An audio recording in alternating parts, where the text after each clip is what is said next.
I was running late, but give me 2 seconds, chat. Welcome to the office hours, ladies and gentlemen.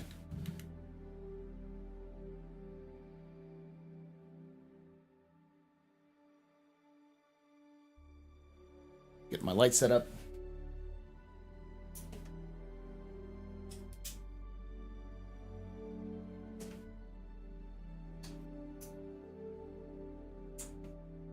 We have a lot of stuff to review. And since everyone and their mother has suddenly become a lore expert because Squadron 42 is out, I should have done some stuff beforehand. It's very interesting, though, at least to see a lot of people talking about things they don't know about. Well, this looks like, and I'm sitting here going, I know what this is. I know what this is. I'm a smug little bastard. No. Hold on. 2 minutes, 2 seconds. But you can never, ever take away my space game.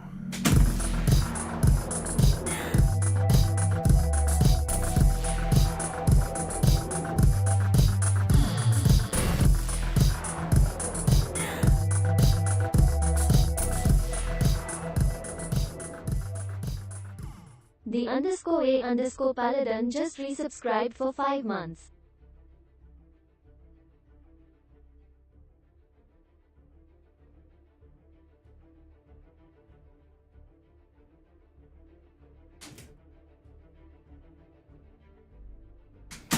All right, door close. I'm back.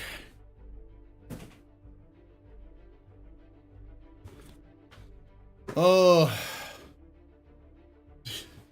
yeah, I've seen that too. It's funny watching people react to it.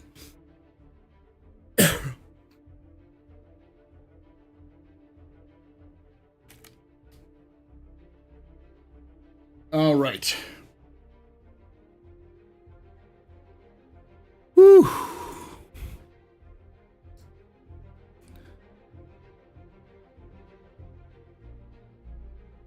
Looking at all the comments and stuff, it's pretty funny.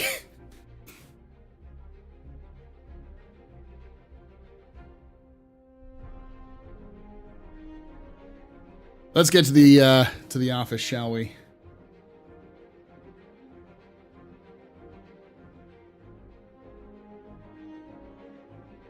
All right. So, Paul, how's your teaching life going? How the kids in the job, especially coming off a CitizenCon trip? Yeah, it's okay. I'm a little tired, but you know, I can sleep when the hype isn't high. Let's go to the office. Hello and welcome. Is that Quantum was paused? Where did you hear that Quantum was paused, Mick? There's been a lot of information going on, so I'd like coming out fast and thick. So I don't know what's going on, where a lot of this information is coming from. Because I don't have, major developers. No offense, I love you, C Daddy. But I don't have like developers who are like mainline developers hanging out on my streams to like tell me things. I have heard that there's been some people who have been hanging out in Mike's stream talking stuff, so getting information. It was on Spectrum from a dev. Ooh.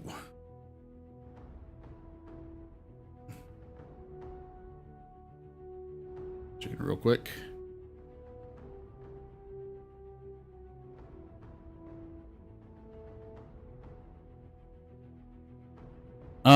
I'm going to read through this real quick. Quick summary of my answer that'll stream for you all. The quantum simulation is in a good place at the moment, but lives in a closed system. We want that sim to make a difference in your play experience, so for the moment, we've paused its development in favor of developing gameplay systems that the game needs for the sim to hook onto, economy and otherwise. The server meshing will also has very large impact in the sim communicating, how the sim communicates with the game state, and have thus prioritized over the work of short term. So we can come around to make the simulation affect live gameplay and make a difference like we intended since the beginning. We will post more with concrete answers later.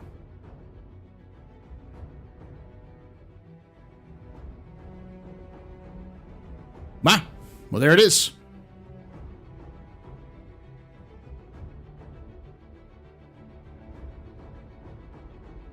Well, it just took them like they could have said this 6 months ago, but they didn't.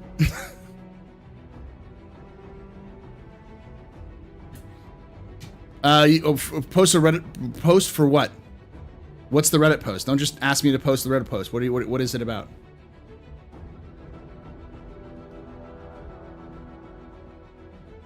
Why didn't anyone tell us? Why does it have to be from a CIG dev after CitizenCon? That smells of cover-up. That smells of don't talk about this shit until after CitizenCon. Let the hype wash it over. It's like, come on, y'all. I mean, I'll show it to you right now. What it says. It's pretty explicit.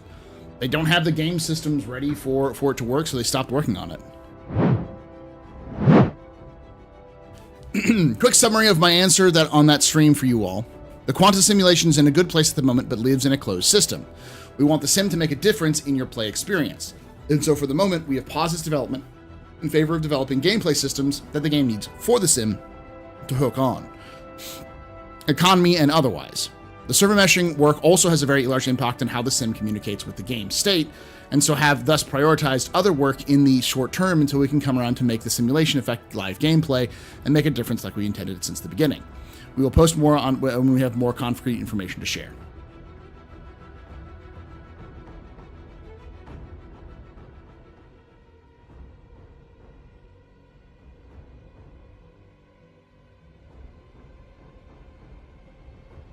First off, thanks for CitizenCon, congrats CR, okay.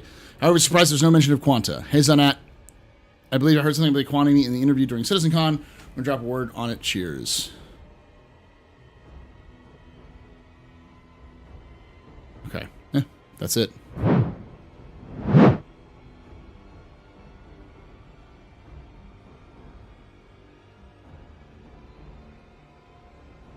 Didn't they just announce an economy team? The economy team's been around for a while. It's just they just started posting a little bit more.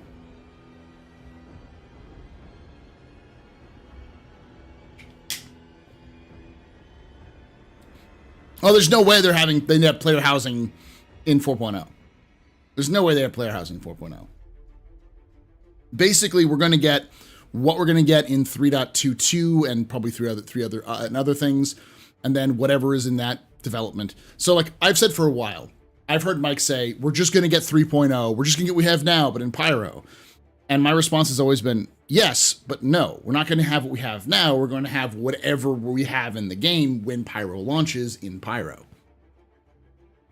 And just to think that we're going to see no development between now and then is ludicrous.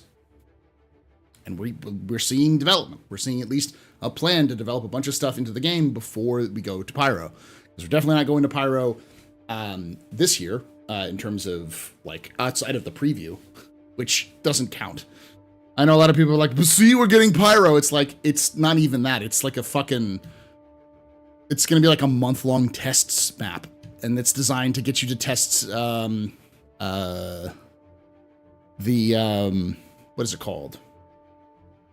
The replication layer. That's all it's doing. Yes, Tony Z still works for CIG. Jesus Christ, y'all. Just look at his he's got a profile on the website and he also has a LinkedIn. Both say he still works at CIG.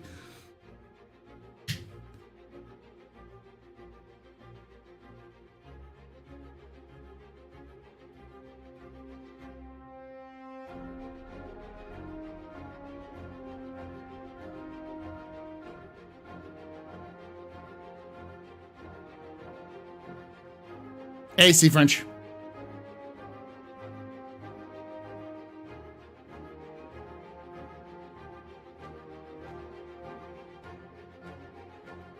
Okay, Nick, that's good.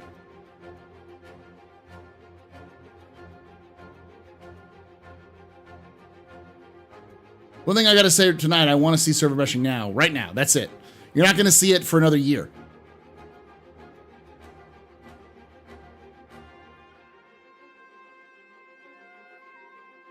Like this is where I give you the healthy dose of reality. You're not going to see a squadron. You're not going to see Squadron 42 next year. You might see it in 2025.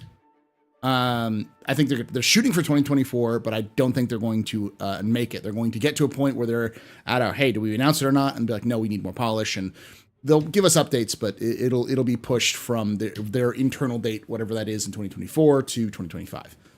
Count on it.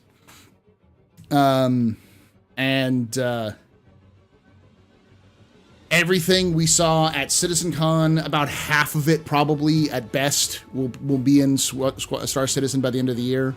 Some of the UI elements, some of the engine stuff, but not all of it. Let's see. What else is those things? I've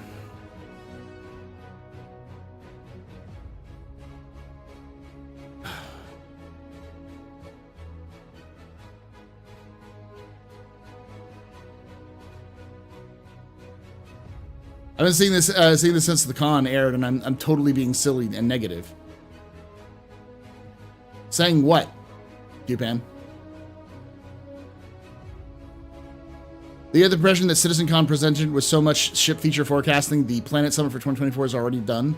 No, they'll probably still do it in 2024. No, they will not drop the Polaris this November. They'll probably drop the Polaris next November.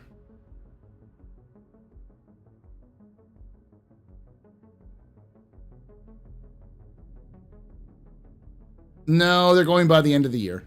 Q4 for CIG ends in December.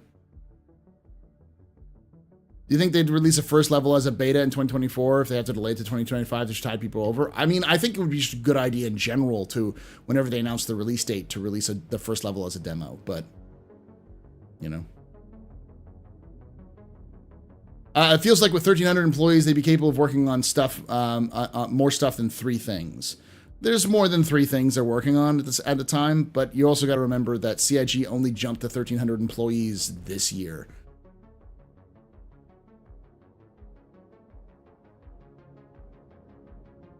Hey, Jamie. Hi, man. How you doing, buddy?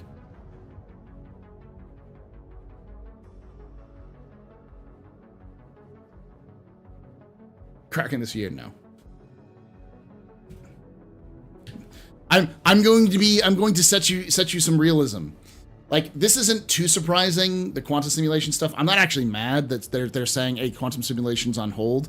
That tracks. It's just, it's been on hold for a year. And CIG hasn't wanted to talk about it. And I'm saying that because I'm pulling it out of my ass. But it's very, very weird that they finally announce it after CitizenCon, after this massive, like, influx of good news. It was almost like CIG was afraid to tell everyone that it was on hold because they knew after 318 how much of a shit show things were, so that they needed to keep some positive, so they were going to hide things that they didn't know about. Which is something they do a lot. If they don't have 100% confirmation of what's going on, they just won't fucking tell us. And until they have a confirmation. But this doesn't feel like 100%. This doesn't feel like they didn't know. It's like they knew. They just didn't tell us.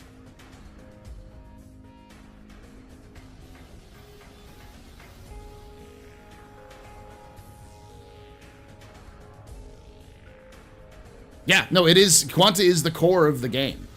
It is the gameplay. But, you know, the foundation of the game is things like persistence and PES and the replication layer and server meshing and all that kind of stuff.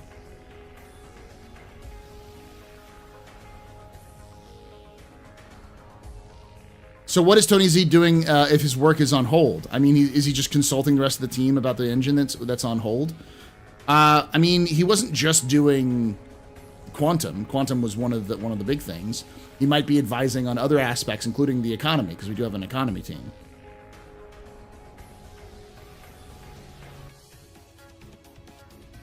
I heard there's a soft character rework. Have you heard anything about it? I've heard nothing about that. Again, I'm not salty Mike, so I don't get like the lead developer of Squadron 42 in my chat. I'm not salty about that. It's just like that's what I've been hearing is that like fucking a bunch of lead developers been hanging out in Salty's chat talking, so it's like cool.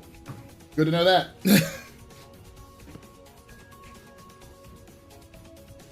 Yeah, that's what one of the perks of being on the payroll for CIG. Yeah, Richard Tyre, yeah.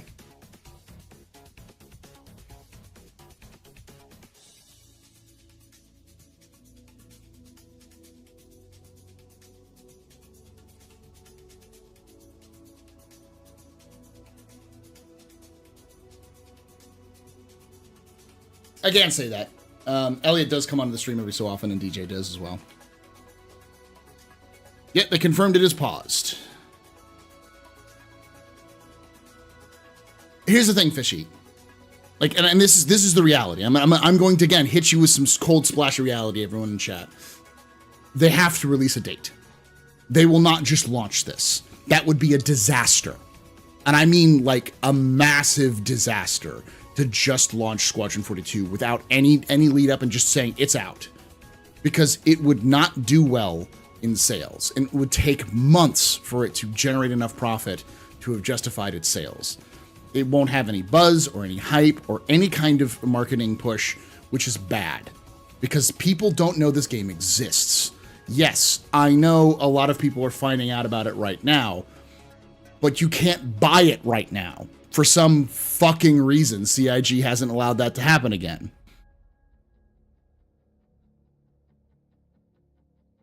Squadron 42 is everywhere right now, but that doesn't mean that the Squadron 42 at launch would do well like this.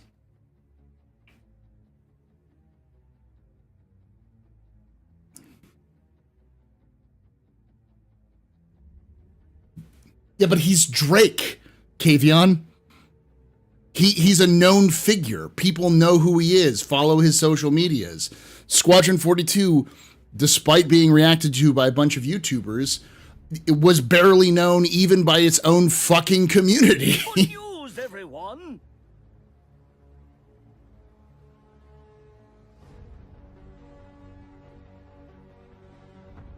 Yeah, and they will have a point where they're going to be done with the game and pause development or work on patches, and they'll just set a date 6 months out where the game is practically done or is done and ready to ship, but they won't ship it. So, besides, Squadron 42 is going to get physical copies. We know this because there are people who pledged for physical copies of Squadron 42. That takes time to print. So they need to have time to develop the game, put it to the printer, and then release it. You're not going to see it just drop.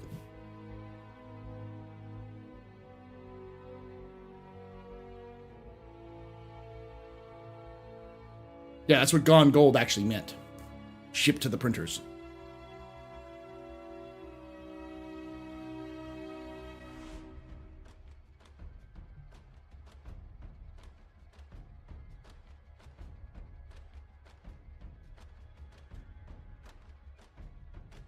They'll do a Gone Gold announcement, but I imagine they'll do a announcement, a release date well before then. Will we get Squadron 42 on CD like promised 10 years ago? Probably a Blu-ray.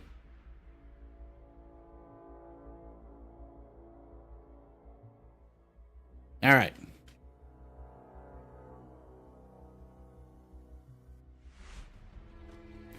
So there's a couple of other things that were mentioned.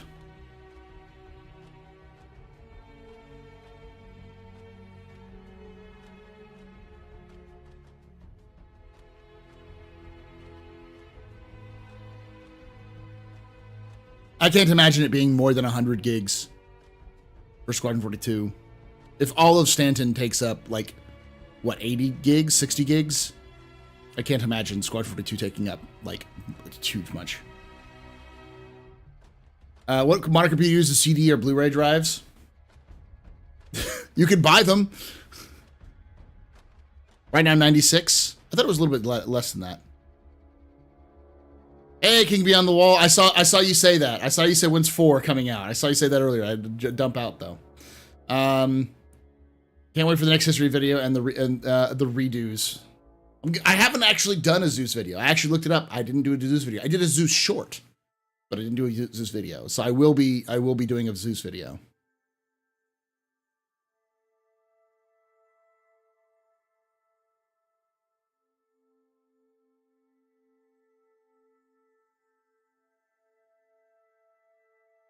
We don't know what they're going to do, but they definitely are going to deliver a physical copy, even if that's just the launcher on a flash drive. The fact you got called out, though, Jared has added me to the list of memes that he likes to use. So.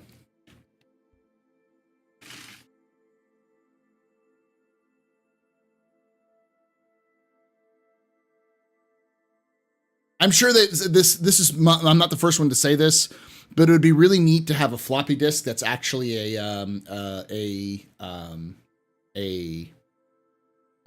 USB stick.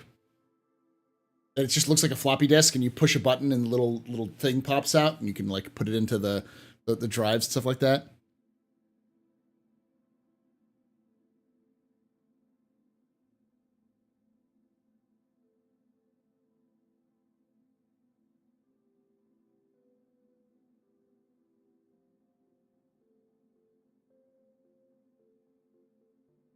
That would be neat.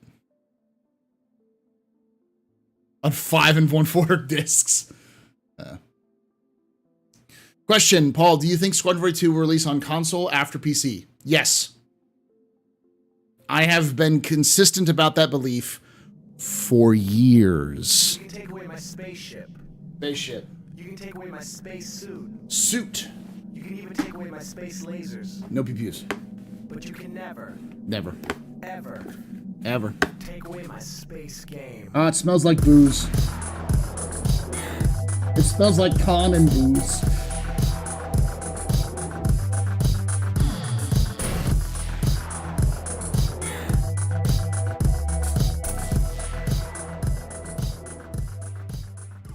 Monstratus has subscribed.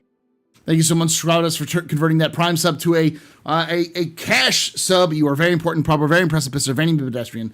This is your fault. The reason drinking night. Shots and cheers in chat, y'all. Shots and cheers. Gotta get that thing cleaned up. I gotta get a replacement is what I gotta do. Because this is a problem. Smells like CitizenCon. It does.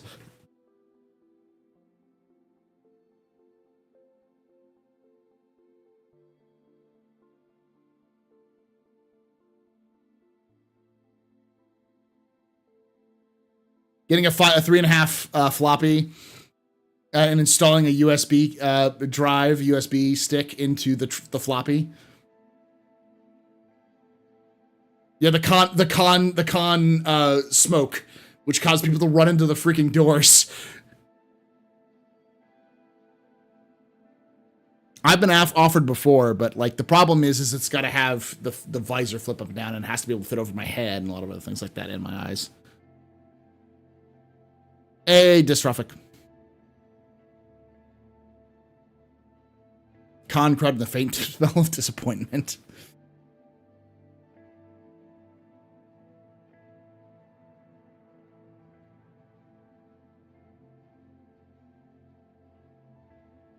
Yes.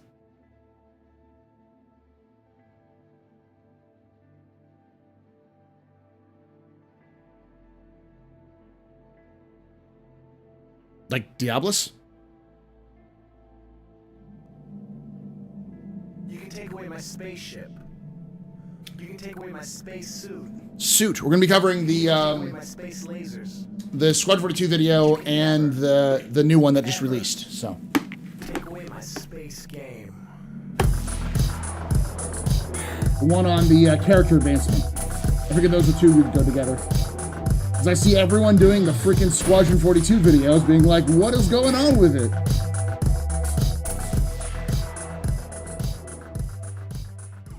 Sanfos has subscribed. Thank you so much there for that Twitch Prime there, Sandforce. You were very important, power, very impressive, Mr. Vanny the pedestrian. This your fault. You're drinking night. Shots and cheers in chat. Y'all, shots and cheers.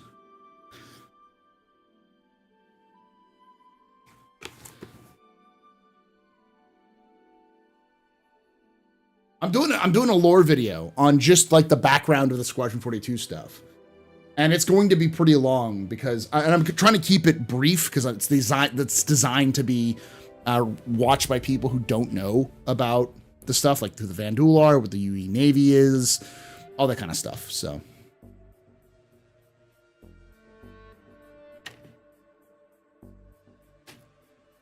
they won't, Dub.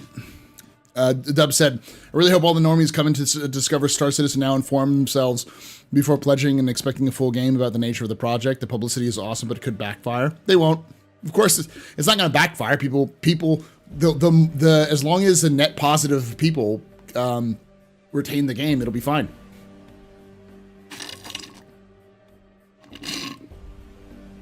Oh, I'm going to do it too. I'm going to react Asmongold reacting, or to Jail reacting to Dr. Disrespect, reacting to Asmongold, reacting to the Star Engine. It's a meme that Jail wanted me to do, and I'm gonna do it. I'm gonna do it before the end of the night, and I'm not going to like. I'm just gonna. It's so it's just going to be a cacophony of noise.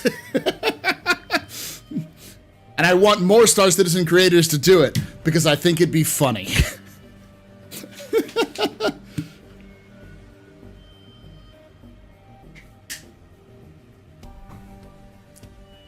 A Mobius strip of reactions.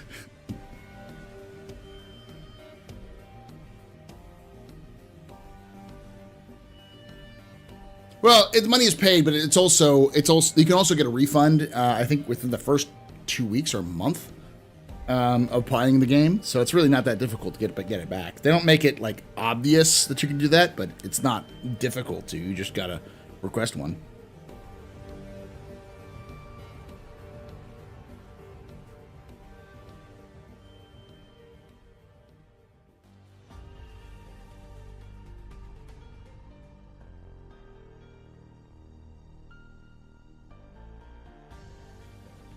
Feels like the next few quarter patches are going to be pretty hefty considering devs slowly moving over to SC. So it's important to note that I heard that they had to remove Squad 42 because of EU laws stop you from selling a game without a release date. EA titles are fine. I mean, that doesn't really track though, because that means they couldn't sell ship concepts, and they still sell ship concepts. And those don't have release dates. The only official word we heard was that they were changing the price of it. That's all we heard, was that it was taken down for a price shift.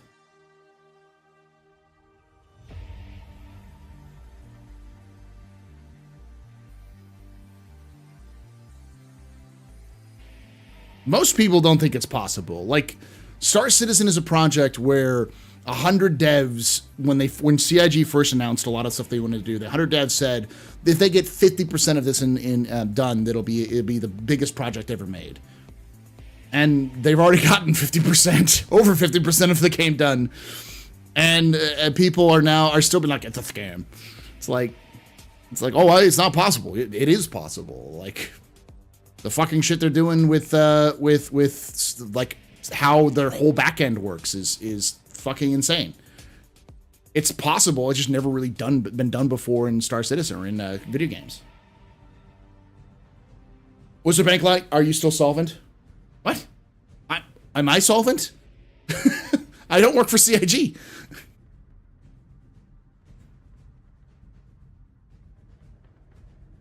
No, it's about 50% of Star Citizen's done.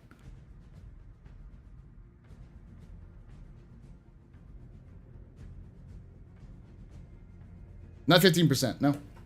There's a track, a game, like a tracker that tracks all the promises that CIG's made and calculates how much of it's done, and it's something like a little bit over 50%.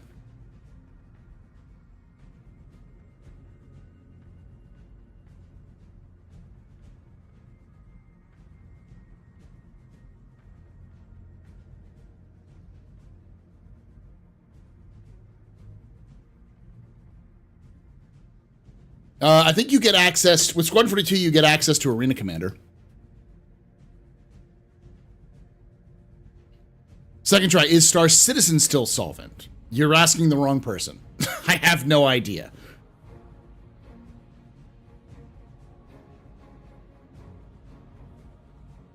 I assume so, but I don't know.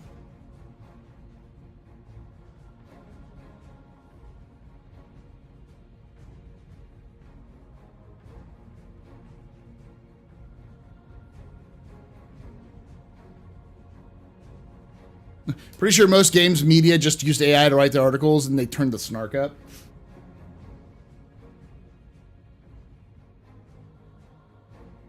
Knowledge. Good news comes out for CIG and knowledge comes crawling back. As always, good to see you, buddy.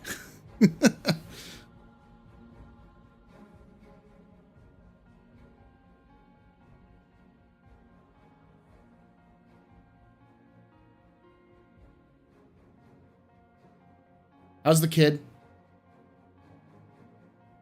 I mean, all the positive hype and feedback that's been coming out.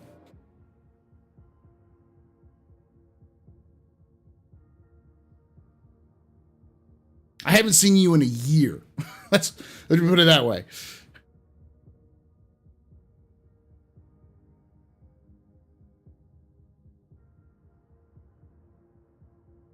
Oh, that sucks.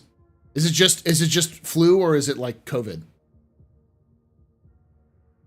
Do you think StarEngine licensing has this potential to outperform ship sales revenue?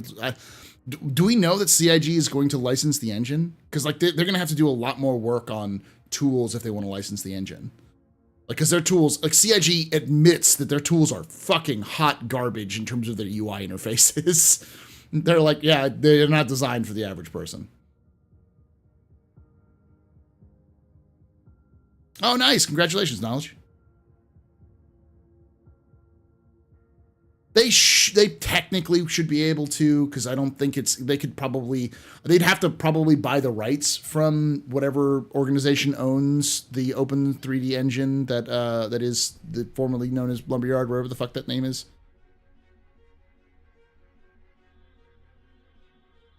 Hopefully everything gets good there, Knowledge. Sorry to hear that, buddy.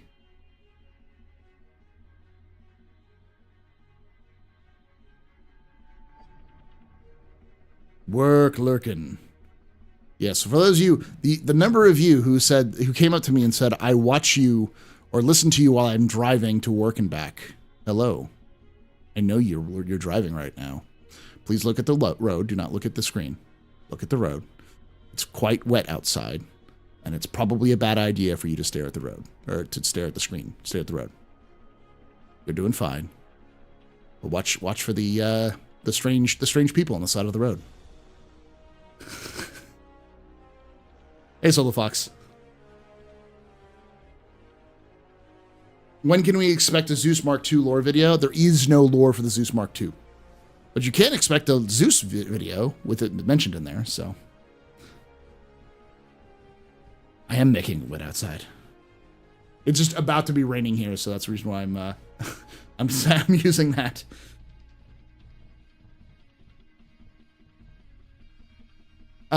You think we could see the hangar freight elevator by Q1 or Q2 since they shouldn't need server meshing to work? Yeah, probably Q2.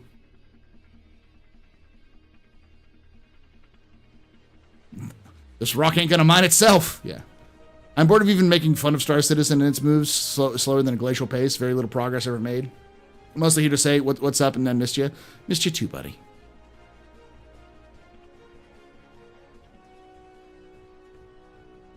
I mean, you're in a very different place now than you were back in the day, too. You have a wife, or at least a partner, and 2 children. You know, another one on the way. You got other things to worry about other than Star Citizen.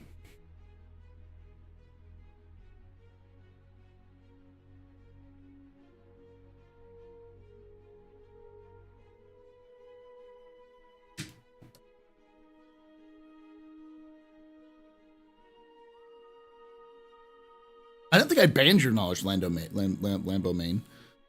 I think I couldn't see it. Is that the one? It was just, you were chatting, but I couldn't see it. Fret not, I made it. Good. Not everyone lives in Austin, but I do thankfully not driving. I'm just thinking it's October. It's probably wet outside in a lot of places in October.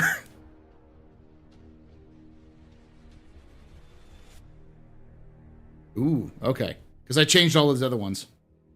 I guess I did ban it. Let me unban it.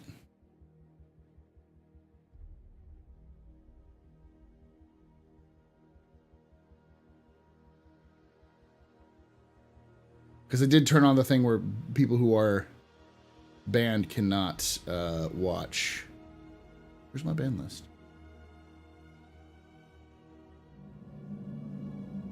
You can take away my spaceship. You can take away my space suit. You can even take away my space lasers. There you go. But you can never, ever take away my space. Awkward Panda, how you doing, buddy?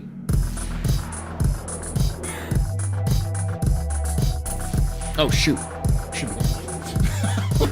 staring at the screen.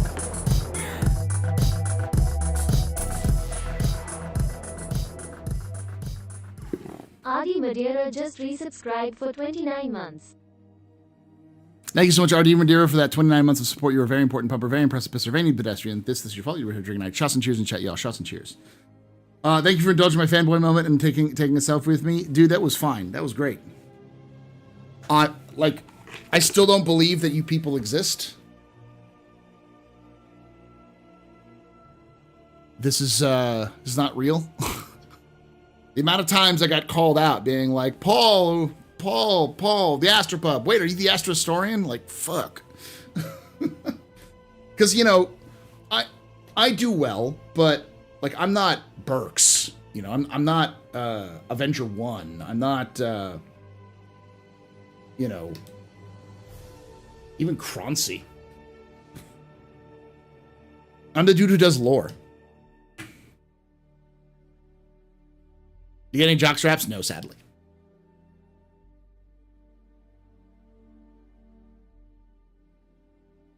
Let's say there's no snow yet, which is odd.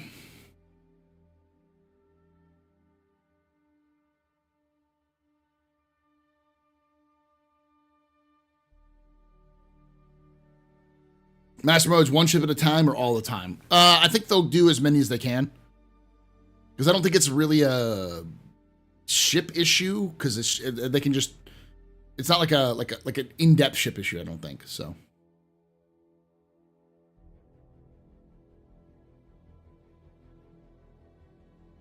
Yeah, no one gave me any Redeemer swag, which I'm thankful for, because I don't know what I'd do with a plushy Redeemer.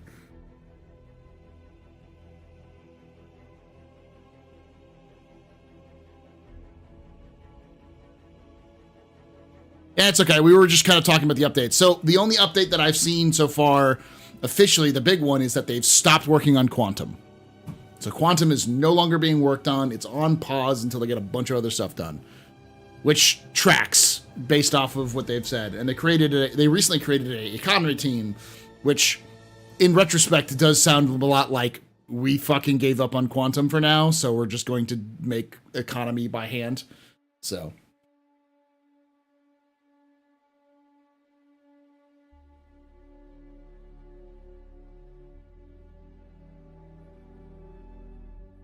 where did they state this? They stated this on Spectrum.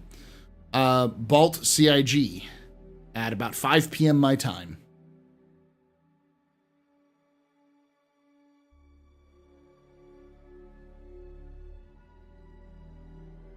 We aren't all starfighters. Some of us are here for universe to see how much we love sharing, educating us in nuances we don't know. And you were the first Star Citizen guy I found that wasn't out there shooting and flying around and talk about the game besides just development, but it's stories.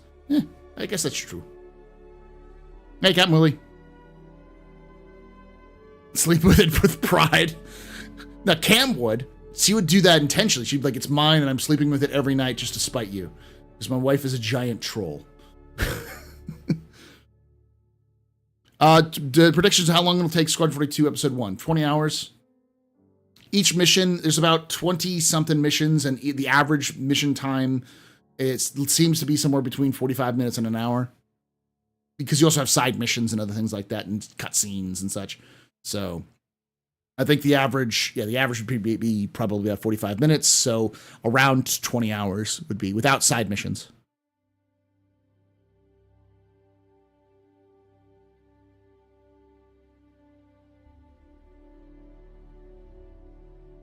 Squad 3 has many chapters in the future. So it's confusing because the game, part 1 is split up into chapters.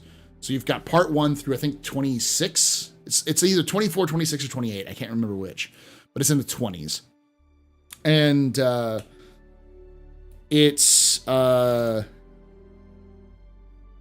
itself is just one game. And then there's going to be 2 other games after that. How do you know those details? A couple of ways. Number 1, I have spoiled myself entirely on Squadron 42.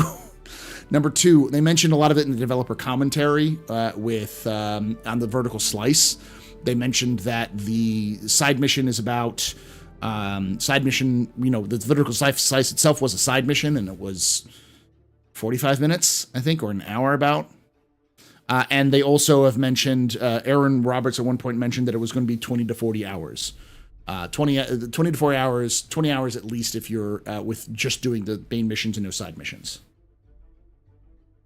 So, given that it's like 26 episodes and the average is about 20 hours, like, you know, I'm not good at math, but, you know. I watch you when I'm happy with CIG and salty Mike when I'm mad at them. Me and Mike don't really have that much different of opinion. The fundamental difference between me and Mike is that Mike wants the game to be completed, so Mike is waiting for the game. And for me, a lot of the fun of the game is also in following the development and watching the game be built, put together, and putting the puzzles together about what CIG says and what they're doing and where all these things are going. Because that's just how my screwy brain works, so. Drinks all around.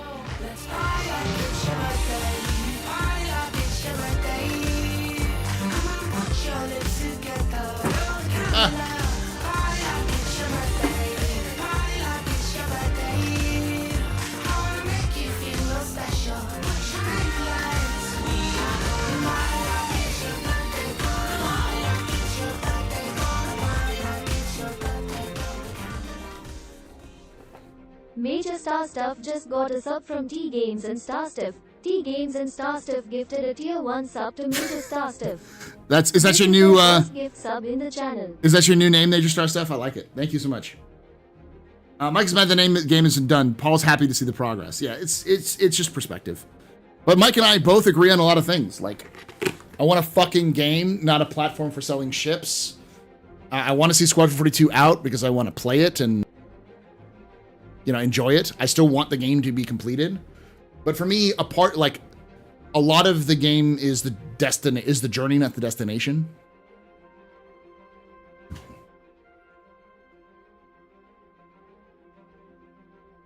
No, like Mike's perspective is valid. It's 100% valid. Like at some point, CIG and me and Mike have talked about this. At some point, CIG needs to make a game that people can play. If they're going to treat it like an open game, they need to actually treat it like an open game. And over the last couple of years, they've done a really good job with that. They've increased the number of events. They've increased the number of missions. They've added new professions. Like they're doing it. They're just doing it a little slow.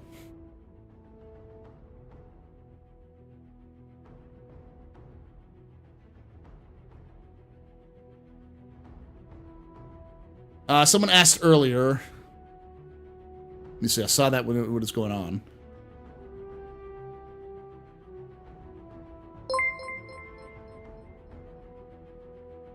The fuck was that?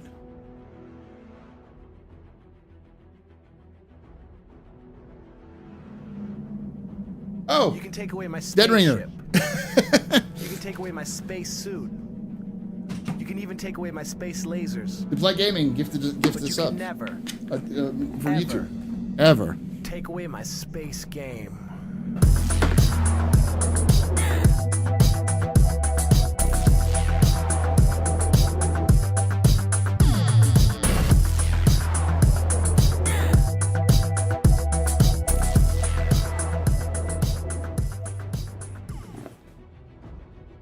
Thank you so much for that, gifting that that VIP to Deep Polite Gaming.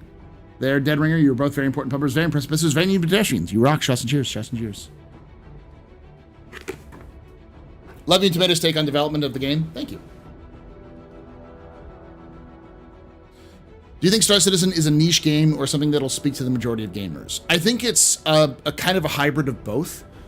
There are going to be niche aspects of Star Citizen, but Star Citizen is doing this weird thing where they're making a niche game they're making a bunch of niche games settled into a single game. Like, it's going to have the niche of people who enjoy Factorio, Tarkov, DCS to a degree, probably more like Arma 3, games like Destiny, games like mechanic sims,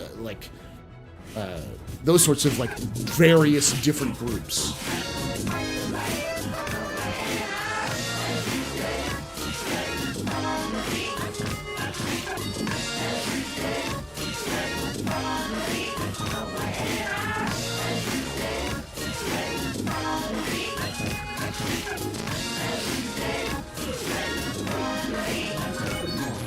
The_A_Paladin just gifted 5 subs. Thank you for gifting those 5 subs there. The E Paladin, you're a very important public, very impressive, Mr. Any pedestrian. Trust and cheers in chat, y'all. Trust and cheers.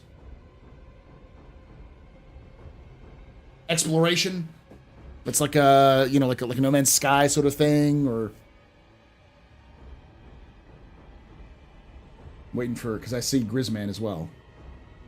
Thank you for that 10 months of VIP, if it doesn't pop up. Excited for the future of this game, hoping for CitizenCon next year as well. Get to CitizenCon next year as well. I don't know how they're going to top this year's CitizenCon. This one's really good. Oh, Euro Truck Sim. That's another one, exactly, yeah.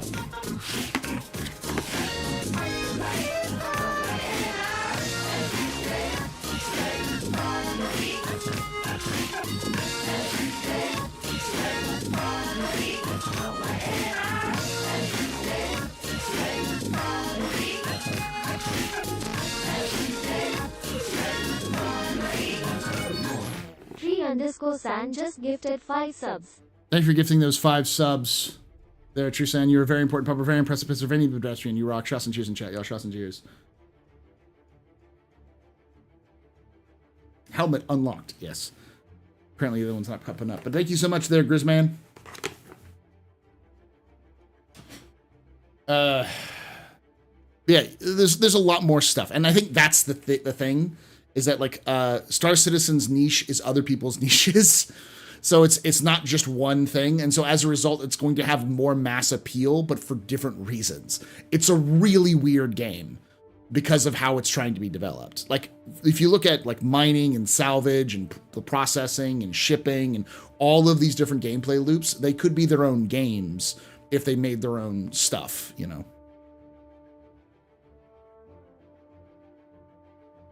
If the game is 40 hours and has been 10 years in development, just remember that you to alert every 4 hours to hold the moment for a year of development that went into that. It's hard to tell exactly what's going on because the polish phase of development generally is where you see missions get cut, missions folding into each other, missions getting worked around and repositioned. Those sorts of things. This is like that phase. As far as I can tell, because I've never heard of a polish phase of development up until now, but apparently it's a thing. It's like in multiple different places. It shows up a lot.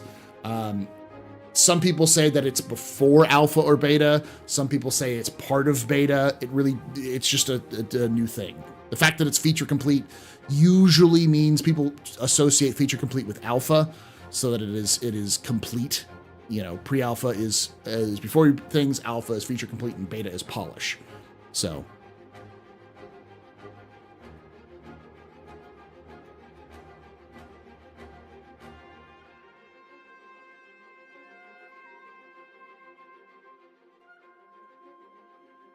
so many content creators, someone has to make a vid dumbing down the years of drama. Someone else told me about this as well. I was seeing the comment there about if I be willing to do a history of Star Citizen development. I would, but it would take some time. I would want to be thorough about it. I could make a brief video about it, but it would also include my own personal opinion because there's nothing that is officially confirmed as to why the game was delayed the way it was. My opinion is that CIG was never anticipating how quickly they could do dynamic planets, or like procedurally generated planets and planetary landing, because they were struggling to get people to make the game early on. They had a hard time finding people who knew how to use CryEngine, and as a result, they hired a bunch of people who, based off their knowledge, and they fired a bunch of them because they weren't up to snuff, like within the first 2 years of development. I think they may have fired half the staff at some point between 2014 and 2015. There was a big article about it that was commented on CIG and by former devs about the whole thing. Like, basically, there was almost a revolt inside of CIG. And so Chris Roberts just said, all right, let's round up the troublemakers and throw them out. And that's, as a result, they've changed their hiring practices to be very thorough about the kind of people who they hire.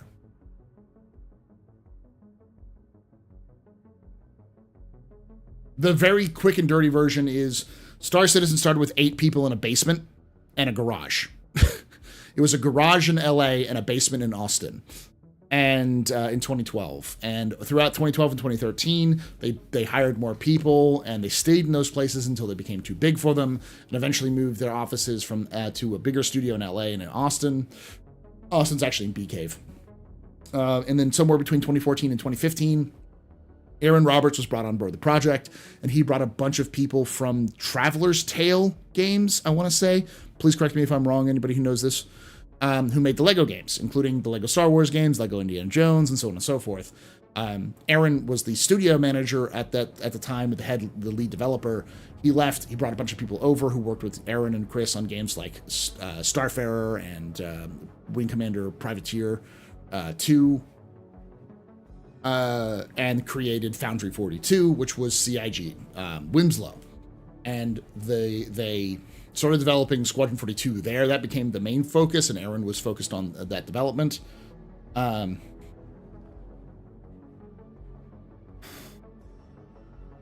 then 2015, there was a giant clusterfuck where Crytek stopped paying its employees.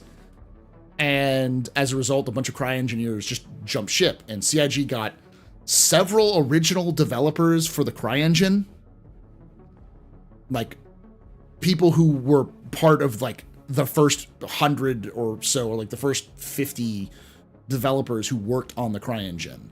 They left and joined CIG. So CIG opened up a Frankfurt office specifically to siphon devs away from Crytek. This pissed off Crytek and got them sued. Got CIG sued when they made the move from Crytek to Lumberyard, which was in, like, 2018, I want to say, 2017.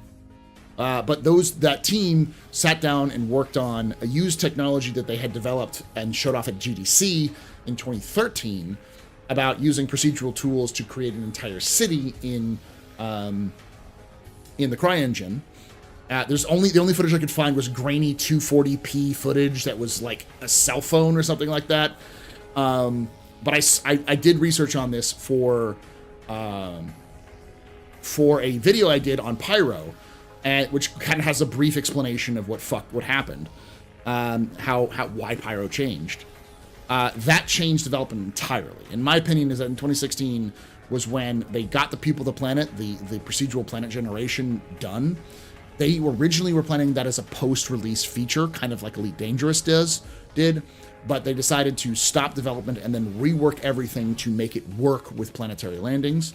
That meant Squadron 42 and Star Citizen had to be completely revamped from the ground up, and a lot of things had to change. So a lot of development was paused or put on the back burner while they focused on that. Arena Commander came out in 2014, and then they released, I believe, 2.0 in 2015. I have to look it up on the wiki when that happened. Some CIG devs are still, and is justifiably salty at Crytek and are still owed money. John Crew worked on the original Crysis, and was, when they did the remaster of Crysis, they didn't put almost any of the original developers' names in the credits. To the point where John Crew tweeted out, "You fucking didn't give us credit for what we did." And the Crytek people reached out to him. The Crytek social media team reached out and said, "I'm sorry, we'll make sure to rectify this." And he replied with, "No, it wasn't just me. There are 200 developers you did not credit at all." So Crytek is a piece of shit. Like, I know they still work on Hunt, and I know people who work on Crytek, and I like those people, but my experiences with Crytek as a company are fuck them. They are absolute goddamn assholes, so.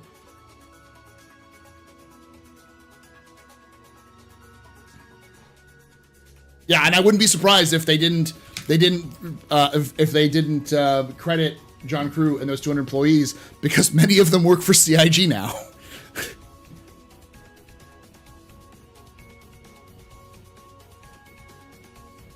And the thing is that I don't think Crytek management is garbage people. I think they sold it off at one point, the people who founded it, and like those people who've taken over are kind of awful people. So.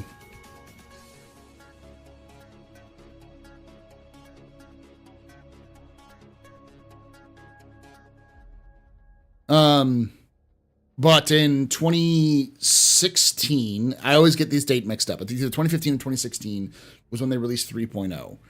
And that's when we started seeing the development kind of move to 3.0. In 3.4, 3.5, they added OCS, Object Container Streaming, which drastically increased frame rates. Like, people complain about frame rates now. We had sub 20 FPS for most of development up until 3.5. And then that increased it to like 20 to 30 FPS, which was a massive increase. It actually increased it to 40 FPS, but then they added Hurston and everything went back down. Then they added Hurston first.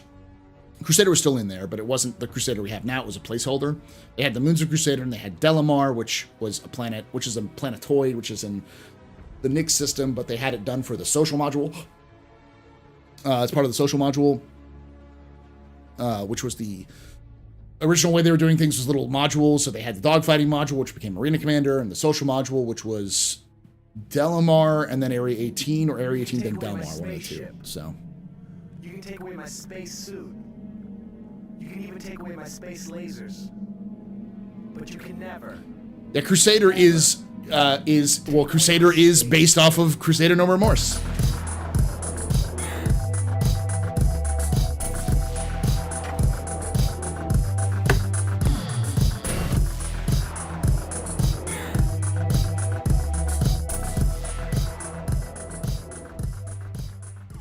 N1GHTCOB just resubscribed for 20 months. Nobody rocks a tie and vest like you, buddy.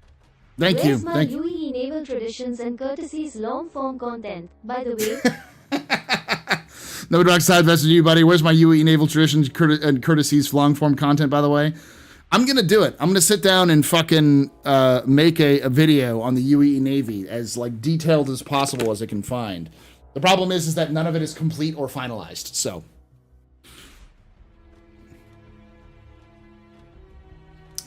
Just popped in, but for the bite-sized piece of what your overall thoughts of the CitizenCon.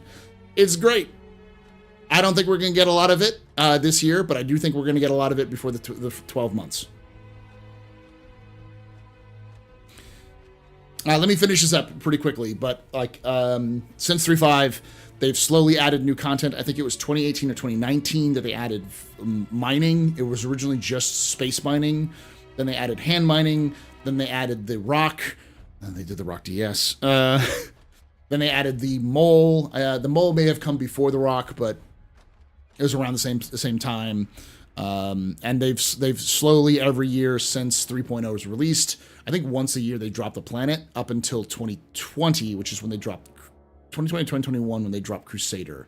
They redid Crusader and added Orison. And this year they added Salvage for 2018 or for 318. So,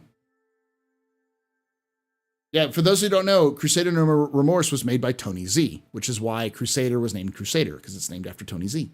And also it's an origin game, so because that's where Chris knows Tony from.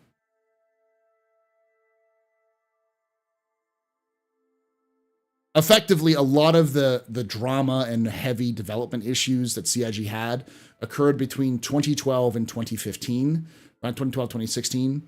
And from 2016 on, they reorganized a lot of their staff. They reorganized a lot of this happened. Every year or so, they had to do another small reorganization because they got bigger. And as they got bigger, they needed more space. They needed more studio space. They needed, and every year they realized they needed more of this or more of that. And all along the way, Turbulent, who had been there since the very beginning, began to become more and more important. And they added, Turbulent opened up its own game studio in 2021. And in 2022, they started really working on Star Citizen. And this year, CIG purchased Turbulent outright. So they became a part of Cloud Imperium Games. Now, that Turbulent still does work on projects that it was worked on, it was hard to do before they got purchased by CIG. So CIG is technically doing a bunch of like websites for some people. So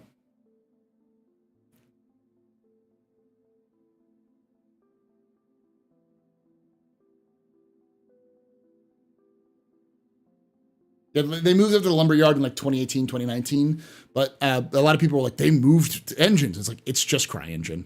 It's just CryEngine with AWS integration with some other stuff. And then they stopped using Lumberyard. It's now called something else, but New World uses the same engine. So where's Tony Z? I don't know. I couldn't tell you.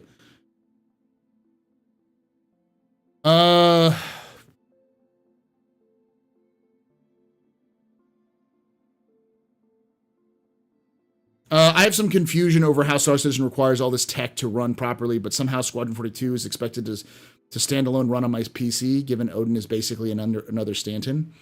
The reason why all this tech is required to run is because there is multiple players in Stanton. If you played a single player version of Star Citizen right now, it would run much better, much faster, much smoother.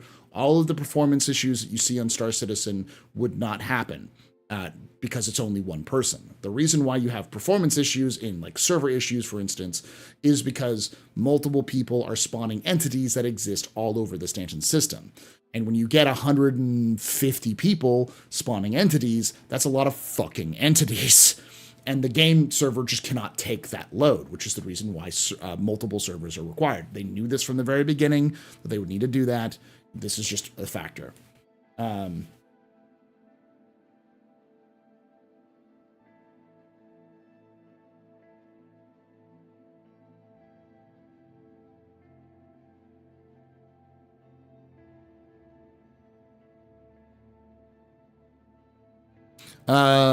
Paul saying a lot of stuff I do not know. Is it only episode 1 that is done, Paul, or more? Only episode 1, only part 1. So back when Aaron Roberts got brought aboard the team, Aaron just went through and just started hacking shit up. Aaron came into the project with a hatchet and just fucked everything up for a while. He hacked up the game to 3 games rather than being 1 because he was like, this is too much. So the original script was fucking massive for Squadron 42. It was like 2 or 3 times the size of a typical movie shooting script. And so Aaron just basically said, and just cut that into 3 parts. So they found different parts that they could break it into. So now it is 3 games. Basically, Chris Roberts and Dave Haddock Tolkiened themselves. And Aaron also, originally Squadron 42 was supposed to have drop-in, drop-out co-op. And Aaron said, no, it doesn't make sense for the narrative experience. We can't do that. So they axed the drop-in, drop-out co-op with the idea of adding, after release, a kind of a special forces mode where like you basically can play the game without any of the missions, but without any cutscenes. That is still probably not anywhere near completion or even planned at this point. Think of it as the multiplayer mode for Cyberpunk. You're just not going to see it.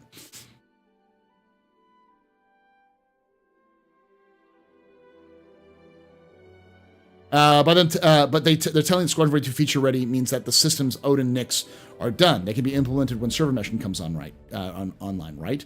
The Squadron 42 takes place, I think, 10 years in the past.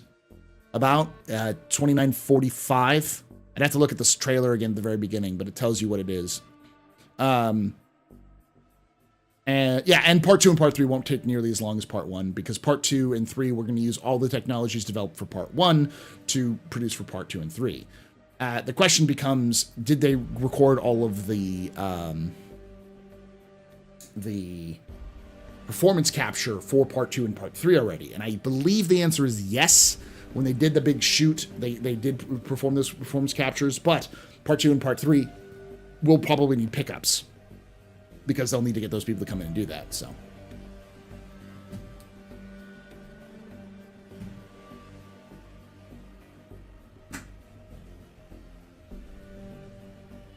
So I don't think Odin is ready for prime time as a result, because it's going to take place. There are going to be actions that take place in Squadron 42, which will likely have major changes to how Odin looks and feels in Star Citizen. So, but once they get, and how the fuck did you know that Nix was in Squadron 42? Because I haven't heard that confirmed anywhere else.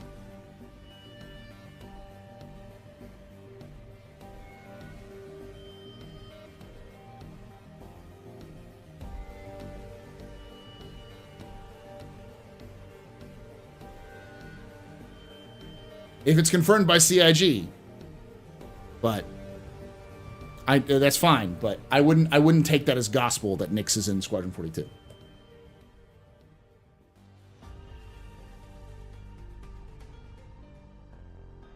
Unlimited for watching you, all right.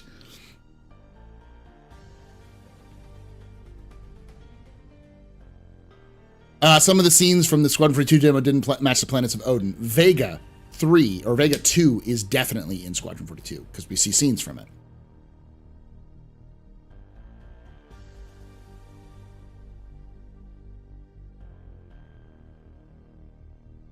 Nyx does have a large jump point to the Odin system. That is true.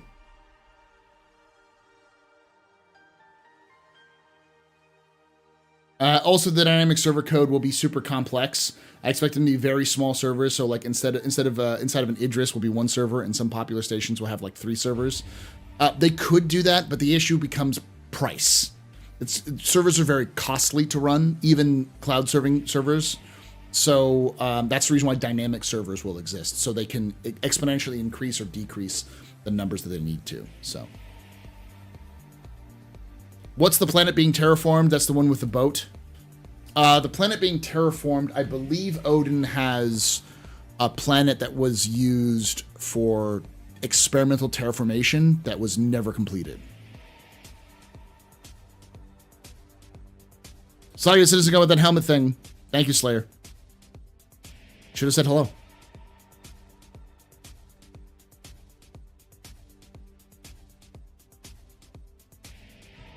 I don't think you're going to see a subscription service like a paid subscription. That ship has sailed. But we already have a subscription service. CIG already has a subscription service. I don't think that's going away.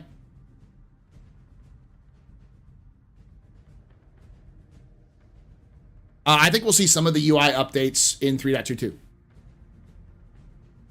Almost certainly.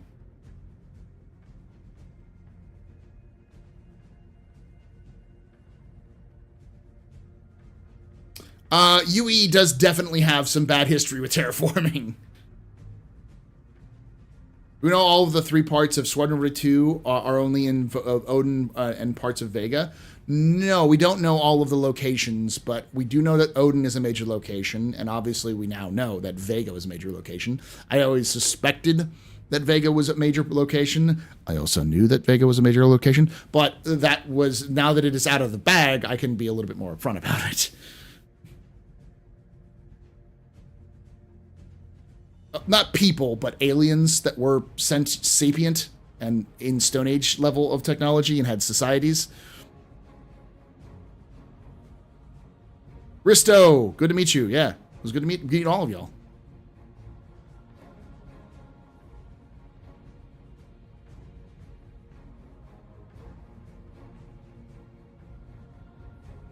It wouldn't have been so bad if the Imperators themselves didn't say they wanted to uplift the civilization, got bored with it, and decided to terraform it anyway. So terraform it and give it to their best friends to build, and got caught on camera talking about how they were going to build a bunch of like mega mansions in different locations while parading in front of the proto-civilizations. They just landed on the planet, walked around, talked about how this would be a great place to build mansions and resorts. And the proto-civilization people were being like, what the fuck is going on? Why are sky people here?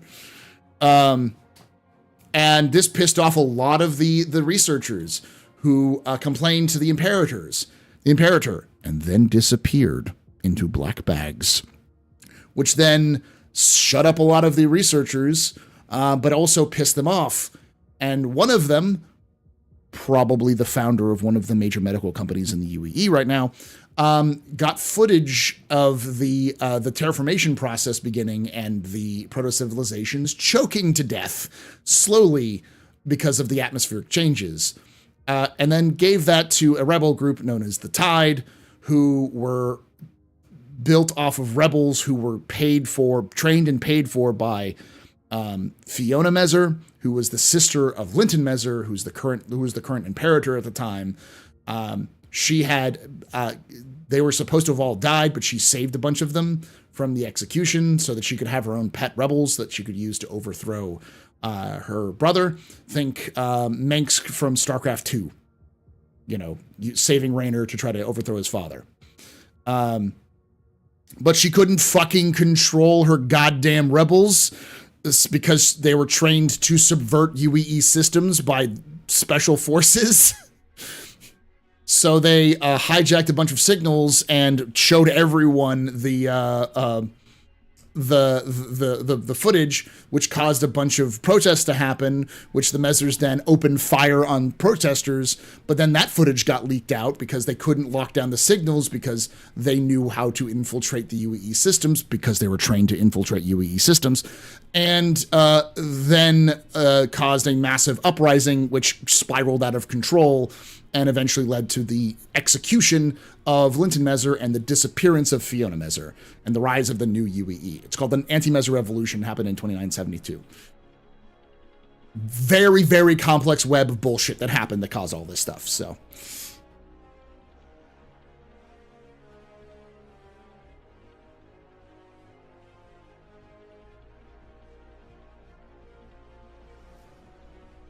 In character advancement segment, I was surprised we didn't get aging or relations to Death of a Spaceman effects. I'm not that surprised. It's just a matter of time. That's more of like what they're going to do right now. Wait, we're the baddies? Yeah. Star Citizens is dystopia. It's a corporate dystopia. I call it,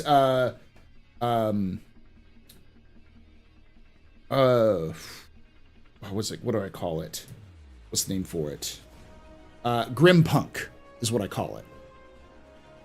It's a grim, elements of grim dark universe mixed with cyberpunk, dystopian.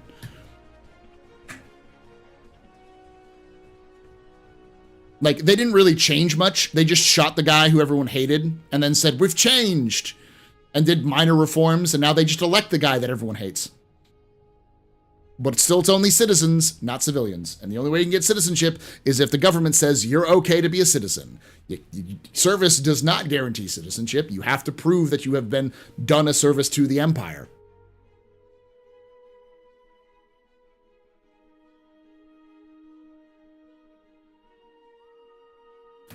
I call it a shiny dystopia. Yeah, that works. But I call it grim punk because that's kind of the narrative. It's got a lot of elements of cyberpunk because the corporations are really controlling everything. I mean, obviously in Stanton you can see that full force because corporations just own planets. But RSI, Anvil, Bering, these companies have major influences over the UEE government. And the parts that are not very grim or not very cyberpunk are very grimdark.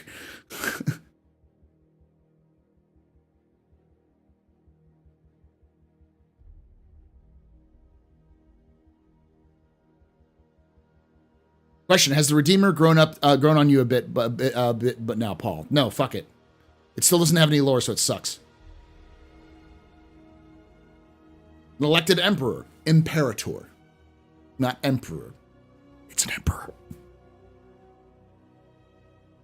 Remember, death does not void your lifetime employment contract. But they do give you free imprints.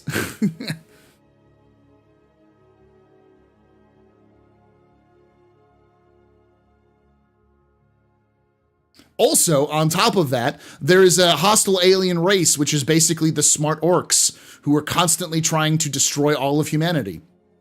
And the more you fight them, the more they want to come to you and fight you. And then on the other side, you have the devious aliens, who are slowly trying to corrupt you so that they don't, because they're absolutely terrified of us becoming more powerful than them, so they're trying to manipulate behind the scenes, which has caused everyone to be fucking paranoid about the Xi'an manipulating behind the scenes. And then you have the Tavaran, who are in their own fucking cultural crisis, where half of them want to genocide humanity, and the other half want to join humanity, and they're all about to beat the shit out of each other over this conflict in the middle of human space, with humans involved. And then you have the Banu, who are just cool. They're just not shitty Ferengi.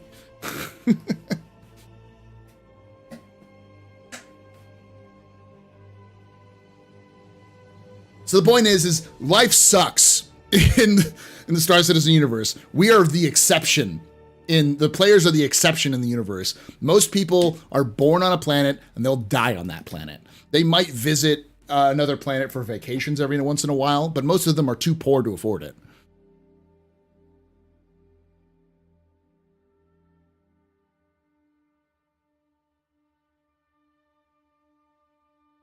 Yeah, we're more like rogue traders in the Imperium. The players are.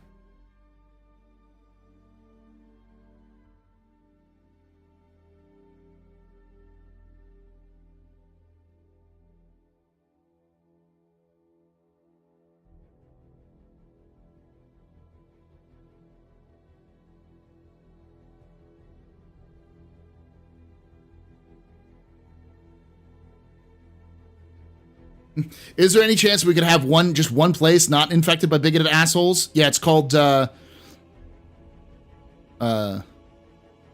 you're talking about Asmongold. As always, Asmongold is not I don't like them, but I'm not gonna like attack them, and it's advertisement. Oh well, if this is 40K, where's my Psyker Chaos Lightning? I promise the Chaos Gods by the voices. There's a fun fan theory that I've helped propagate, which is I think what we see with Star Citizen is this is the beginning of the dark age of technology. Because a lot of things line up. The distrust of AI, surrounded by hostile xenospecies, the rapid development of human stuff. Even though we just distrust AI, we're still trying to develop AI, and a lot of these other things. So,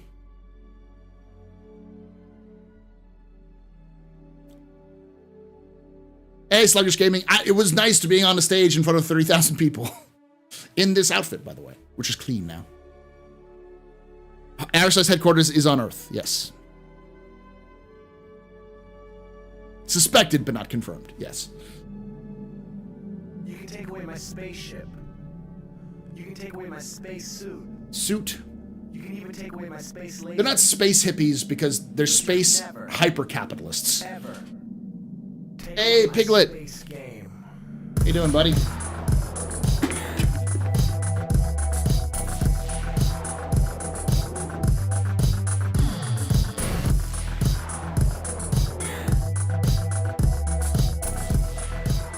Good to see you again. Thank you for that 3 months in advance. _Piglet has subscribed. Thank you for that 3 months in advance. Subscription, you're a very important pub, very impressive pisser of any pedestrian. This is your fault. You're drinking that. Shots and cheers in chat, y'all. Shots and cheers. You're a content creator, right, Piglet? I saw you at CitizenCon. I remember. I was like, it's fucking Piglet. It's like I want to say I've seen you stream.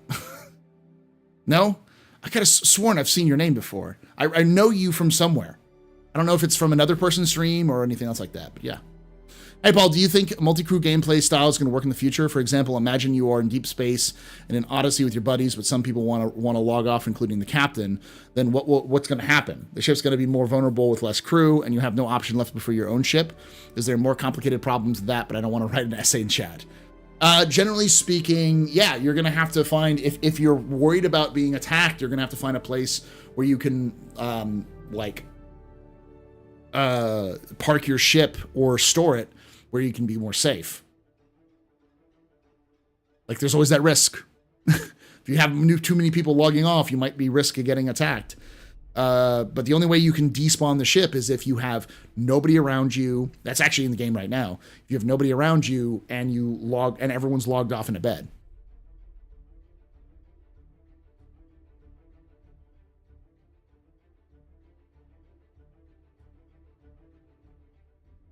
Asmund, I'm not gonna shit on people for watching Asmongold. He's just not a content creator I like.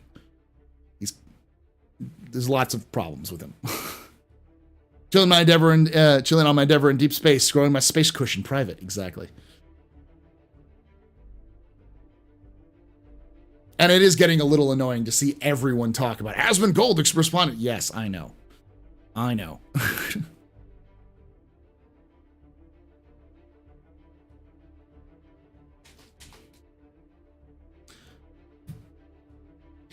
But I forgot who was talking about that earlier. I thought you were talking about I actually like the Cutlass Steel. It's garbage ship, but it's supposed to be a garbage ship. The Xian aren't bad people. They're complicated, just like the UEE is. When do you think we'll get some more of the Variety Corp missions once UGFs go online? Do we need more of their home systems online? I think it's both of those things, probably. It's a long story. It's a lot of personal stuff. His takes on some aspects are pretty shitty. And I was soured on him during the New World days because he threw a hissy fit about New World because he played the beta. He got offered to play the beta, and then he just took a giant dump on the game. And so when the Amazon devs didn't give him an early copy, he got really angry about it and acted like a child. Because other content creators got access to it and got promoted and such. And a lot of the people I know who like Loken and Smush and all those folks were part of that team who were being early access. And I was like, man, don't be a shit. Don't be a jackass for those people. So.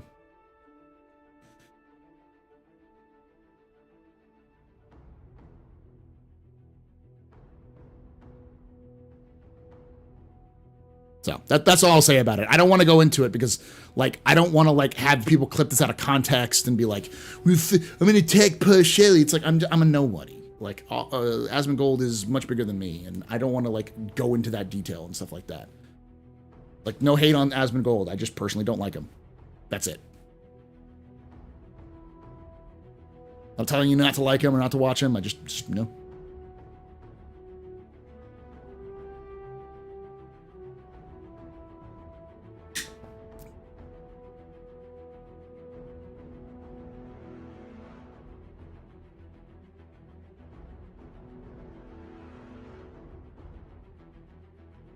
We better get used to Squadron 42 Star-Citizen being covered more by mainstream creators and media in the months to come, especially once we get close to Squadron 42 release in 24-25.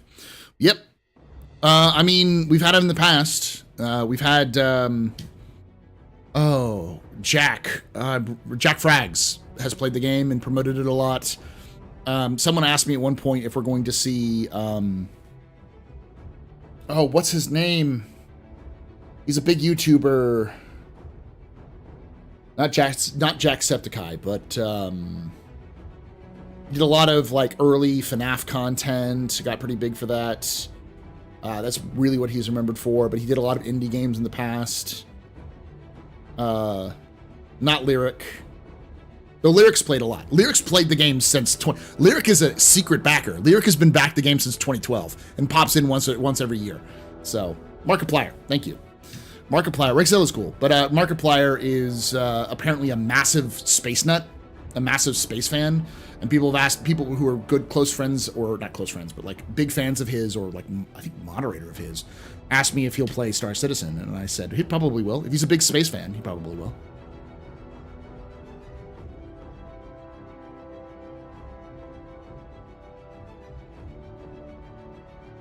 He loves 40K? Yeah.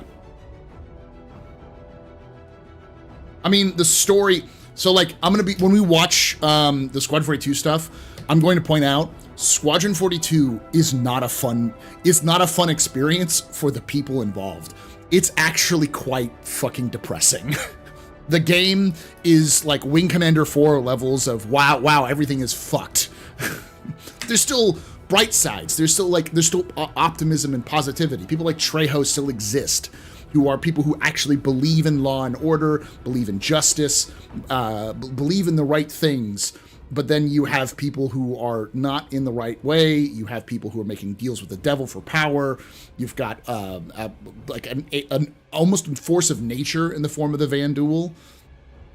And so, like, even though humanity is united to fight against the Vanduul threat, there's still jackasses stabbing everyone else in the back because they don't like the UEE.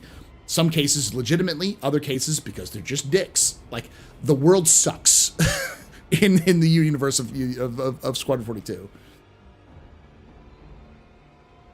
They still are sort of a thing. I think there's still a problem in Squadron or in Arena Commander. I like that because war isn't supposed to be happy. Yeah.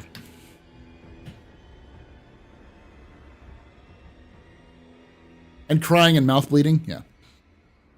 We don't have IEE details, but they have been working on it, so.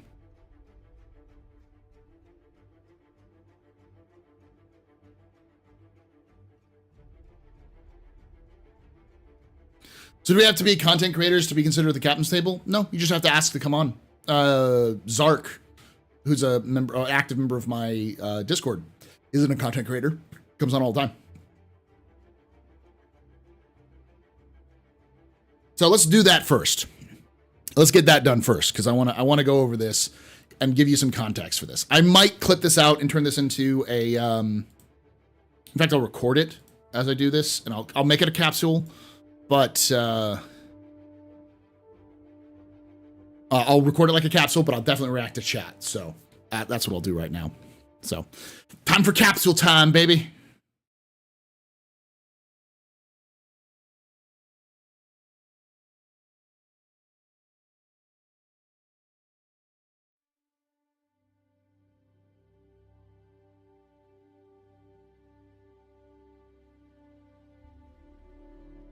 Wait a second, chat. I got to use the restroom first.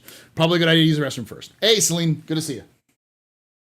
Does he love 30K? Weapons free, y'all. Hey, listen. 30K is the perfect name for the issues that CIG has, considering what 30K is in 40K lore. Be right back, y'all.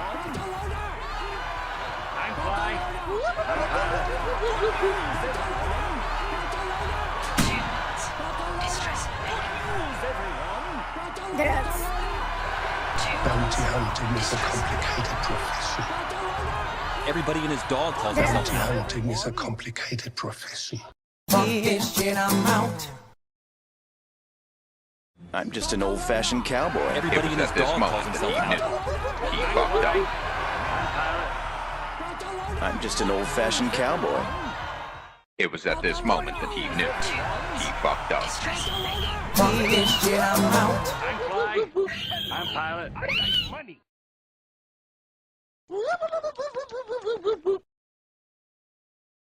It was at this Everybody and his moment dog that he calls knew. himself an outlaw. He fucked up.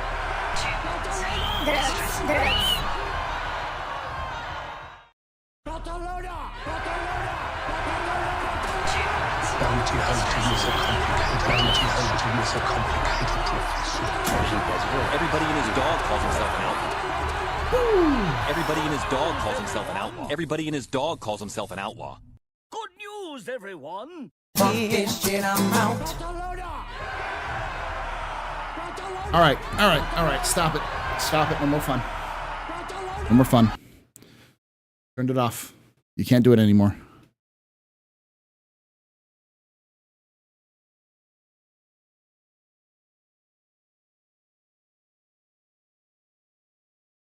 I can't wait for my Idris, even though it's a P.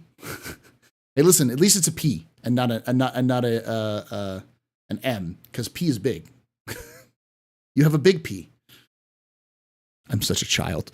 All right, we're gonna do the recording here.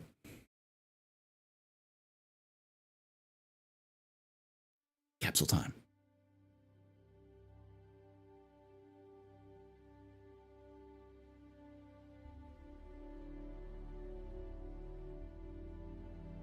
Hello and welcome to another Office Hours.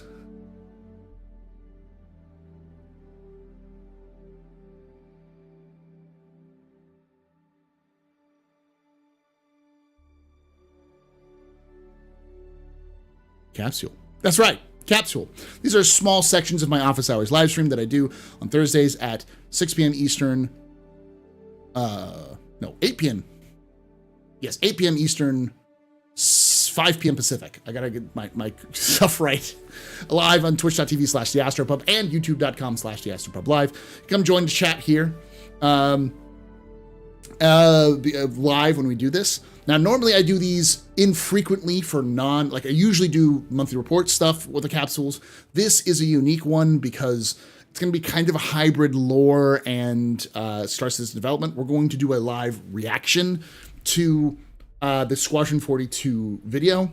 So I'm going to go through it a little bit and break it down piece by piece. I'm also going to do a more refined video on my Astro Historian channel, which I'll put up there, which will be released this Saturday for those of you who are interested in the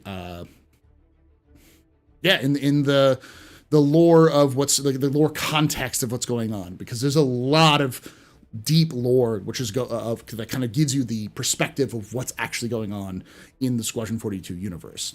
So make sure to check that out as well if you want a more cohesive experience. If you're cool with me rambling for a bit, thank you for joining me. And as always, make sure if you're enjoying this content, like the video, subscribe for more content like this, and leave a comment down below if you like this sort of thing, because I can do more of these things too.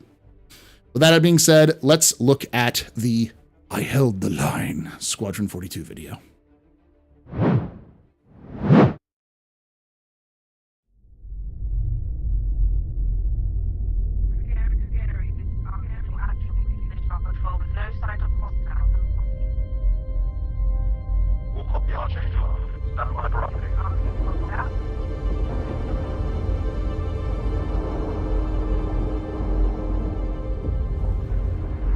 Archangel 6, come in.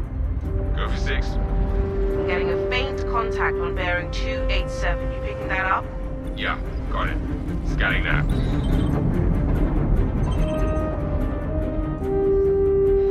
We're clear. Commercial vessel out of Vega 3. Provided that civilian traffic is restricted under lockdown. So, to give you some context already for this, Vega, I'm going to back it up a little bit. The December 5th,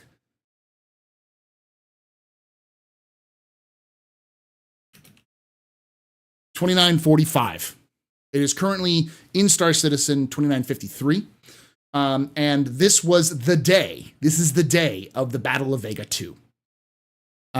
Which is a very important event in the Star Citizen universe. It's the catalyst for the war on the Vanduul, and Vega is another important planet. I'll go very briefly over it. Vega is kind of a repository for all of the refugees who have fled the Vanduul incursions. It has people from all over the Empire, and there are two major planets, Aramis and Aramis is Vega 2. The name of it. Aramis and Selene. Vega 2 and Vega 3. Vega 2 is a lush, verdant world, whereas Vega 3 is a industrial world. And Vega 3 has kind of fallen down in times because it's just a lot of the industry has moved elsewhere. And so as a result, Aramis has begun to become more of a popular place. It is where a lot of the refugees from places like Virgil and Caliban have fled to. So it's been on the border of the Vanduul systems for a very long time, and they are actively always under hyper alert for Vanduul attacks. So that gives you some context for what's about to happen. Oh, these are also Hornet Mark IIs, F-7A Mark IIs. Copy that.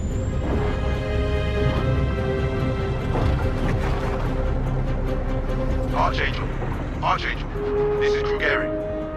Come back, Krugeri. Redirect to sector 7 Bravo Echo for immediate tasking. Copy that.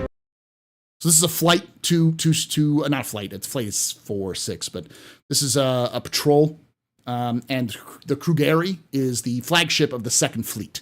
It is the flagship of Admiral Bishop. On our way. It's a Bengal.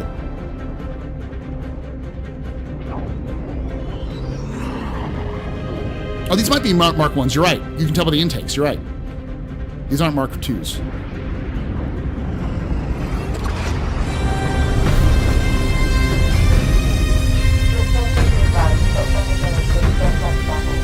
You know what the music plays. It's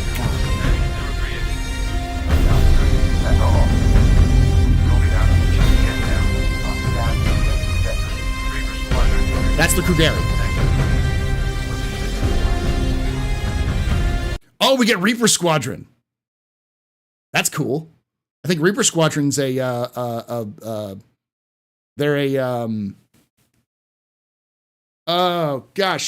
Retaliator Squadron. I have to look that up, but I think they're a Retaliator Squadron.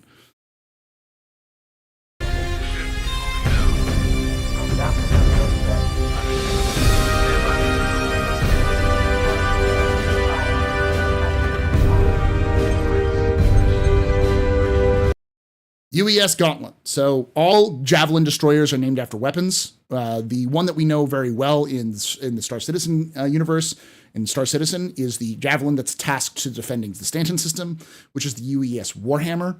We also have the UES Flysa, which is the Crash Javelin on Daymar. And then we also have some other ones. The Gauntlet is another one. But basically, all of them are weapons of some type. They're named after them, which the first being the UES Javelin, produced in 2690. This ship is designed specifically to fight the Vanduul. Well, not specifically. It's designed to be flexible enough, but it's designed around fighting the Vanduul. It has multiple modules, including Raider class and some other ones. I did a big video on them. Like Convoy Raider, Convoy Patrol, they're different modules which do different things for them. So, but yeah, so this is, I'm going to back it up a little bit more just because it's also cool.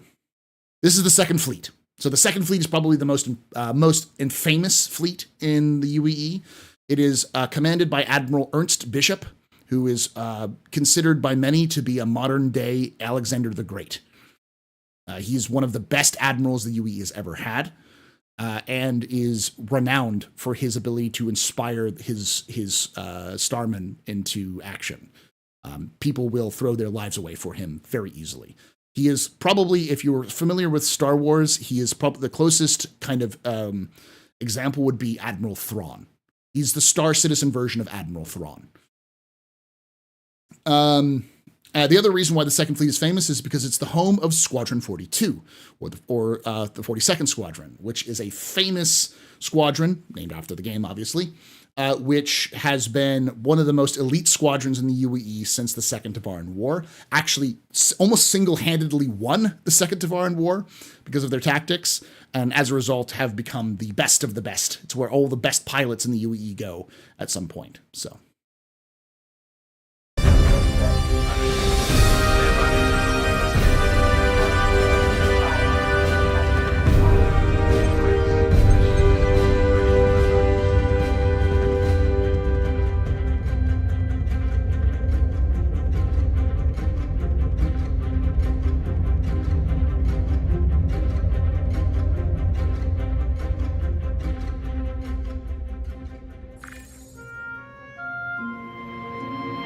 I know I just wrote you, but a couple of hours ago, proximity sensors on the other side of the jump got twigged. Word is it might be that clan we've been battling with. Okay, so a couple of things we're going to go over here real quickly. Write your senator today about the Polo Initiative. So this is an interesting little bit of lore right here on the Mobiglass, because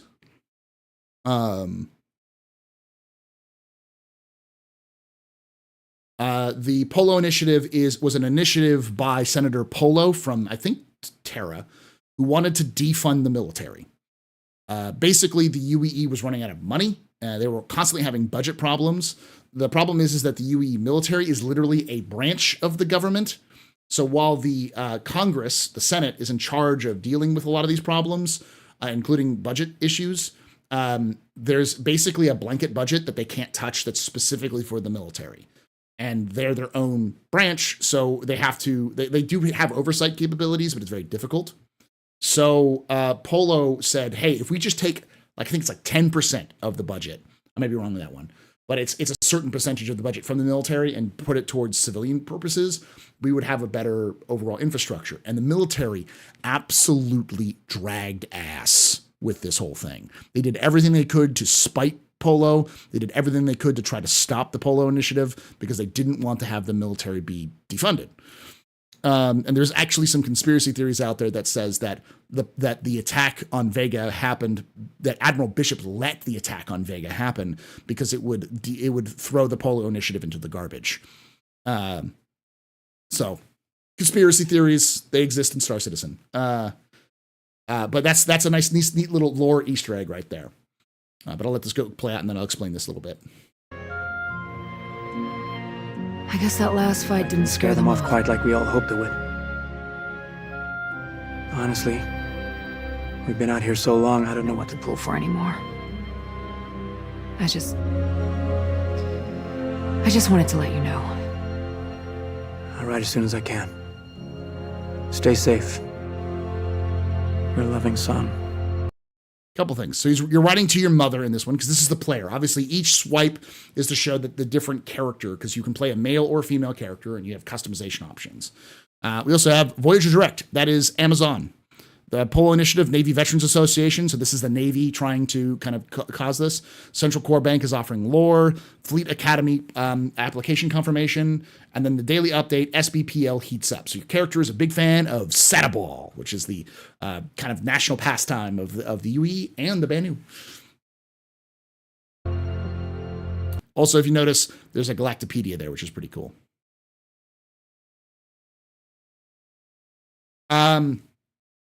So, let me back up a little bit more. Stay safe. Your loving son. Why this is important.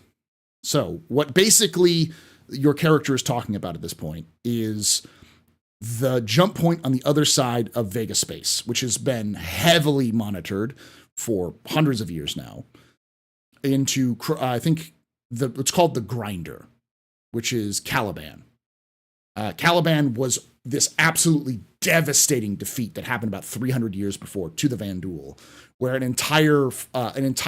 several fleets were crushed by the Vanduul, and it caused the loss of two systems, not just one, Virgil and Caliban. And the fact that they're saying the clan may have twinged it, which means that there may be a clan entering into Vega space. Now, generally speaking, in the history of the UE, every time a Vanduul clan enters a space, it is only a matter of time before that system falls. So what your character is doing is writing what they think probably will be their last letter to their parents. Because if the Vanduul get into Vega, there will be blood. They do not negotiate. They're not there for hugs and kisses. They're there to kill everyone and everything. They indiscriminately bomb and mulch up anything they can. They kill men, women, children. They don't care. They just go crazy. And every system, like I said, every system that has had a Vanduul presence has eventually fallen. And every time a Vanduul invade a system, that system has been falling faster and faster and faster as the Vanduul learn how to fight the UEE. So we're in a situation where your character is right in the path of a Vanduul clan, standing between Vega 2 and the Vanduul. So you're effectively writing your last letter. This is your last letter that you think you probably are going to die.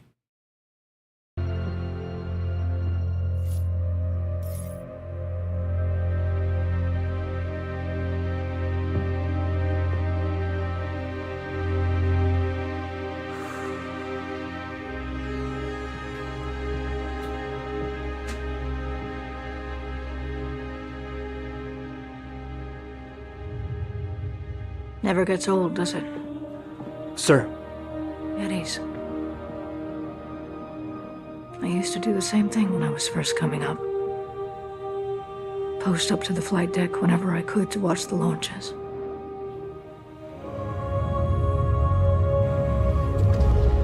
Have you seen the F-8s up close?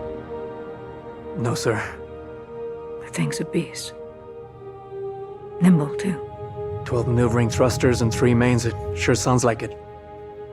Sir. Captain McLaren, to the bridge. Captain McLaren, to the bridge.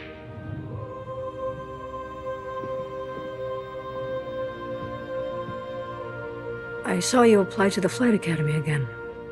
Yes, sir. Keep your head up. Took me a couple times before I got in. Thank you, sir. So, to put some context there, a lot of people were concerned, like, okay, that's the captain of the Gauntlet. That's Captain Rachel McLaren. And it's not unknown. She's the daughter of Admiral Bishop.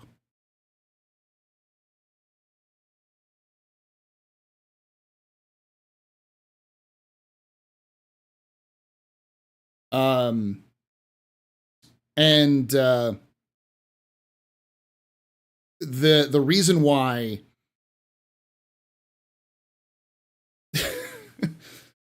she's not your mother. No.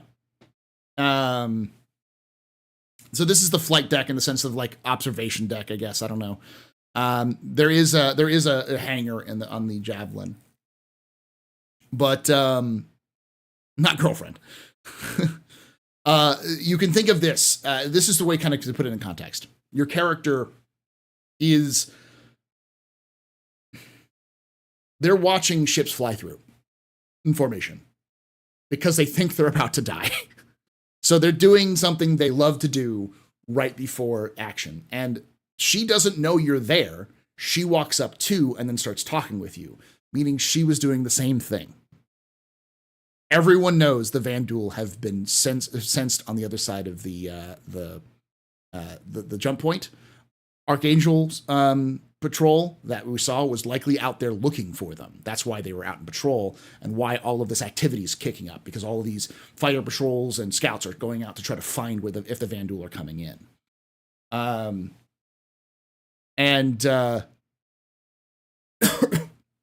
As a result, both of these characters are scared, is what it is.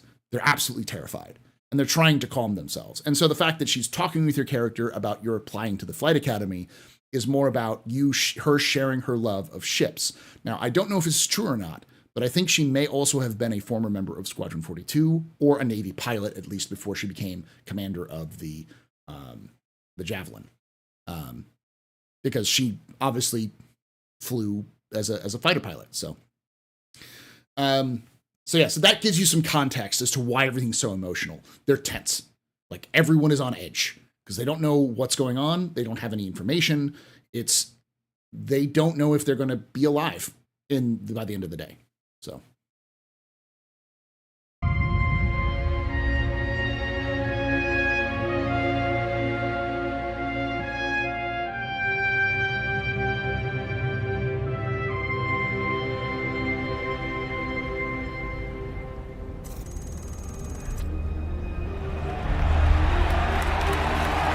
We all thought this was in-game. That's why we were clapping. Welcome to Cloud Imperium Games Manchester Studio. I'm Chris Roberts, and I'm pleased to announce we have just passed a major milestone. Squadron 42 is now feature complete and has entered its polish phase. To celebrate this milestone, we've gathered some of our core leadership. Yeah, this is also from before Regeneration. And somebody else said, your character is not a pilot this time. You've applied to be a pilot. I believe you're a gunner on the Javelin. So we don't know your rank, though. Someone else said, like,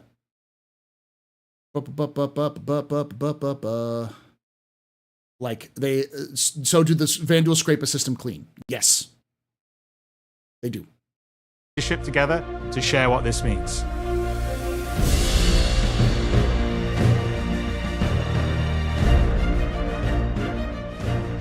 As Chris says, we've moved into the polish phase of Squadron 42, which means extra emphasis on ensuring things feel fun.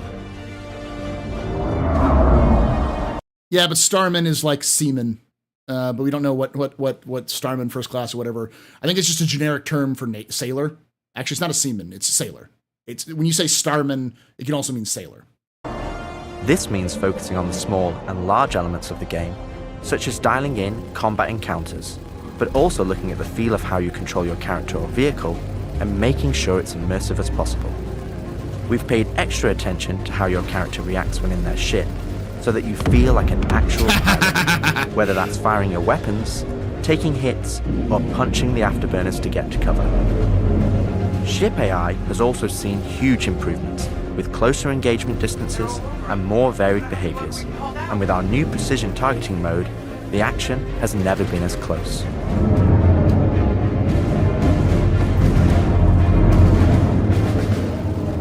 With the aim now. So the context, for more context in terms of development, CIG's been developing new AI systems that they use kind of these tags that they put on to AI. They did first with FPS so that they could vary up they could randomize, they can spawn an AI and they could put different tags on them. They'll give them different features like pusher, defender, sniper. They have different like aspects. And if they have those tags, they have specific behaviors which are associated with those tags. Those tags have been translated to ships as well. So they're using the same system that they did for FPS with AI. So you'll have ships that will act differently depending on which tags they're associated with. And this will all come to Star Citizen as well. But that's the idea. That's what he's talking about, effectively. Now on Polish, we've organized the project into self-sufficient strike teams, so we can focus on individual areas to deliver the best experience.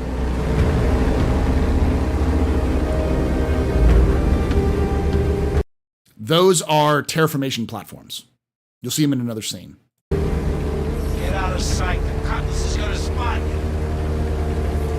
This allows us to bring all disciplines together with a unified vision of enhancing the gameplay by seamlessly blending it with polished visuals, final cinematic performances, and our ever-improving technology.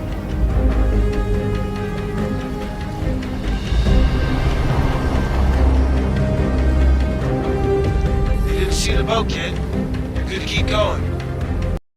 Notice how that's very placeholder. His face is not moving. He's not animated.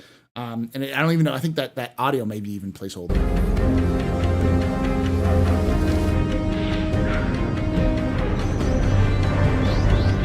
We're also dialing in gameplay features, such as the ship flight model for both atmosphere and space.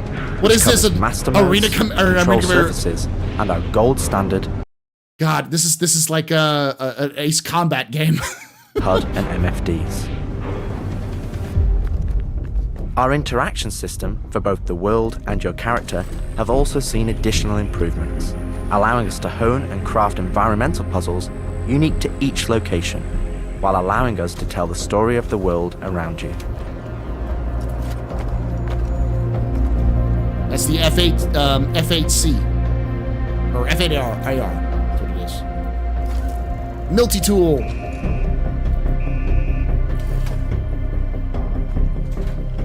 The military multi-tool is an essential piece of equipment for every pilot that integrates all attachments into a single handheld device and allows us to create really interesting challenges.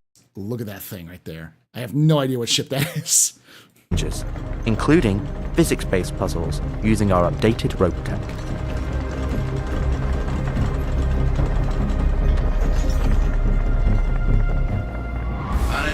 Vessels. This is the UEE Navy. Power down.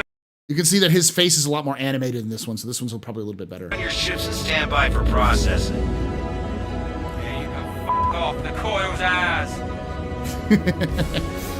God damn it. Our scanning, targeting, and marker system has also seen an overhaul, allowing us to highlight only the essential information that you need, such as key objectives, mission targets, and high-level scan information, while keeping your overall view as clean as possible. That skank!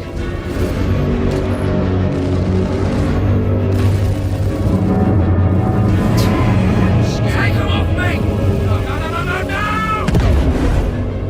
Tactical FPS combat and stealth, which has seen a suite of improvements, from improved looting, weapon feel and balance, realistic scopes, and smoother locomotion, alongside our new and improved FPS radar and scanner that provides you an overview of the battlefield, but at the cost of ramping up your own emissions. We've also seen the introduction of our Maelstrom-powered destructible environment, which adds a layer of dynamism to the experience alongside our improved AI that can now have hundreds of combinations of traits that allow us to create unique and challenging combat encounters that really push your tactical awareness and skill.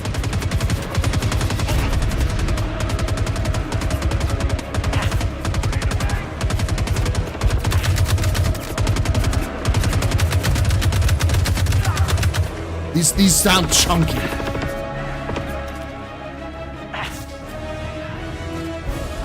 So a lot of things we saw there. The Maelstrom Destruction System, the new weapon sounds, the new like a visor mode where you can ping and get more targets, and sliding.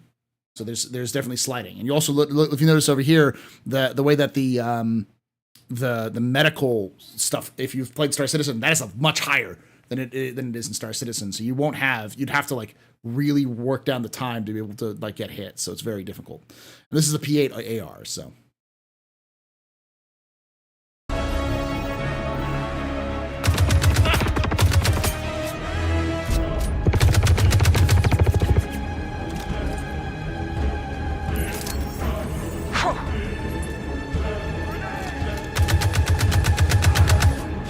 Such a tiny grenade.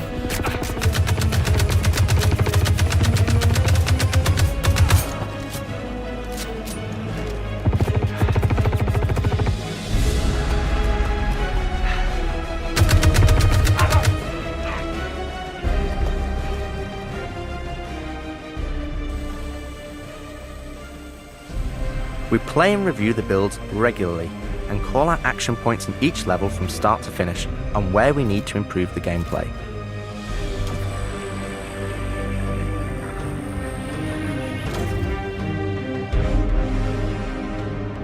This is an incredibly rewarding stage of development for me and the team, as the ultimate vision of the game is realized, allowing us to craft an experience that we can be really proud of. One specific area that I'm excited to dive in is the feeling of the player interacting with the world around them. Patching you in. As it's a core component of Squadron. And you'll also notice that there's new oxygen levels and a bunch of other things like that as well. So there's a lot more interactables and a lot more other things you got to do with this. A lot of the stuff is going into Star Citizen as well. Really grounds the world that you inhabit. We've made sure that any interaction in the environment is physically represented by a character animation to keep you in the moment and fully immerse you in the experience that we've created.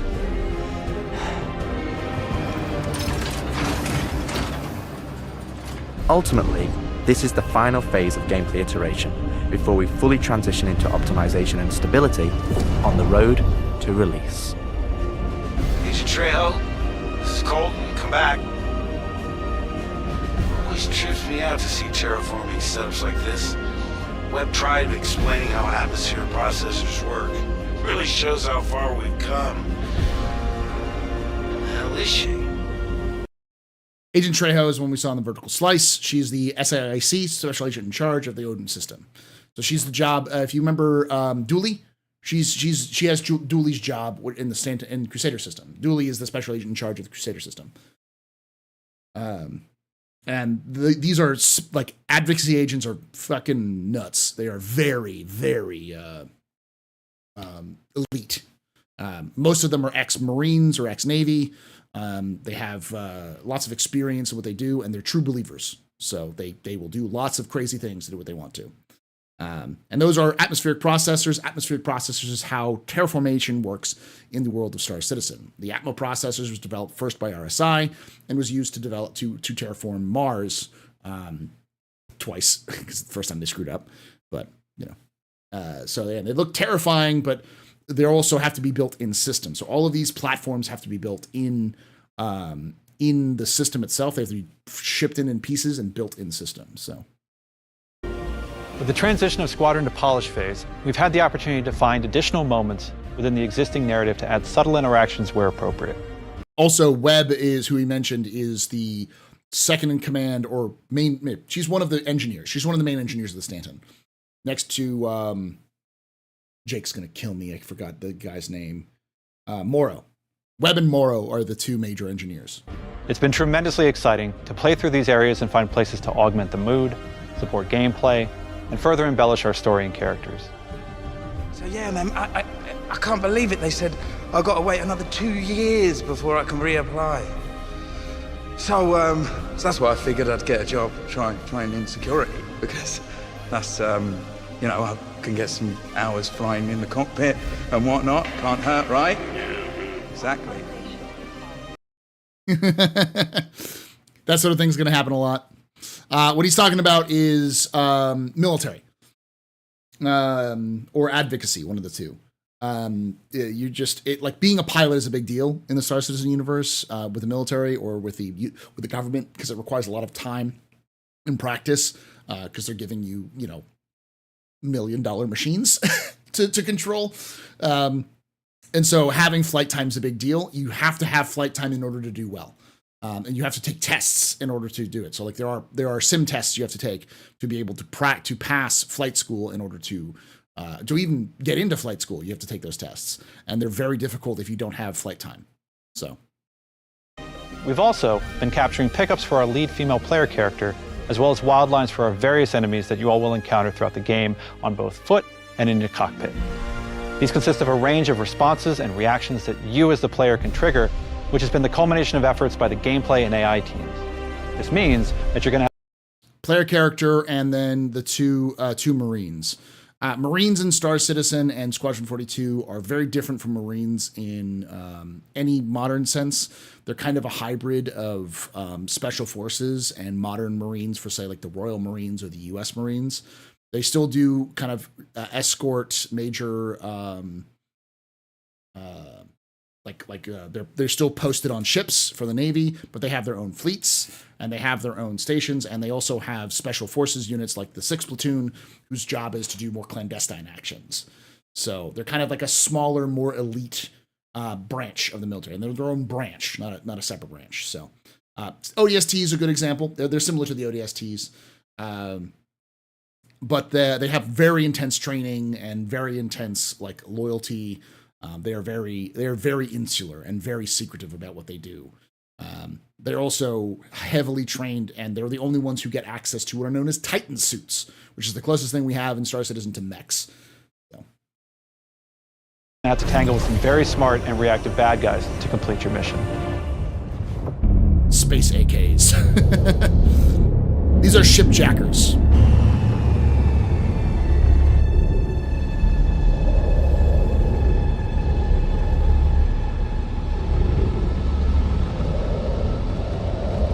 At the heart of this immersive adventure, you'll find cutting-edge cinematic storytelling, thoughtfully crafted to fully immerse you into your story. We fight today! So in 40 years from now, when you're surrounded by everything and everyone you hold dear, and they ask, what did you do in the Battle of Vega? You can look them in the eye and say, I held the line.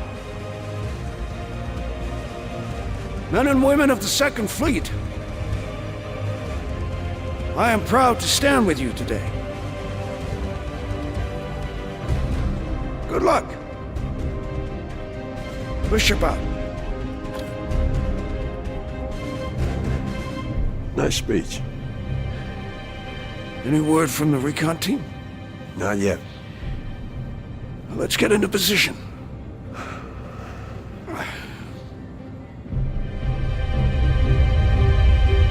Back this up a little bit so we can talk a little bit. So this is likely the full Second Fleet, which is unusual. Most fleets are broken up into smaller, I forget what they're called.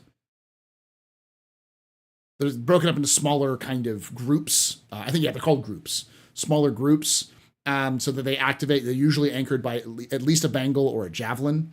And so these groups operate independently to help spread out task forces. They're either task forces or attack groups. Battle groups. Thank you. It's battle groups.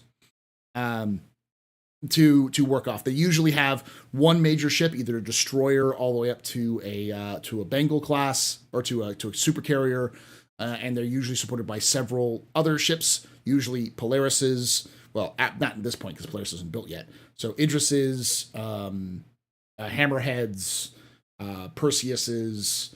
Those sorts of things will escort them and support them in their actions. And usually they're spread out all over a system or over multiple systems if they're kind of in charge of everything. The fact that the Second Fleet is there kind of shows you how important Vega is to the UEE. They have the entire might of the Second Fleet in one location, which is a lot of ships. So...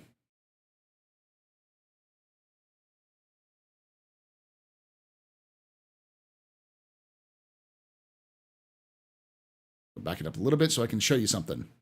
You can look them in the eye and say, Couple things here. First off, UES Morningstar. That is probably a Javelin. This is a brand new version, a brand new ship.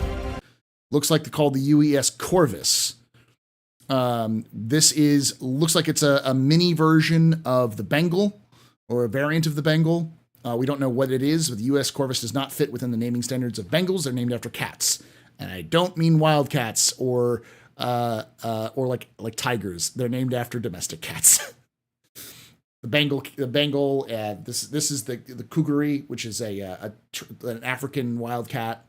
So I heard the line. And there's a couple of other things here as well. But yeah, there's a couple of them. There's at least, it looks like there's a cruiser, which is called the Integrity as part of it, which we know is a cruiser.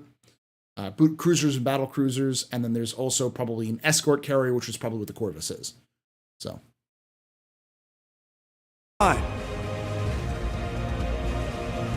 Men and women of the Second Fleet, I am proud to stand with you today. No UEE mercenaries, no mercenaries cracking this flight. No, the Kraken wasn't built yet. 2945. Good luck. Push your out. Nice speech. Any word from the recon team? Not yet. Notice how they're talking about the recon team. Let's get into position. They're trying to figure out what's going on.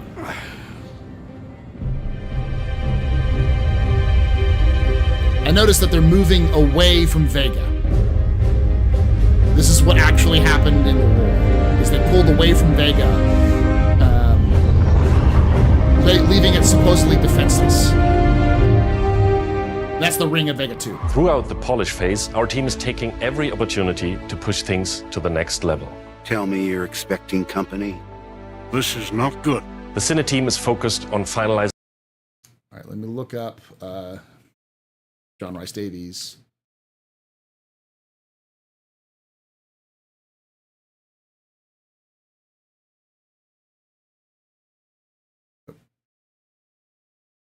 What his character is.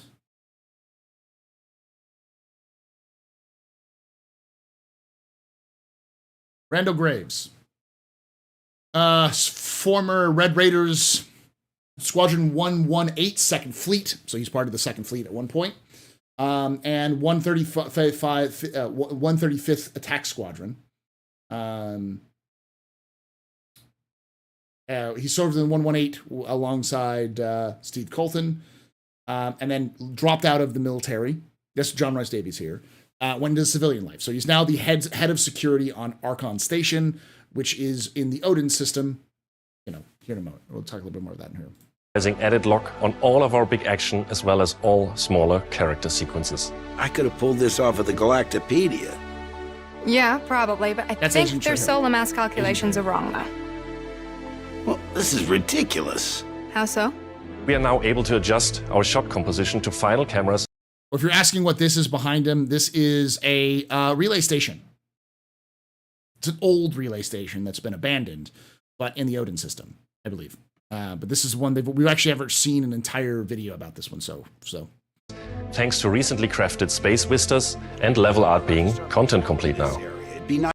Fortune's Cross is a station in the Odin system.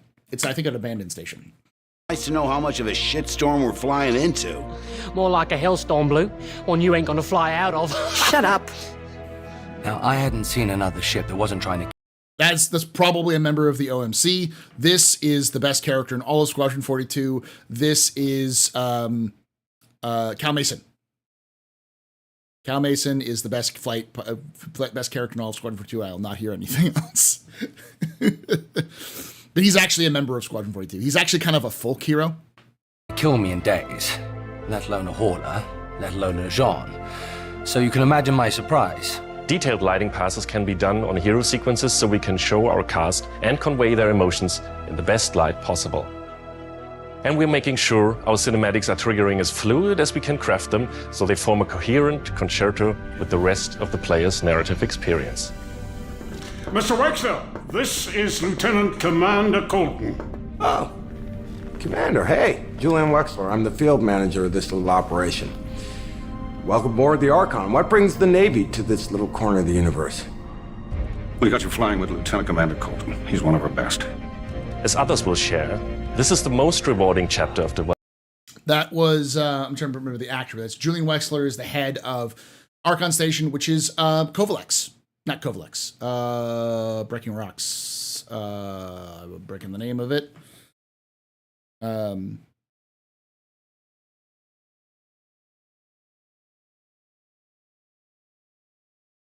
Shubin, thank you. Shubin Mining.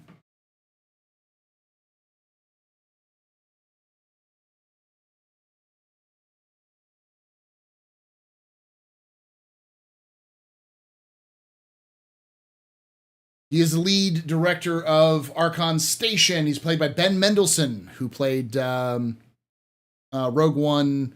In Rogue One, he played Director Krennic, I believe. So,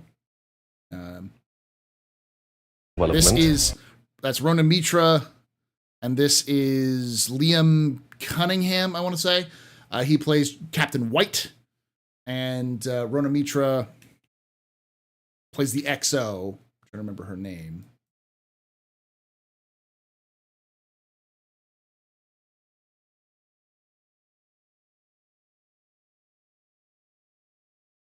Sophia Kelly, XO Kelly. Noah White is captain of the of it, and the UES Stanton is the Idris that you're on. Stanton. The Idrises are all named after systems in the UEE. So you have the UES Stanton, you'd have the UES Terra, obviously the Idris, the UES Idris because it's named after Idris. So these are Idris captain and crew. In fact, Noah White actually served on the Stanton as a starman. So when he was coming up in the ranks, he served on the Stanton before becoming the captain. Our best. As others will share, this is the most rewarding chapter of development, which is there a allows UES Soul? Probably. We don't know all of them yet. So to truly experience the visceral and oftentimes emotional moments that our narrative provides. That is Sophie Wu, I believe, is the name of the actress who plays this. But this is your mechanic. How did you handle it after Vega? I'm not sure I handled anything. It helps to remember that stuff like this is supposed to hurt. I've never been good at dealing with problems I can't fix. Well, this is one that you don't have to do alone. That's good to know. For the animation teams, polish phase means refining the social aspects of Squadron. Is his gear significant at this point? Yes. This means he's a pilot. That's good to know. You don't have to do alone. That is the pilot's outfit. That is a UEE Navy pilot's outfit or flight suit and armor. So this is when your character is a Navy pilot after they've gone through the academy after the Battle of Vega. That's good to know. Yeah, it's an advanced G suit and armor combo. For the animation teams, polish phase means refining the social aspects of Squadron 42 that occur between the various missions and getting the behaviors implemented across all of its chapters. Here we're dialing in the hangar to make it as immersive and believable an experience as possible. Done. They've been working on all of this stuff for a while now, and basically they will have random wildlines where they come up and talk with each other. They'll have different aspects. They use, I believe, the rope physics for some of these the fuel lines and stuff like this. But okay, all right. That is a Tavaran air shield. We stole that technology from an alien race known as the Tavaran. And that is the best ship in the game, the Argo MPUV, or Multi-Purpose Utility Vehicle. Every capital ship in the UAE has one. Let's do this. I have to switch out some of the entertainment on the mega deck. We're getting a weird airflow. Turning out the amount of stuff.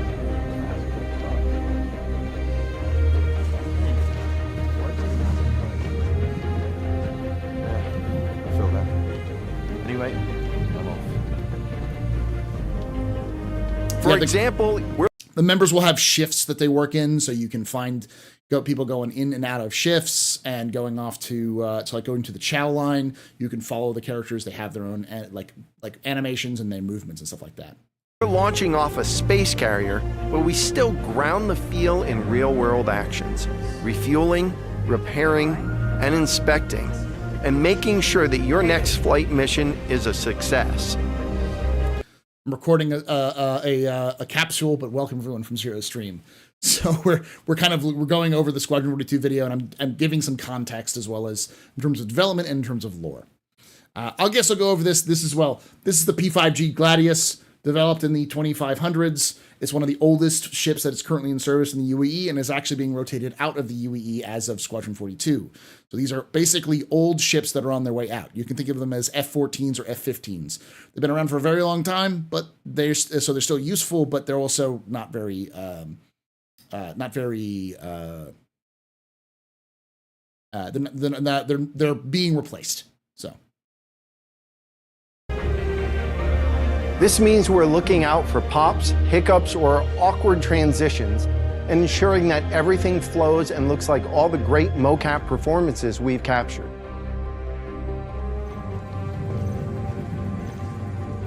Let's ready some extra ice packs out of storage. Whenever gunners are on full rotation, you can always count on at least one of them. And Chad is attacking me for saying for saying the F-15. You know what I mean. Older tech, it's still being used, but it is being phased out. I'm getting hurt. We also have you covered in everyday life. The medical staff work diligently for their patients, whether they're players or crew. I do want to know any Navy personnel who have been on board ships or who have known gunners. I do want to know, do gunners have a bad tendency to hurt themselves while on operation? Because that's what she just said. Which I don't know if it's just a little thing they added as nice little flavor text, but when they're doing full rotations, apparently they hurt themselves, probably because they sit too long or try to move around too much and those sorts of things and end up getting circulation problems. So.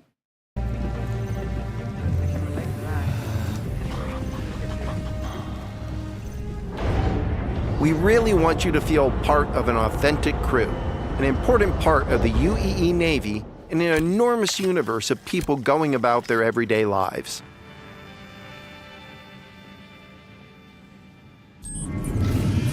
That's all IK driven. Let's go ahead and cliff. So basically, it's special. It's like an animation type. I can't remember exactly what IK is, but this is all IK driven. This is a new HUD that they're going to be introducing to Squadron 42 and Star Citizen. That is Aaron Setow, who is your ATC.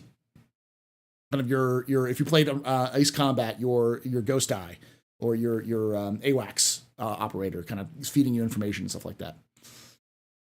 Takeoff. Ground crew, prep bay for takeoff. Copy that. Hangar, ready for launch. Takeoff approved, Baron 2. You have it. And the flight crew is based off of actual footage from flight crew and Navy vessels. Square the deck, then line it up.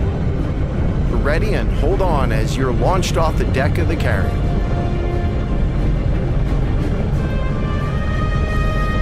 Baron 2, you are cleared for launch. Have a safe flight, Baron 2.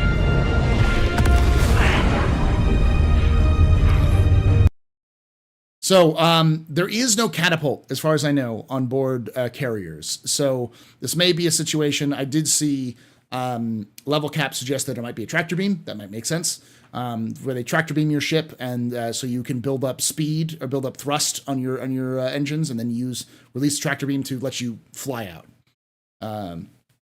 This is the coil right here. This is a destroyed. I believe it's a protoplanet. I have to look it up real quick.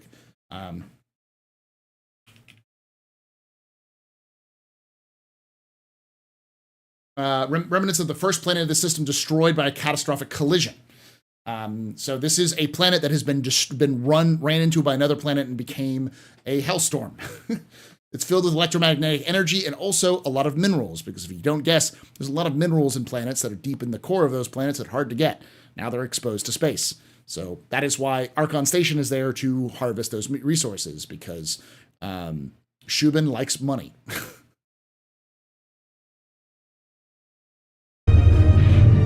kinematics, thank you. We want you to not only decide how you play the game, but to feel as if the people you interact with are in that world with you.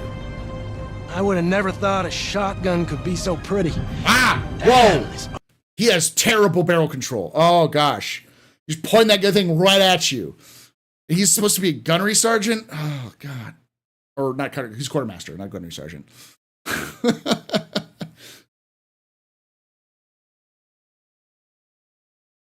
R97 is sleek as hell. This is in the game right now.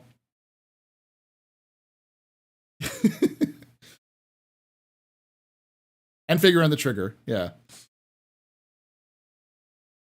So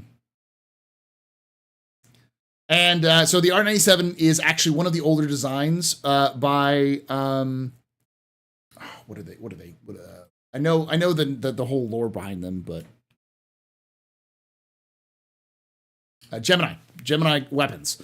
So Gemini, this is just a quick lore for this. Gemini was actually founded by a human and a Tavaran. Both of them were runaway orphans, and they were street rats. And together they cobbled up enough stuff where they kept getting into trouble because they kept stealing food, that the Tavaran ended up getting scared and built a weapon.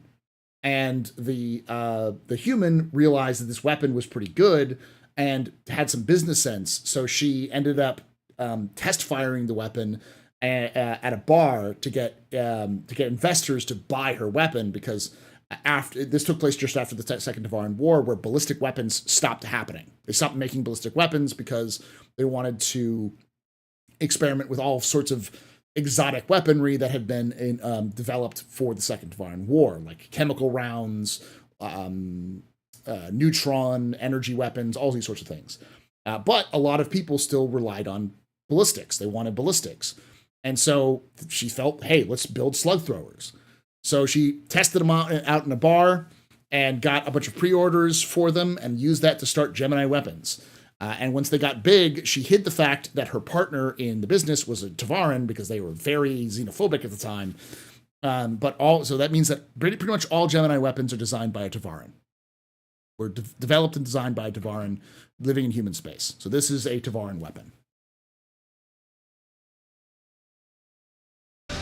Like a lot of other weapons in Gemini's arsenal, it has a higher rate of fire than most guns of its type. Our player has good trigger discipline. Oh, that is loaded. We're working to support a feel of authenticity through world traversals, running, jumping, and climbing, interactions with objects and the environment,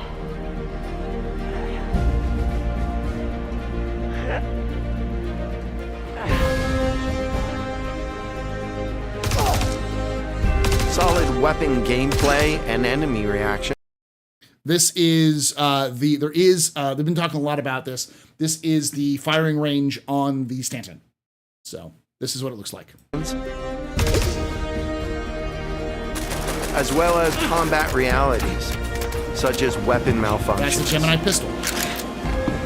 Woohoo, jammins. Or in close encounters of the more lethal kind. Ooh, that's gonna hurt in the morning. The animations are a little off there. As we continue to focus on the quality. So this is one of the security members. This is, I think, Archon Station. This is probably sanitation or Archon Station. It could be somewhere else, but this is definitely not a member of the crew or anything else like that. That's very, this outfit doesn't look like that. It may be a military version of the LH-86. That's the full auto version. It could just be that they don't sell them to civilians. Experience, we've been working closely with our art teams, and it's been exciting to see their environments come to life alongside us. While animation and design have been populating the locations, polish phase for my teams means making huge advancements in the quality of our characters and environments. We've established our standard with recognizable characters like Mark Hamill, Gillian Anderson, and Gary Oldman, and we're now applying this to the rest of the cast and identifying any remaining tech requirements that need to be closed down. The story of Squadron 42 takes you through a variety of diverse locations of varying scales and styles.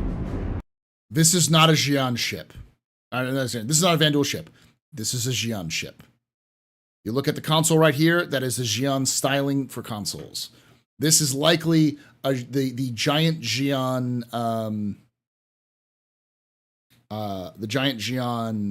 ship, which I think we shared glimpses of several environments before, and there's still plenty out there for you to discover. That is the Atmo processor. One of the main challenges the art team has had to face during the development of Squadron. That was seen in the vertical slice. That is Agent Trejo's advocacy Avenger. 42 is ensuring the visuals are complementary to the narrative of the script. The mood and feeling of a space is just as important to us as it is making sure we hit the visual quality that CIG has become known for. Oh, good. We can't hack it from this side. Graves, we got a locked door. Can you give us access? No, I'm afraid that's a negative, Steve. I would have to add you to our system to give you override permissions, and there's a lot involved in that. Won't happen. Okay, we'll figure something out. That's so corporate. I love it. Everything you see. There is the Xi'an ship. Campaign. That is a Xi'an cargo ship.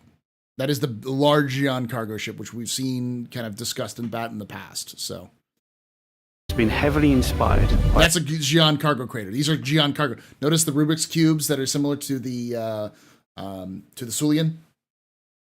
Yeah, that's a Xi'an cargo ship. The classics of 70s and 80s sci-fi, but with a modern twist. So this is inside of a Xi'an ship, right? To feel like it has a soul, its own personality, and tells of a history long before you arrived. This is inside the coil. Crafting interesting flight spaces and their connecting tissue has been one of the more unique challenges we needed to overcome for Squadron. It's a Retaliator bomber. Developing our VDB tech to blend seamlessly between tighter traversal spaces and into wider space vistas and planets has proved incredibly difficult but rewarding, ensuring that Squadron flows seamlessly from one chapter to the next, without interruption. Creating a diverse array of locations is essential to us. Our environments need to work from a variety of scales. We need to pay close attention to detail, whether we're working in a dirty engineering vent or navigating the debris of a dying star, wondering what may be around that next corner, or even who may live there, how would they have survived, and what state of mind may they be in. Yes, I've been speaking with engineering, making money above. This looks like the Idris, I believe. Yes, because that's Mitra. This is the Stanton, the bridge of the Stanton. We've worked closely with our social teams in delivering a cohesive social experience when you're taking some downtime from our refined flight and FPS missions, or even missions of the more eerie kind. This was seen in the visual teaser. This is a freelancer. A derelict freelancer. It looks like probably a Avenger there as well, so it's probably Trejo. We'll be introducing new space stations on a massive scale, all brought together and designed to be as tangible as possible. We've thought about their function, their age, and tried to ensure there's a progression in artistic style with each station as you progress through the game. This is definitely the cross station, because it said meet the advocacy agent.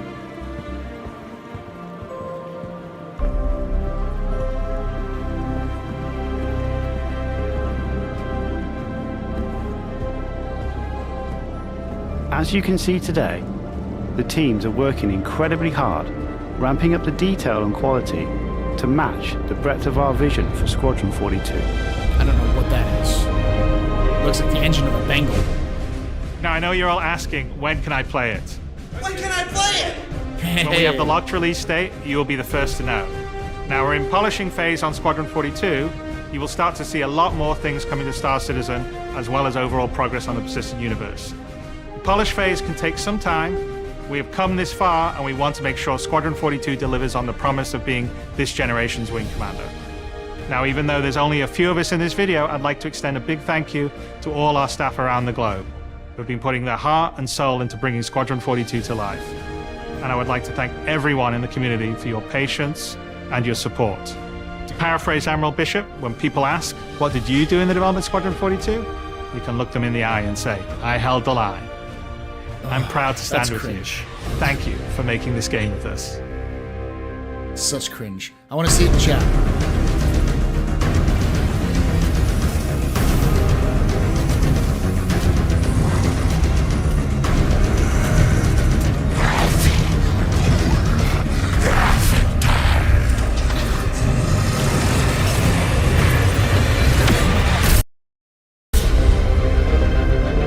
And those are the Van Duel.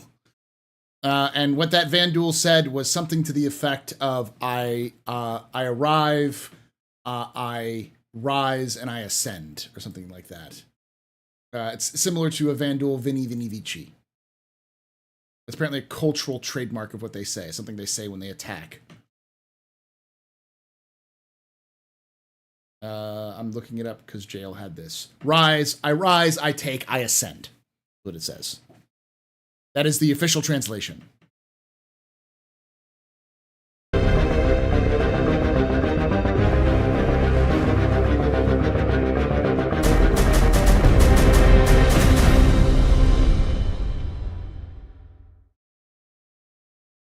All right. Hopefully that gives you some context for Squadron 42, some lore stuff, and some other development aspects. Some of this stuff may end up in Star Citizen, as I said. So, of course, I want to know your thoughts on all of this down below in the comments. This has been an hour of me reacting to this, so I do hope you enjoy this. Thank you for watching, and like I say every time, hope to see you someday in the black.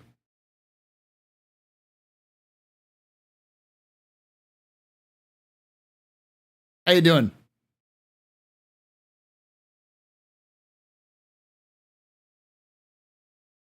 We held the line.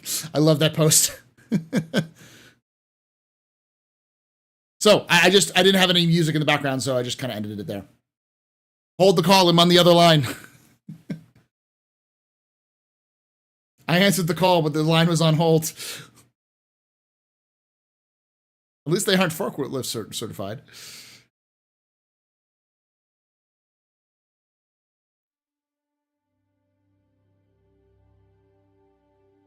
Hopefully you did enjoy that. I did record that for publish. I'll put it on YouTube just for there, but you know.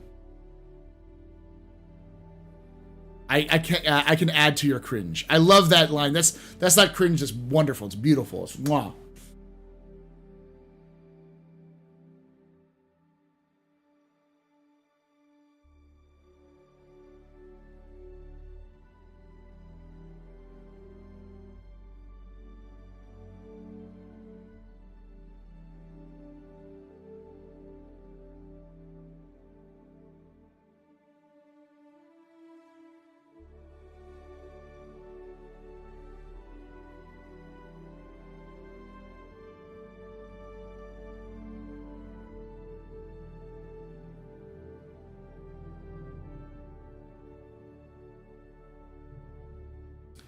That said cheeseburger and large fries. Yeah.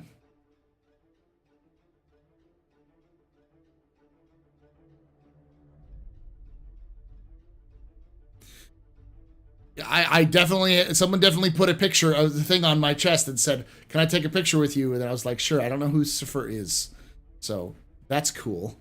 How are you doing, Contagion? I think we expect an order of magnitude increase in Star Citizen development as Squadron 42 wraps up.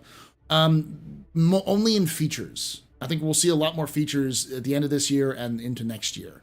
But I don't think but like a lot of those features are also locked behind things like server meshing, which is obviously in production, so.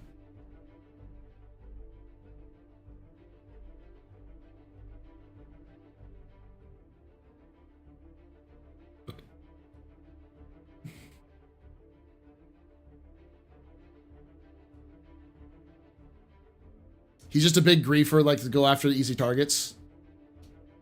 Yes, because everyone thinks I'm a big griefer.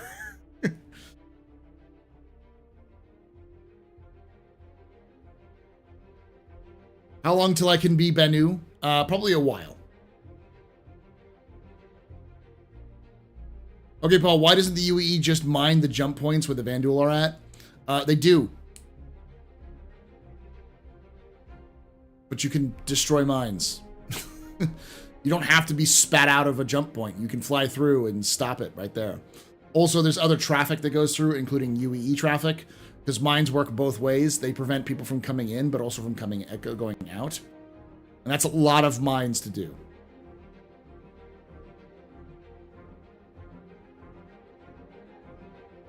Nautilus, I don't think is in Squadron, but it's definitely active during Squadron's time.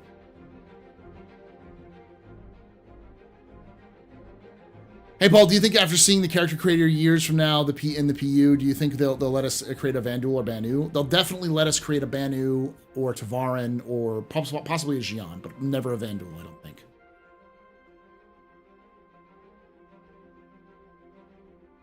I don't know if Nautilus is in Squadron 42, because it was kind of added later, so. Yeah, well, it's still in active service, but it's been in service for 500 years. It was built directly after the First Tavaran War. It was built around the same time as the Gladius. And the Gladius is being phased out, so. And as a lot of people were saying, it's like the F7 or the F4 or the F14. Like, it's probably the F14 is the best comparison to it, even though it's a single-seater. Because F14 is no longer in service, so. Perseus is older than the Nautilus. Perseus predates the First Tavaran War. It's the oldest ship that is in game. Or will be in game. 2510, I think, is when it was built.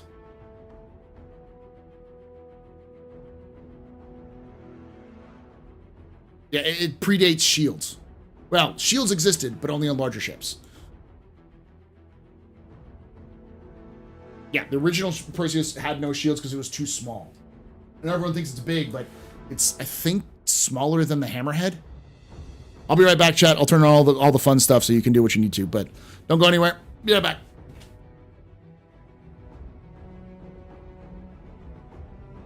Good news, everyone. Drugs.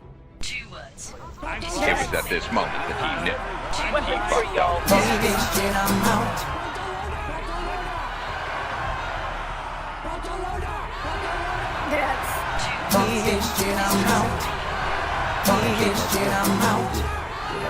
I'm just an old-fashioned cowboy. Everybody and his dog calls himself an outlaw.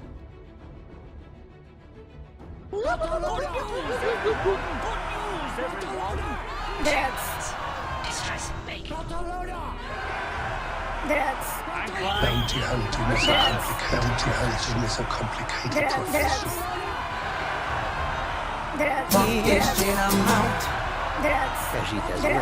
I'm just an old-fashioned cowboy.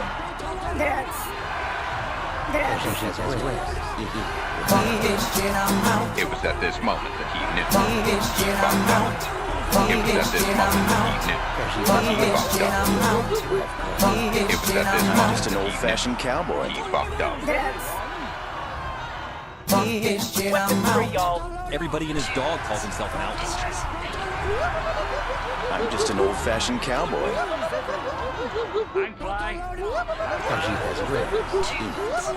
It was at this moment that he knew. He fucked up. It was at this moment that he knew. He fucked up.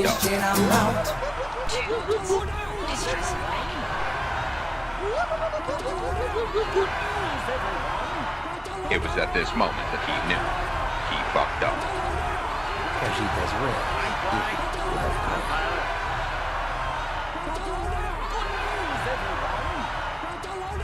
Bounty hunting is a complicated profession. It was at this moment that he knew. He fucked up.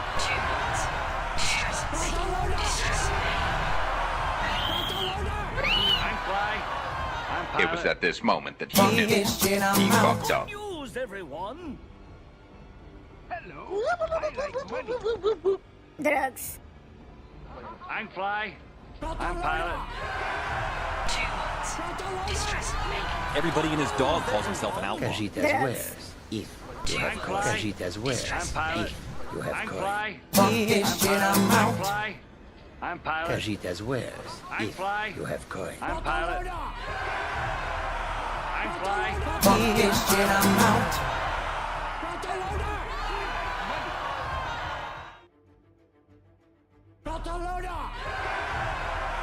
I'm just an old-fashioned cowboy. I'm fly. I'm pilot. Drugs. Bounty hunting is a complicated I'm pilot.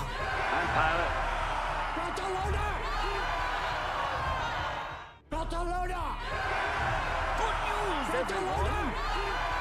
It was at this moment that he knew. He fucked up.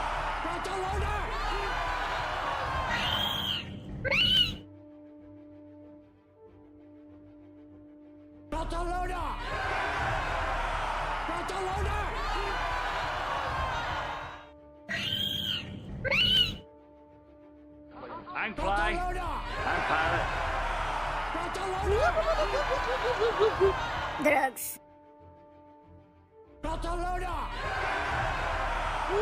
Cajitas wares. It was at this moment that he knew. He fucked up. Cajitas wares. If you have coin. It was at this moment that he knew. He fucked up. Everybody and his dog calls himself an outlaw. Drugs. Cajitas wares. If Bounty hunting is a complicated profession. Cajitas wares. If you have coin. Cajitas wares. If you have coin. I'm just an old-fashioned cowboy. It was at this moment that he knew. He fucked up. Cajitas wares. If you have coin. I'm just an old-fashioned cowboy. You have coin. Cajitas wares. If you have coin. Cajitas wares. If you have coin.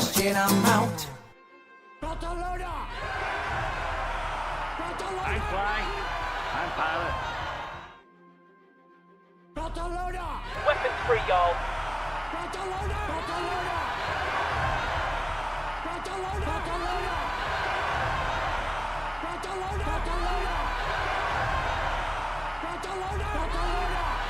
Cajitas wares. If you have coin. It was at this moment that he knew. He fucked up. I'm fly. I'm pilot. I'm fly. I'm pilot. Everybody and his dog calls himself an outlaw. Pilot. Good news, everyone. It was at this moment that he knew. He fucked up. He fucked up. I'm fly. I'm just an old-fashioned cowboy. Everyone. Drugs. 2 words. Distress bacon. I'm fly. I'm pilot. I'm fly.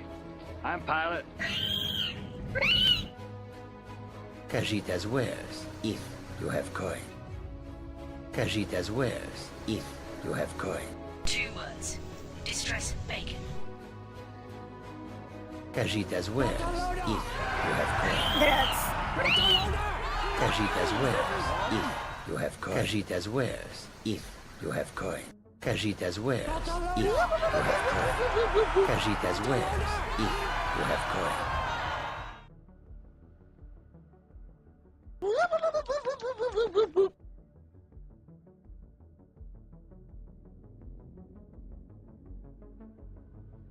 Drugs. Good news, everyone. I'm fly. I'm pilot.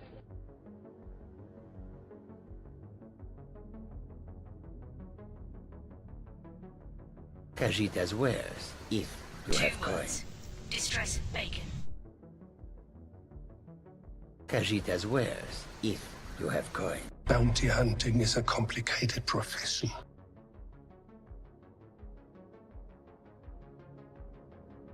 Drugs.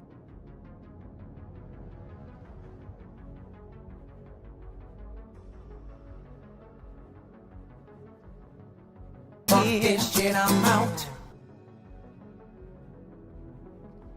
I'm flying. Weapons free, y'all. Pilot. I'm flying. I'm pilot. I'm flying. I'm pilot.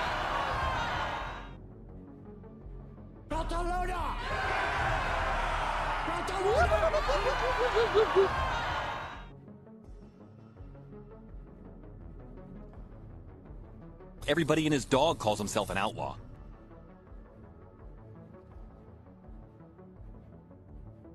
Cash it as wares, if you have coin.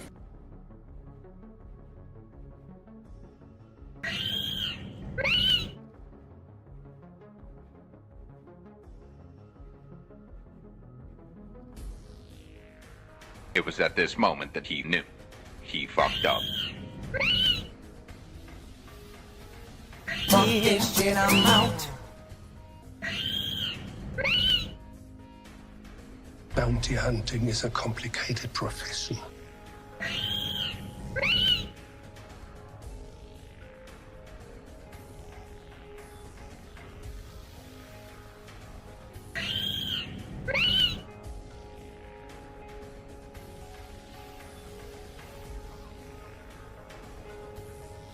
Drugs.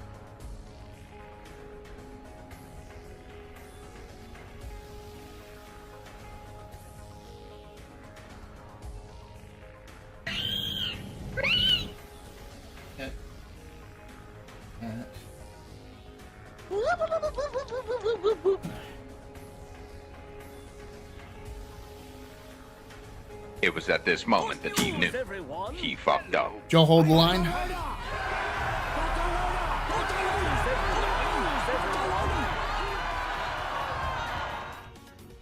I'm just gonna use the restroom.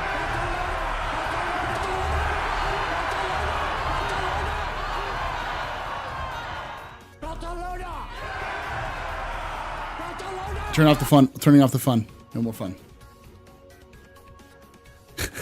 Sorry, Paul. You're replaced. I'm the new Paul. Okay, I can go away now.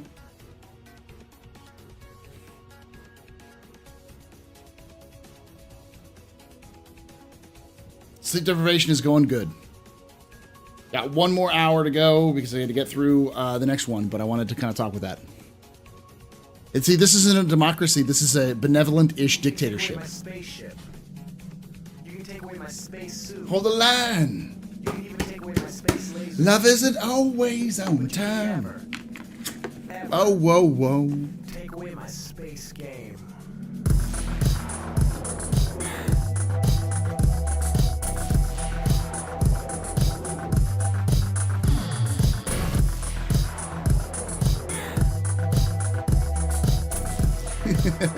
Yosalis gets it. X_Strikex_Government. Just resubscribe for 4 months. Woot. Woot, indeed, for that 4 months of support. You're very important, public, very impressive, Mr. Vanny, to the pedestrian. This is your fault. You're drinking. Trust and cheers in chat. You can take away my space suit. You can even take away my space lasers.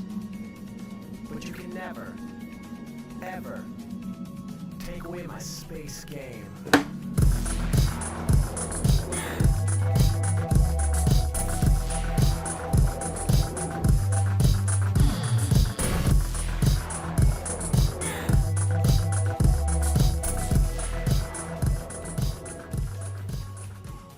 Silas has subscribed.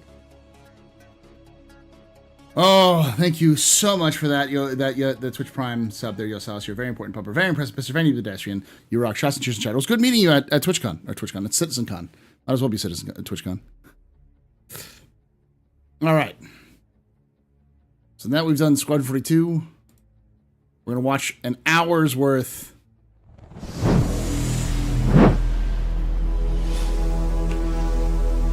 character advancement.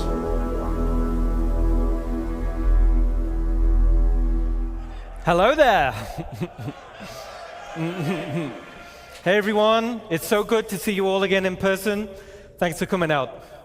So I'm Ian, I'm the art director for StarCitizen. Ian! We're gonna kick off the first ever day 2 of CitizenCon by talking about some of the awesome work done by the character team.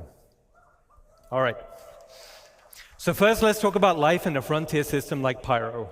and how this influences the character designs. So we wanted to create something unique compared to what we've seen in Stanton already. We wanted to give a wider visual palette. You think the Galaxy Perseus in 12 historical months? age Or is that just referring to the between Polaris in 12 different months? solar Polaris. We might get the So this Galaxy. chart describes the fashion pillars for humanity. We can see where all suits, armors, and fashion items should belong. In terms of material use, manufacturing technology, and novelty. So you can see Earth fashion on the left, Terra fashion on the right, and Frontier fashion right in the middle with a little bit of overlap of Earth. So essentially, Frontier fashion is function over form. They are repurposed and repaired, and generally are misfits rather than sets. Outfits are purposeful by having storage solutions. Give those cheers. This implies survivability along the frontier. Okay, let's take a look at some of these assets in the game. I haven't seen this, so I'm interested to see this. This probably is the Citizens for Pyro outpost. It looks pretty non-piratey.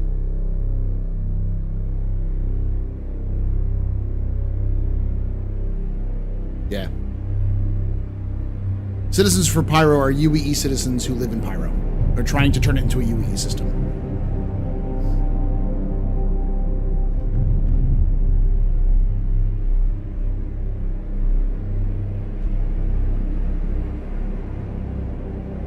Ooh, I like the old diving collar style. It looks good. It looks interesting.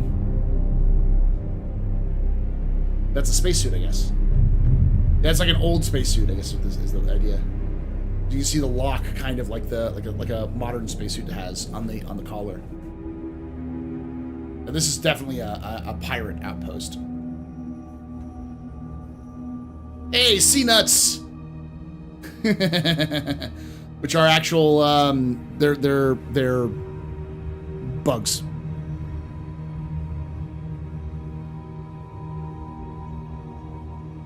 Very good. More cloth than probably Kevlar in terms of armor.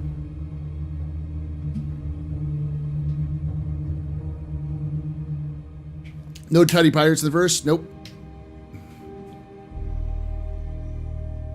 Steven H, thanks for hanging out.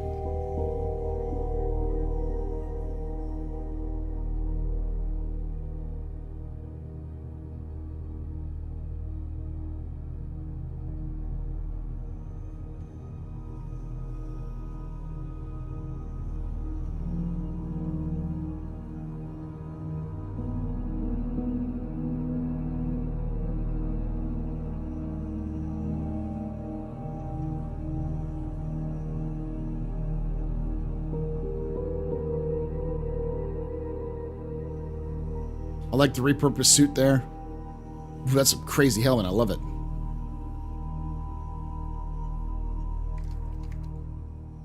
Okay, awesome. So hopefully you guys that played Pirate Playground, you will have seen a few of those assets being showcased. So as we saw from the video, pouches and storage are a key part of the Frontier aesthetic. This drives the feeling of survivability. But from here, we thought it'd be really cool to give the functionality, but also some customization options. So let's take a look at a video we just developed internally, and this is for modular storage items on the player. Are you kidding me? Functional storage?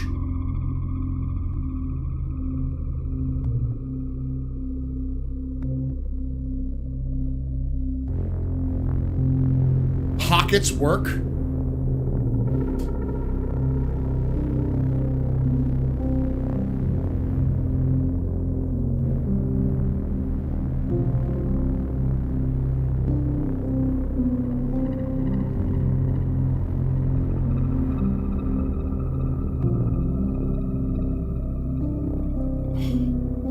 That's cool as shit. Oh, man.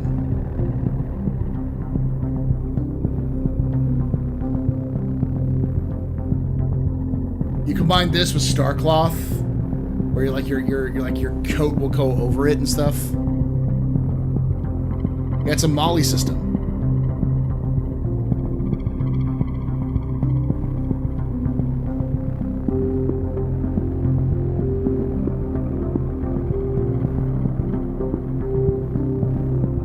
Yeah, I was super busy. I didn't see all of them. This is the first one I didn't see most of, so. Pretty cool, right?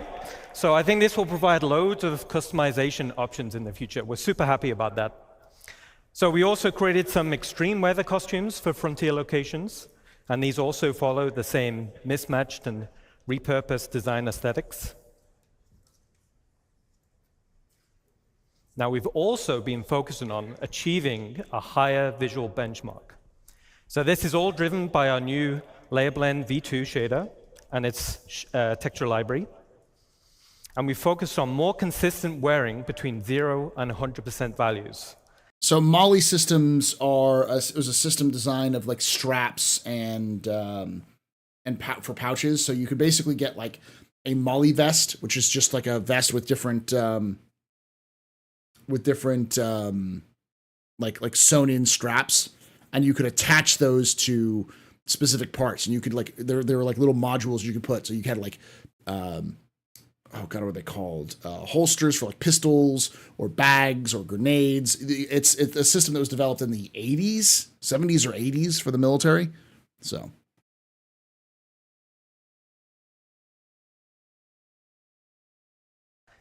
to showcase this, let's look at a quick example asset.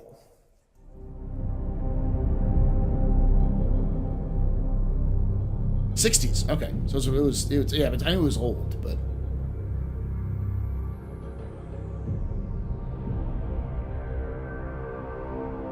It's important to note that those sort of pouches being everywhere will make things more fiddly, but you don't have to carry those pouches. You can carry backpacks and stuff like that to have more storage. But if you want to have a slimmer profile, you can use them. It's an optional thing, which I like.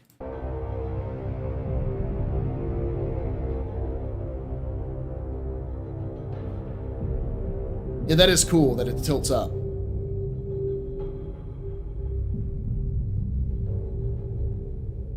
It was used till the 90s, yeah. All right. So as we saw in the video, the insides of the helmets are looking fantastic. Now this is us getting them ready to animate with put on and take off.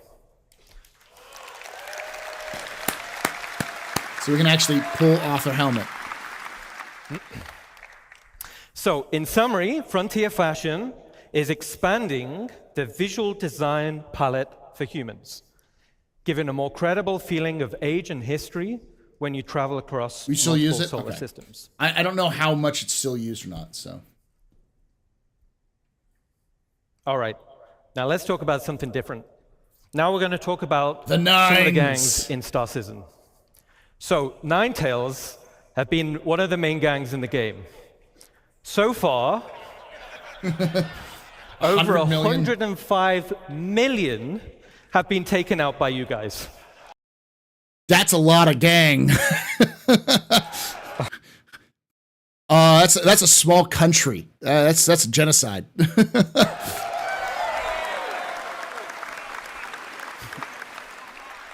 I don't know what I mean. So that's not a small country. That's like one of the top 10 countries in the world, kind of thing. You guys have been busy. Great job. All right.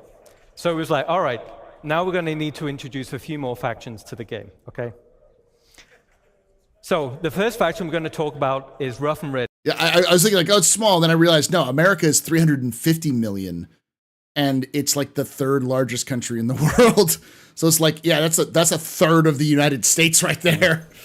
So the aesthetic of the gang was to be subtle. They're understated in terms of clothing, and they almost blend into their environment. On closer inspection, you'll notice their tattoos. These signify rank and progression within the gang. Let's take a look at a quick video. Fun fact, Rough and Ready works are the people who create, they're basically the R&R service, the rest and relaxation service in Pyro. But they're a gang. They control all the fuel in Pyro. So if you try to open up a shop that does fuel services, they'll fuck you. They're the monopoly on fuel and refining. Video.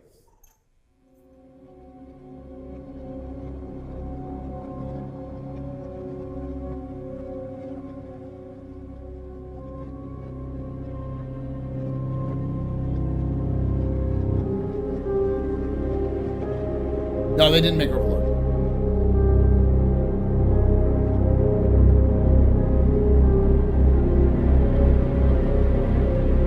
Well, the tats make a lot of sense now that they're mechanics.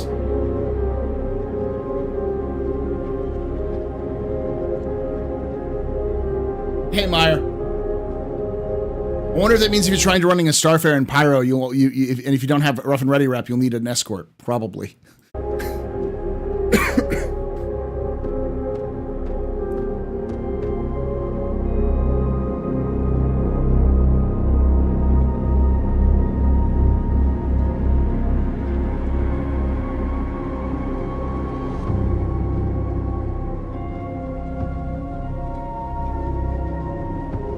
Burn before re-entry.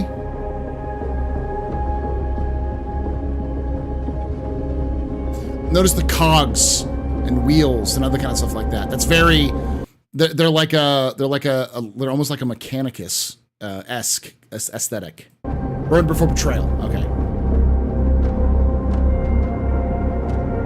The snakes are kind of like hoses almost.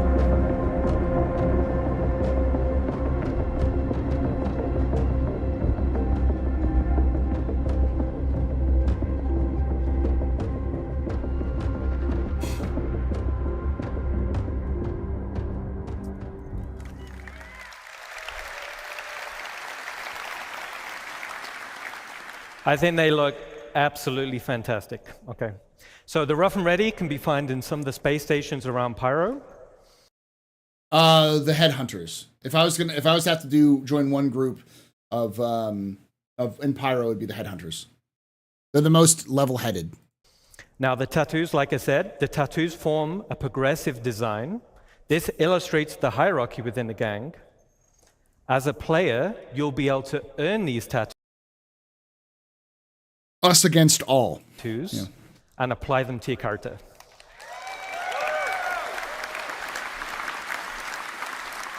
I didn't get that. That is a pun. These are the Headhunters. They're kind of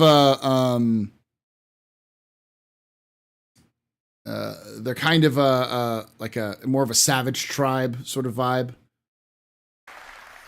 They're probably the best chance at Pyro. They have the best chance of overthrowing the Xeno threat. Okay, cool. The next gang we're going to talk about is Headhunters. So this gang is also located in Pyro, but offers a completely different frontier aesthetic. More of a wasteland vibe with lots of personality, and this will translate into the behavior types. Now this. See, we just got to get good reputation, then I can walk in and take it from them. This gang is currently in production, but let's take a quick sneak peek. They're the level-headed ones? Yes. Oh, the Dusters. Okay, yeah, the Dusters. Dusters are are they a Pyro gang? I thought they were a Stanton gang. But yeah, the Headhunters are the most level-headed. They're not out for like weird political reasons. They just want power.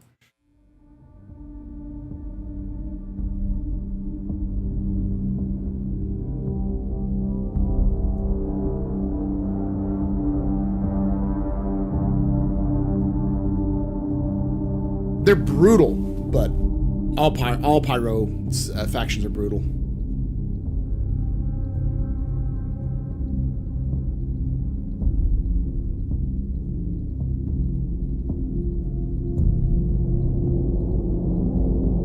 I love the Mohawk. Or the crest, almost.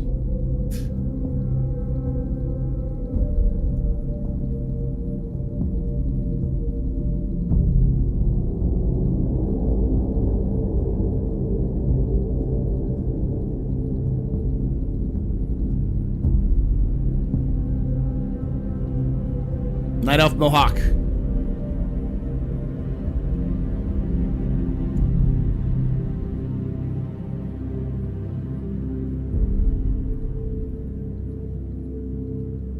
She loved this, yeah.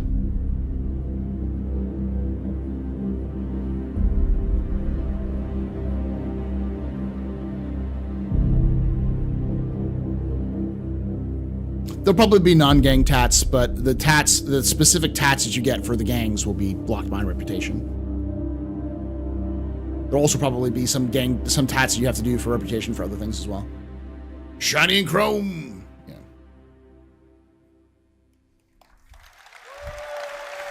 Hey, the Dusters. Okay, so cosplay competition next year. I can't wait to see what you guys come up with. All right. All right, so they're looking awesome. Now, the last gang we want to talk about is Dusters. Yes. So Dusters are a criminal gang.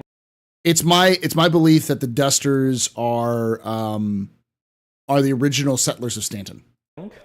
Specializing in mining-related crimes. Now, internally, I love the original Desert Nomad armor. You can see him here, right?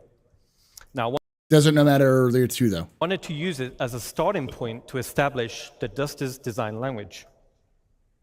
So here we can see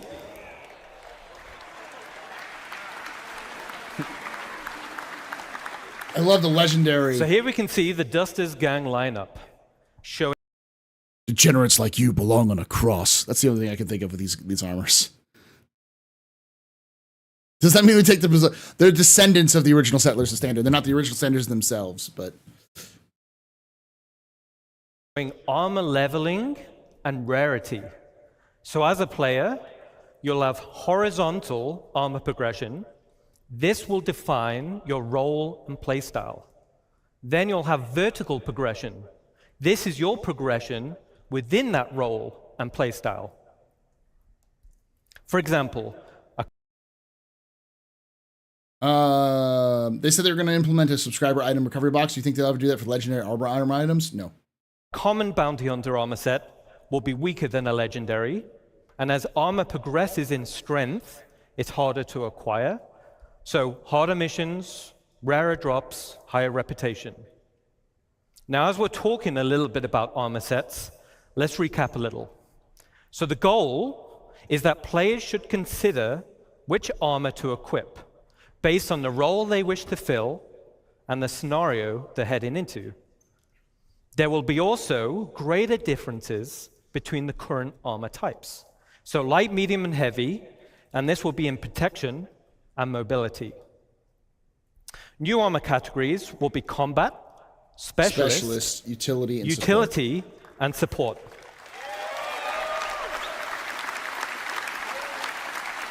We've changed it up, which is nice. And these will define the type of items that are quickly available on the slots of the suit. There will also be additional cool as shit to assist in your chosen role. That looks really fucking cool. Matrix of armor type versus category will provide a variety of roles, with each providing best-in-class benefits.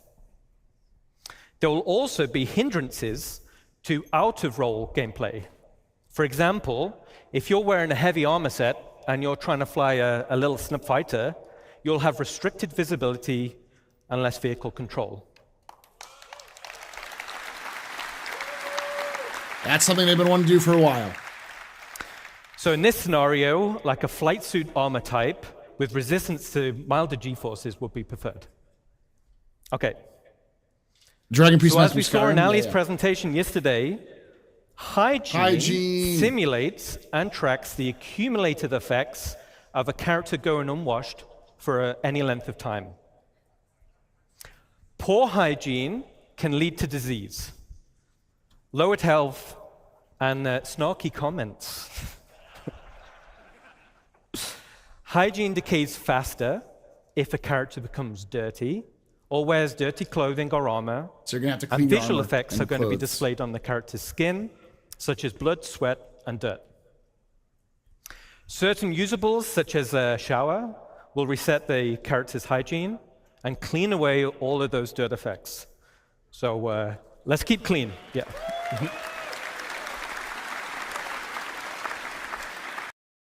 I'm sure eventually they'll have things like they'll charge you higher amounts of money, or you won't even be able to buy stuff if you have really poor hygiene. Okay, so that covers a quick recap on So I have to do laundry sets. too? Yeah, but probably it's more like a toss it into a place and let it go for a minute and then pull it out. And hygiene. Let's get back to a video showcasing the dusters. Oh, yes.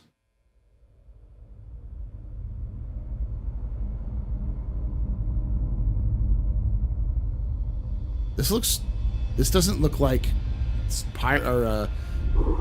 this looks like Microtech.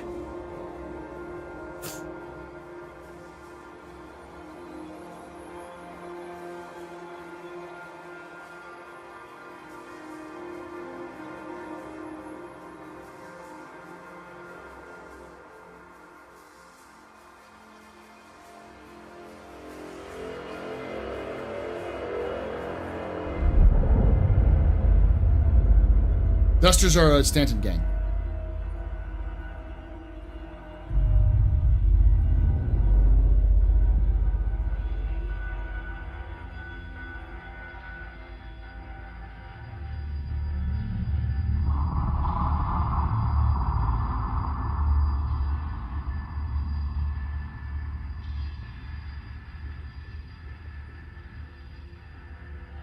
Yeah, there are Nova Riders as well.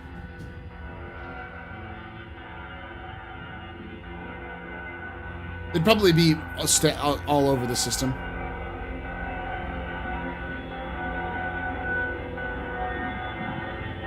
They look almost tribal, which is kind of cool.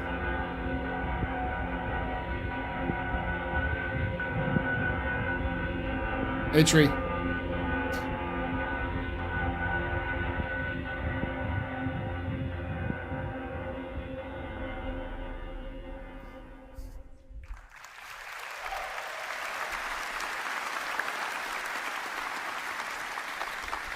Awesome. So you'll be able to find the dusters scattered around various derelict settlements and wrecks in Stanton. And the dusters will be available Q4 this year. So, again, my theory is that those are the descendants of the original settlers of Stanton. And with that, I'll hand you over to Sean Tracy. You guys have been awesome. Enjoy the rest of your show.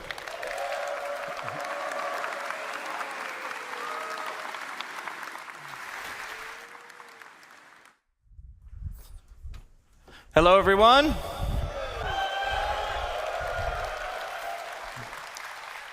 All right, so I'm Sean Tracy. I'm the Senior Director of Tools and Tech Content here at Cloud Imperium Games in Los Angeles. So today, I want to talk about Starcloth. And Starcloth was initially unveiled at a previous CitizenCon, kind of in an early stage. So it's now rolled into full production, and it's used in both Squadron 42 and Star Citizen. So it's going to be seen on more and more assets, like some of the great art that you just saw. So what's really cool about it is that it's unified with the physical world, whereas before it wasn't unified and was based completely on character movement. Hold on. Now, it's faster than the previous cloth setups, and in the end, it just looks a whole lot better. So today, I'm going to cover some of the tech, the pipeline, and we'll see some results. So let's get and see it in action.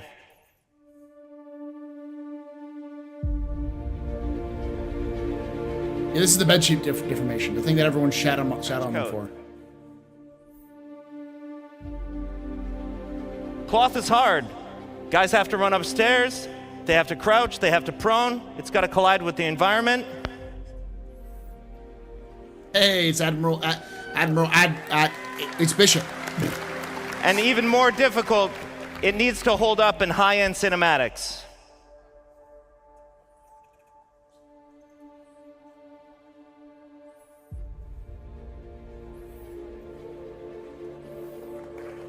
Oh, it's that scene. This is Vega, by the way. This is New Corvo.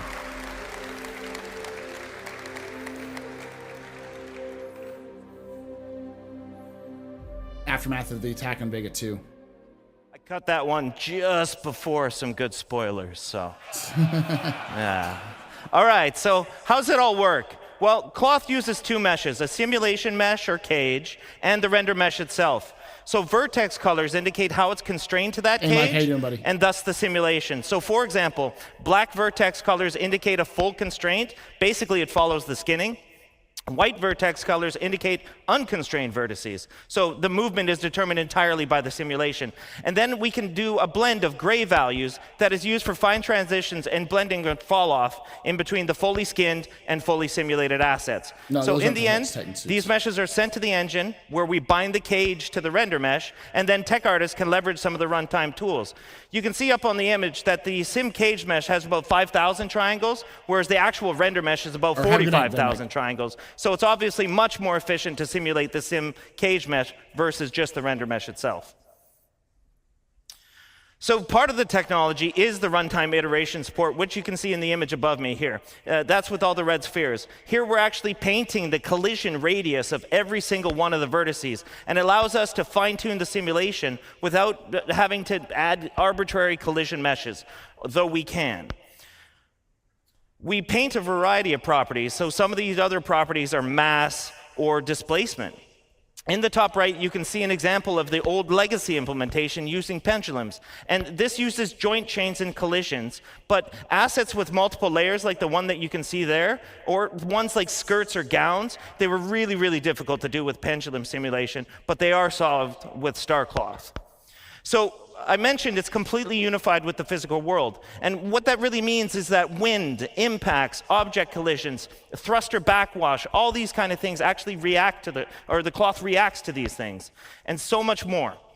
So it's not just character movement.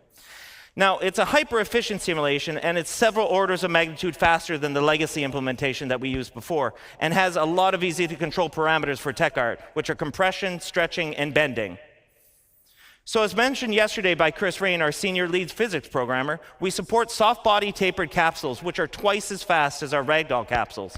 It's also key to solving one of the most important aspects of plausible cloth simulation, and that's mitigating the tunneling or the clipping that happens through a character. So it's very, very difficult to solve with pendulums.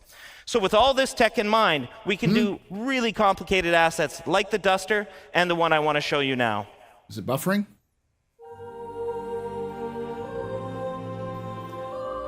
I want to pause it for a moment because apparently Twitch is buffering.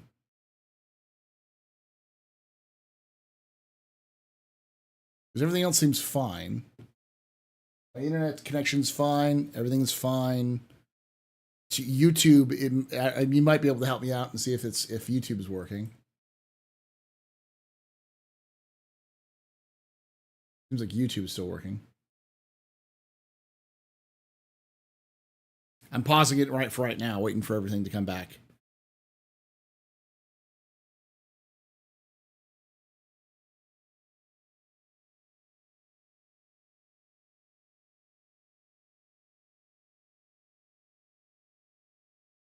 Yeah, on the playback for YouTube, it looks fine.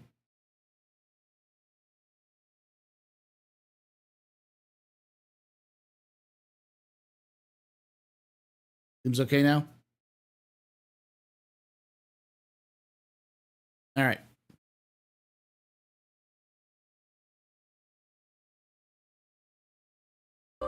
So here you're seeing about 5 different layers of cloth going on and self-colliding between each other.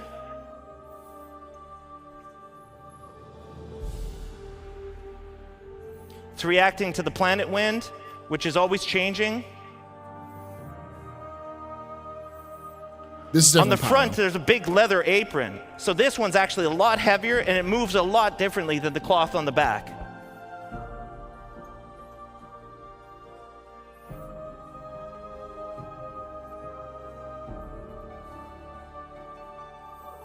So he's walking into the wind here.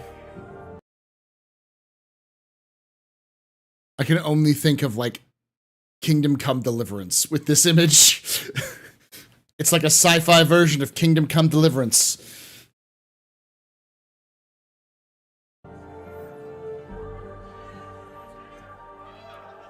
And in the end, Henry, as I where's my mentioned, Henry? it just looks a whole lot better.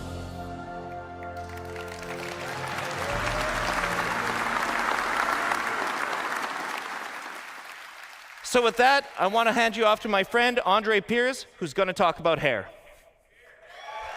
Hey, here we go. Thank you, man. Hi, everyone. So, nice to be here in LA with all you guys. So, I want to start with a question, okay? How many of you are actually excited that we're getting new hair into the verse? We've been waiting for it for years, Andre. All right. So, I'm Andre. I'm the lead artist in our recently formed hair department. We branched out from the character art team and created this department. And it's a pleasure to be here today with all of you and tell you that we're damn proud of what we achieved.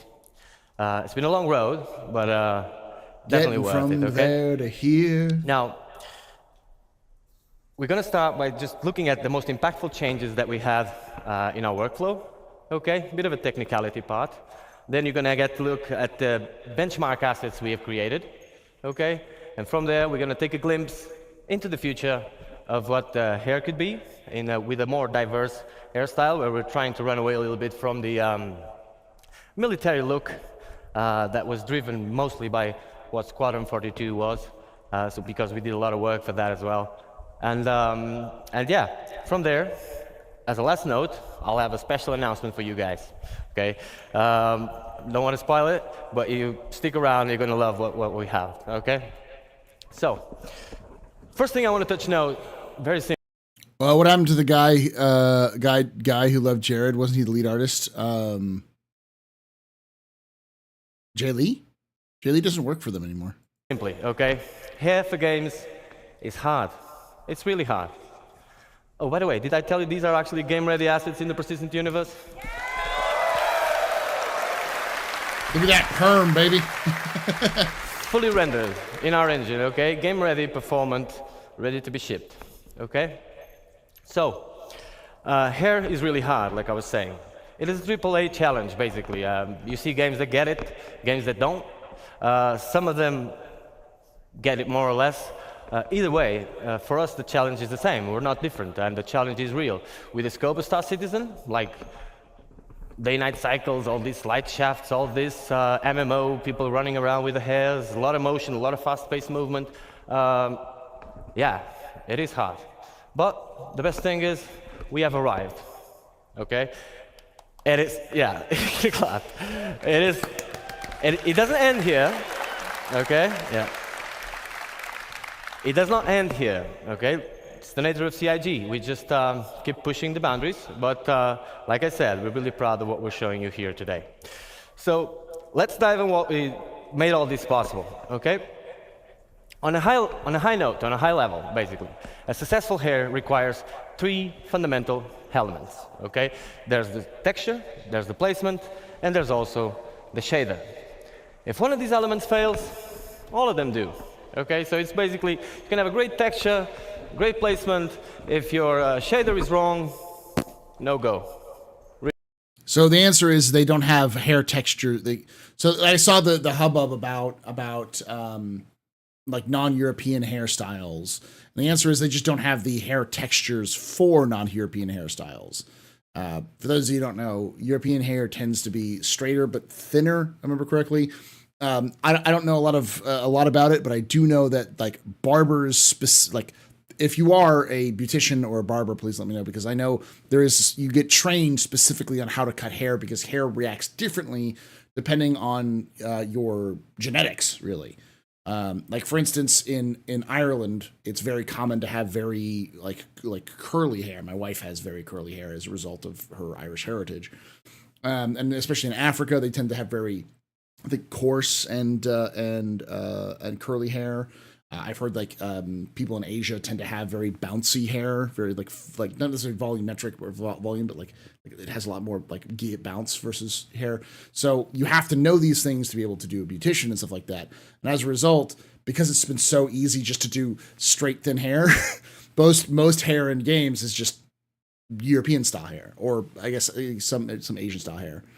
But so as a result, a lot of the stuff they show here that are kind of more African style are European hair that's just been done in African trends. So it tends to be springy. That's what, yeah. You were the one who told me that, Kuro. Yeah. You said it was kinky. My wife's hair is kinky. Really. And the same if the texture fails or if the placement fails. So really vital, really important that everything works together. But the good thing is, by breaking down the hair into these three parts, it also allows us to actually go deep into each of them and push the quality up. Or like Chris Roberts would say, bring the high fidelity, right? So, on the texture end, there was a lot of changes. What you see on the top there, the common approach of a AAA game would be to have true black, true white on a transparency map, a bit of taper on the tips and roots, and call it a day. That's what happens in 99% of the games. Now at CIG, we went a bit further than that. We tested all the thicknesses that were actually reasonable to test, of course, and we came to a realization. The hair doesn't need to be thin enough. It just needs to look thin. We do need it to be thicker enough, thicker than real life hair, because if you take one of your hairs, you'll see it's really thin, right? So it does need to be renderable. That means if it's really thin, it will be sub-pixel rendered at some point. With the motion and all that, we will get a lot of artifacts. Straight hair so that tends would to be a be no-go. We do need it to be thicker. Tends to be circular. Curly hair is more oval shaped. Oh, okay. Than in real life. But can we make it look thin? That was the question. So we came to the realization that from hair, or from scalp to hair, and from hair to the background, so these 2 points, the transition points, are the most important ones for the hair. So we aggressively tapered the tips, which is what you see over there, and added a gradient to it. So no longer true black and true white. Now, this is a lot of technicality. You will see practical examples of this, but that allowed us to have smooth transitions and basically achieve the result we expected. On the placement side, we came up with hair libraries, basically. Now, I could be here all day talking about hair libraries, okay? Because I'm a very technical person, and if you see me around the venue, feel free, I'm Andre, you can just come and talk to me about this. I'm not gonna bother you all that for 1 hour about this, but I'm gonna give you a very quick example that you all can relate. So, imagine in real life, you have a construction business and you could make one wall, one roof, one floor and one window. You make it all work together, and from there, you're not only building your house, you're actually building the whole town, and then the whole state, and then eventually the whole universe, right? That's what hair libraries are. Obviously, the result, if you could do that, it would be much cheaper, much faster, and above all, you wouldn't have a fruit salad of assets, which was what we had in the hair not too long ago. And yeah, he's describing modularity, but he's talking about building a system out first and using to be modular as a result, so you don't have to, so you can easily swap them out. By fruit salad, I mean several artists working through the years, each one of them applying their own workflow. Everybody's at different levels of quality, of course, different minds, different ways of seeing the same problem. So at the end of the day, fruit salad, right? And we wanted uniform quality. So for that, hair libraries are a great solution. We also decreased the time of production of hairs. So it was taking us 20 to 40 days to create one hairstyle per artist, okay? Right now, it's going from like 3 to 5, 7 days per hairstyle, which is great news, okay? So yeah, that was a major achievement.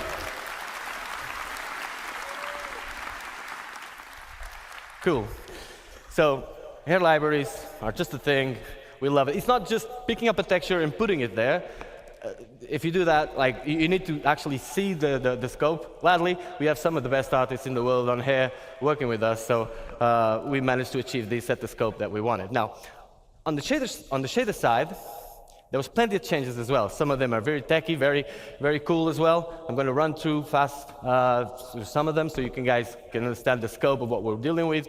But let's just understand, like, at bake time, so bake time is prior to runtime. Runtime is where the game runs. Bake time, we're preparing the asset to actually put it in the engine. At bake time, we calculate the custom normal and we store it per vertex. So each vertex gets a custom normal. That makes, in a practical sense, for those who are not too technical, it basically makes the card, the air card, not look like a card. So the normals is help with the way the light reflects.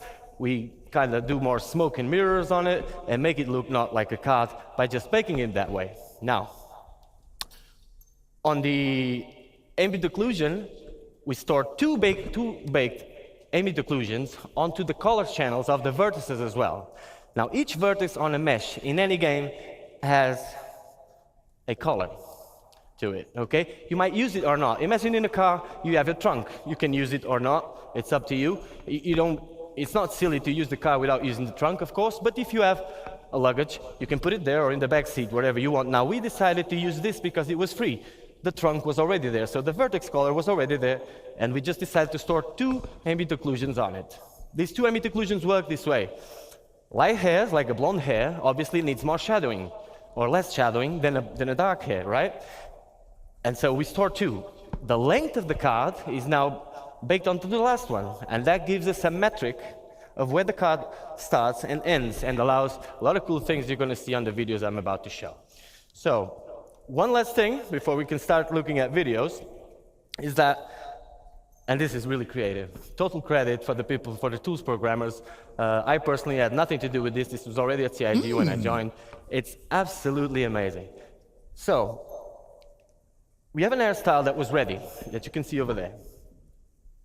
And we have a hair cap. An hair cap is basically a mesh on top of the character's head, which is invisible, transparent. It is just there. Sometimes we use it for shadowing. That thing has an UV. And so we project the hair, or where the hair starts, onto that UV, and gives us that image that you see on the middle, right?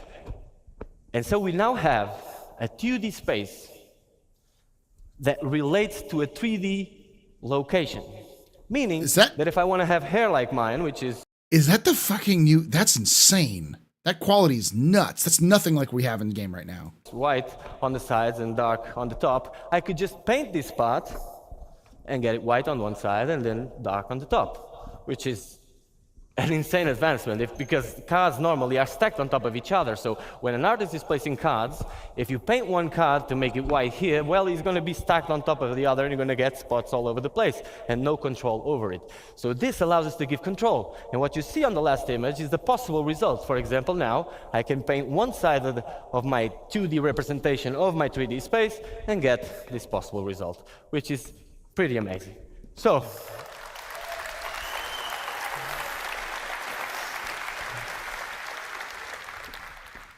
next video, we're going to take a look at our tools, okay? This is not the way it's going to be exposed to you guys in the character customizer. You'll know more about that later, okay? This is the tools we use we are able to actually create the hairstyles.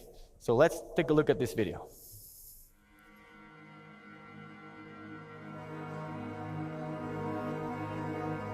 Yes, the melanin thing is the big one that they used.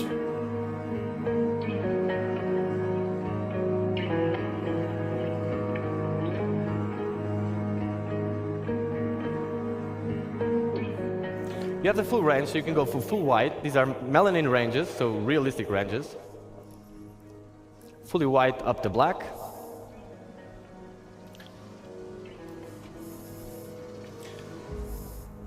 Obviously, you can go redhead as well.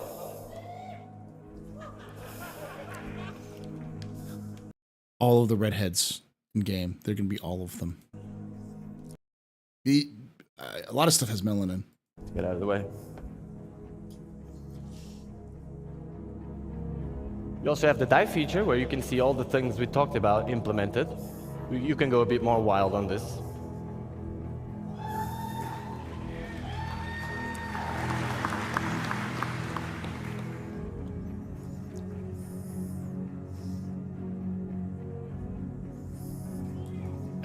That's cool. So you have normal hair, and then you have dye features.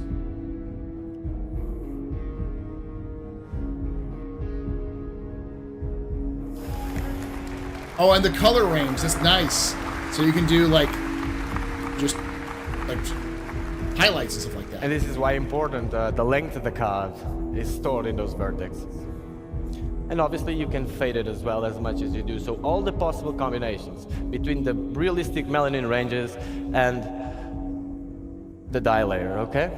This is how the occlusion is working, so you can see these shadowings, creating more negative spaces, more structure to the hair.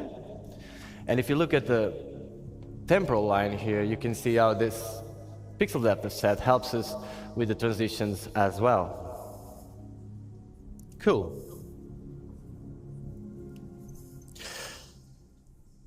By the way, did I tell you these are actually game-ready assets, ready to go to PU? Is this the surprise? But wait, there's more. Yeah. So now that we understand a bit better how the hair is working, that's why the boring part that I told you just before. Ryan, thank you can for coming examine these images. I didn't get to talk to you much, but it was good to see you. We're just kind of going over the stuff because I was in the fight or flight booth most of the time, so I didn't actually see any of this. So, good morning to you. Oh, this is cool. This is cool with a shit. bit more of an informed opinion. That is basically the example. Now, that's all very exciting, but we want to show you hairstyles that are actually in Star Engine and working. So that's the video we're going to take a look next, okay?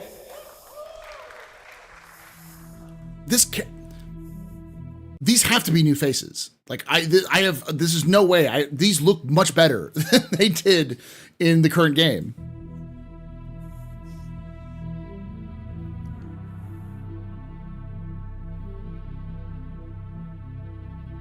Oh, it's gonna help me so much, all that footage.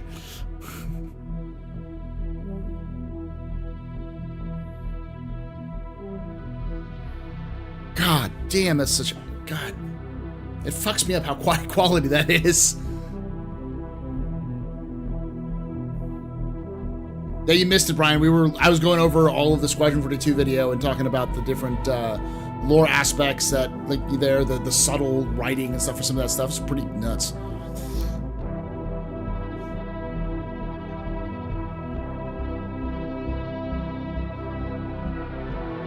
I like the layered chop there. That looks good.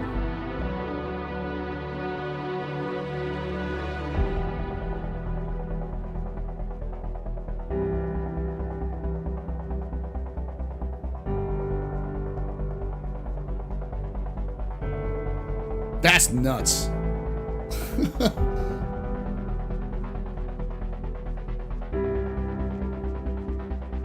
So what you're telling me is that these faces don't exist. These aren't people. These are amalgams of different different scans. That's crazy.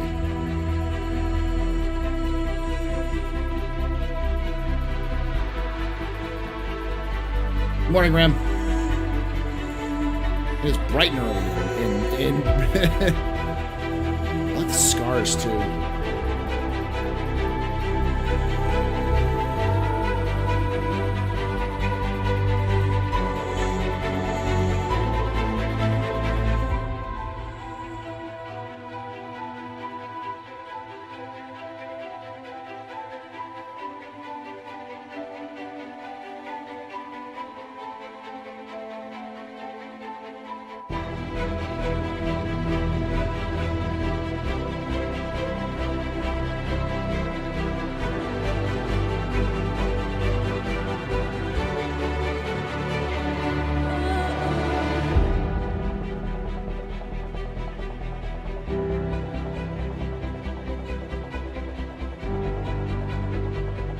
Nice. So this is a live so I am live. This is a replay from CitizenCon because I didn't get a chance to see it, so I'm going over it a little bit more in detail to get out there. This is, oh gosh, it's the Starfarer song. I can't remember the name of it. First Light is the name of it. It's a Star Citizen song. Wait, this is live? No, it's pre-recorded, tree.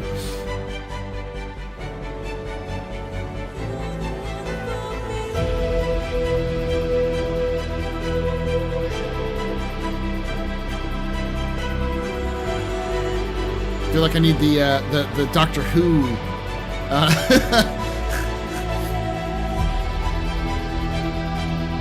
Oh, I like the fade there. That's nice.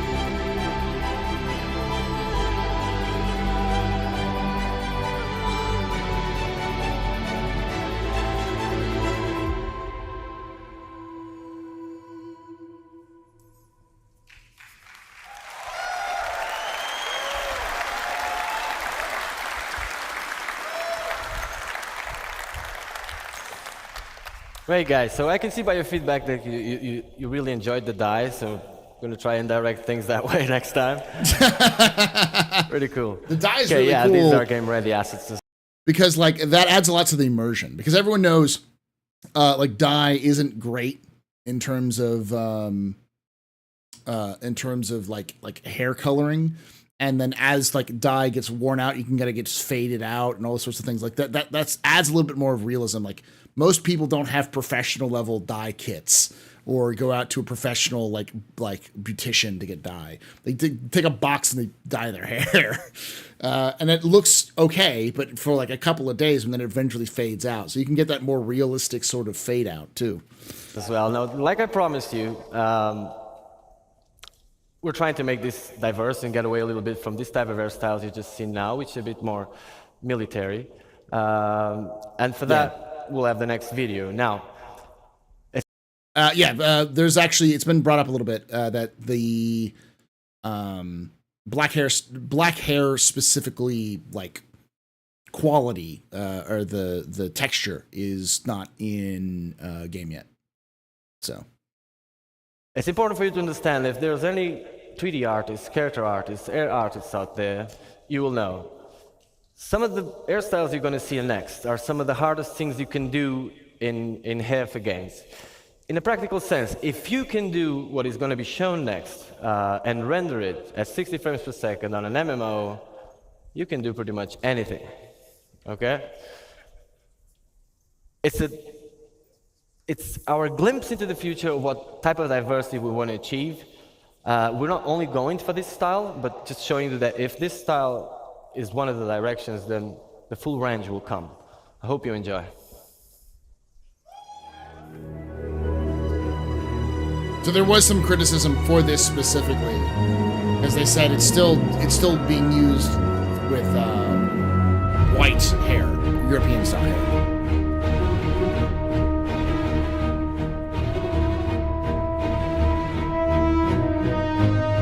As the basis.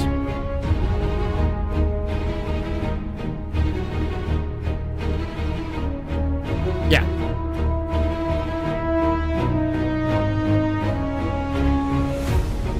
But it looks good. Because it's considering they're not finished with it yet.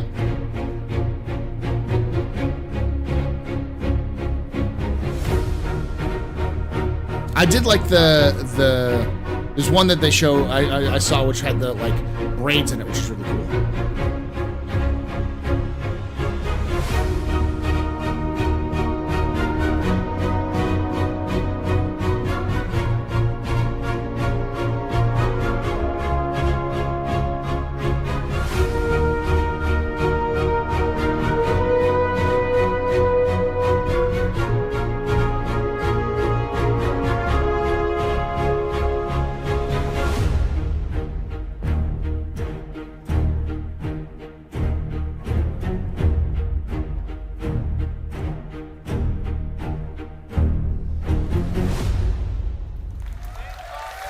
I need to have dreads. I need to put on a helmet. Yeah.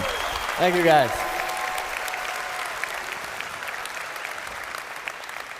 So yeah, like I've been saying, these pictures you see here, they are all rendered as you've seen in real time, depending on the light conditions and stuff.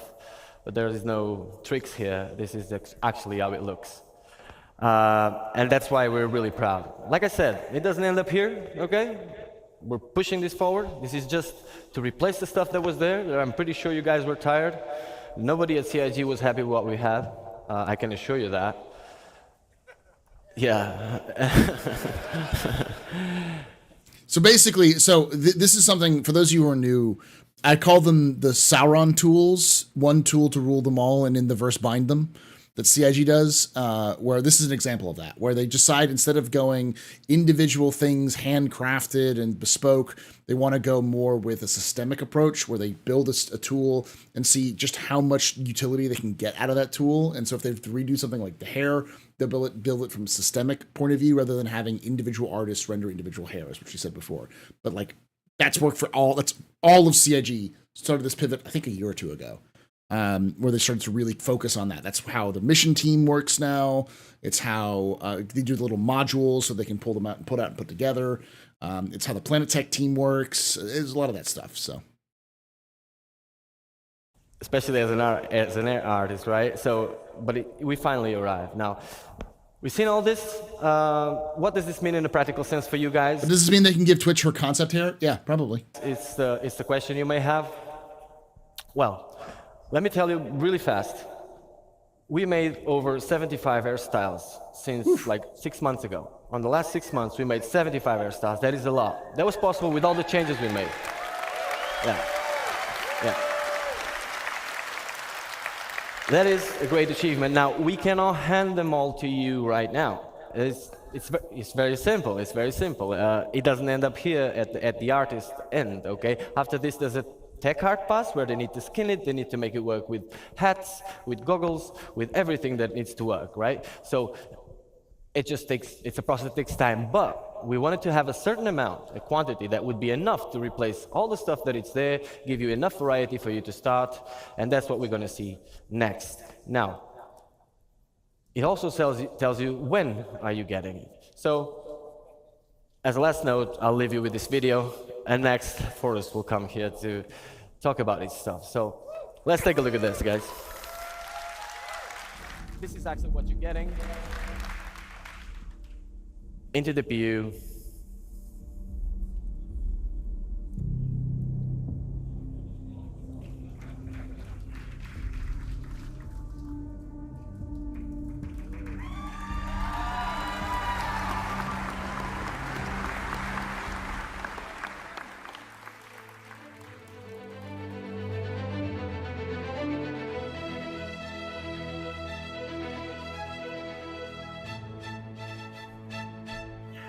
.22.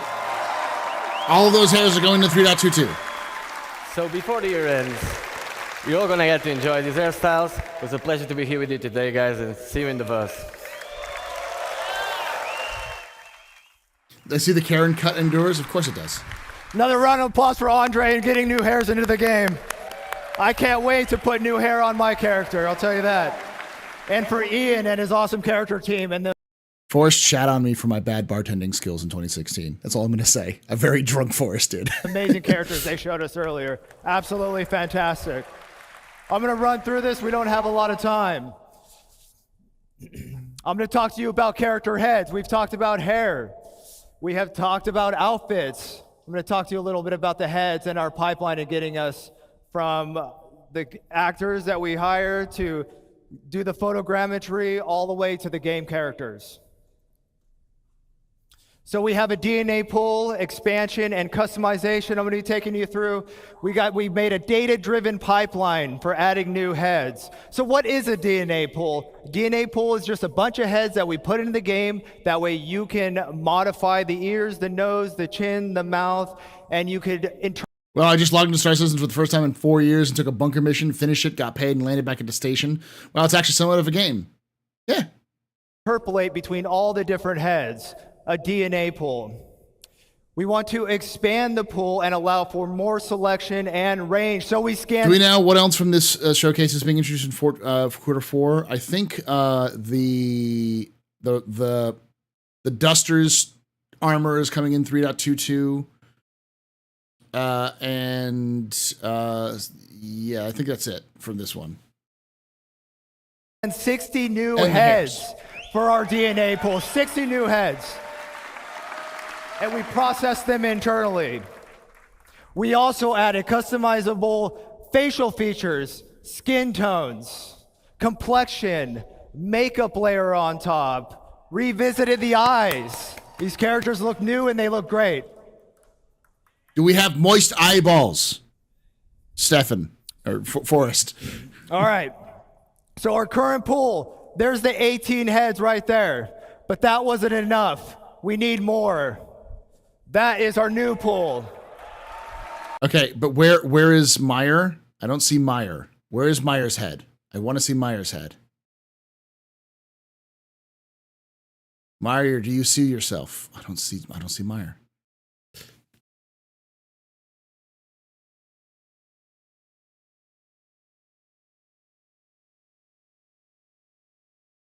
Meyer got his head scanned.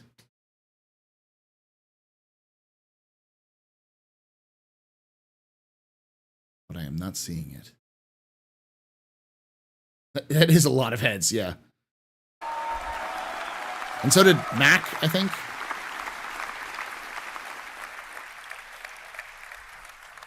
Very exciting. Right now in the PU, when you're playing, see that center row? You get 9 females and 9. No, but I mean, like, these are the new ones they're adding. It's like, if they're new to the ad ones, they could add the streamer ones.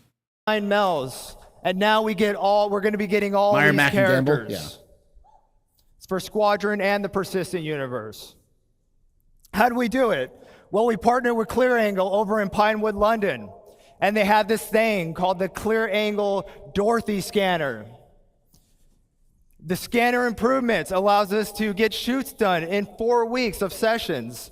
Custom coded flash that just kind of does it automatically, all calibrated. In the seconds. orb. To give you an idea, our old process for doing this took hours to calibrate. This thing does it in seconds. Talk about state of the art. Damn. Average of 4 scan actors per day now. We used to be doing 1. What this means to you is we can get you characters faster. We can get you new heads faster. Polarized image data resulted in improved spec, blah, blah, blah. Thank you. Those are awesome texture maps that we... Seizure warning. Seizure warning. I'll tell you when it goes by, if you have this problem. Could put on the head. That way we could render them, make them look really good. Photogrammetry captured in raw images at 8K texture map resolutions. Hyper accurate scan results. Hyper accurate. I love that. Now, close your eyes if you're a little sensitive to light.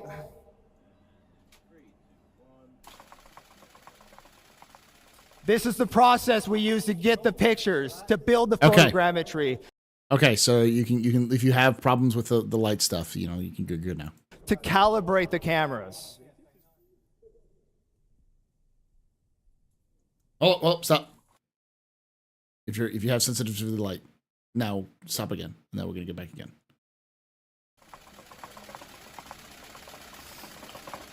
Oh, relax. Okay. Oh, one more time. All right. Okay, good. So we got some characters here on the screen. Those are all built using all these things that I've briefly mentioned. I want to talk to you a little bit about skin tone, though. Skin tone's tricky because we want to apply it. We want to be able to customize it. We want you to have the ability to do whatever you want.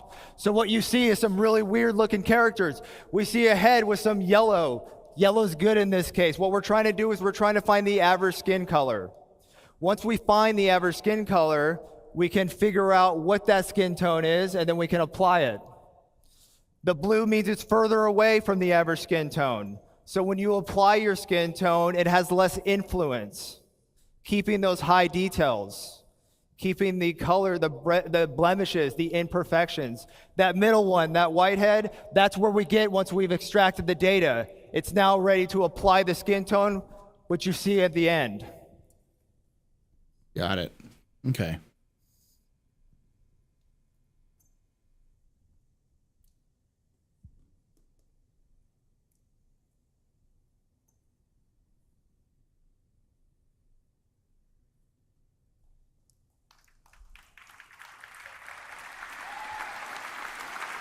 God damn. All right, so here's a little more detail what I'm talking about. We knew that we were going to get a pool for these heads, this pool of all these different awesome shapes, noses, ears, lips, But now, with what we're doing currently, you can see that we have calibrated all of our source photos of our actors. And with that, we could figure out exactly what they're supposed to look like. And then once I extract and do the average thing, I'm able to get a value. And that value translates into a skin tone. And that skin tone translates into a chart that you can customize your character with. And what's great about this is as we grow our pool and we get more heads. These faces look creepy because they have no hair and they have no details other than the skin. They're perfectly shaved. We get more skin tones. So our skin tones aren't based on, you know, whatever it should be. What should it be? What does it look like? These are real data. These are real data that we get from these incredible clear angle scans and the incredible tech that is written by our staff. And the skin tone will grow along with our head data and along with our heads. And there's an example of me just applying it and showing that in practice. And now here's another look. Here's a couple more characters that I put together. You add with the actual, you actually add the hair stuff. You can see it a little bit better. And here's what's great about that. I did that with our brand new character creator. Yes. This was the character creator created for Squadron 42. I don't know if Brian's still in the chat, but yeah, there was a mention of the character creator for Squadron 42, and I'm like, I knew they're making a new character creator. And they're gonna bring it over to the PU, and they did this thing. I'm like, yes. Customizer for Squadron 42. Yes. Every head you see in here, which will also be applied to the persistent universe, so all heads are in the verse.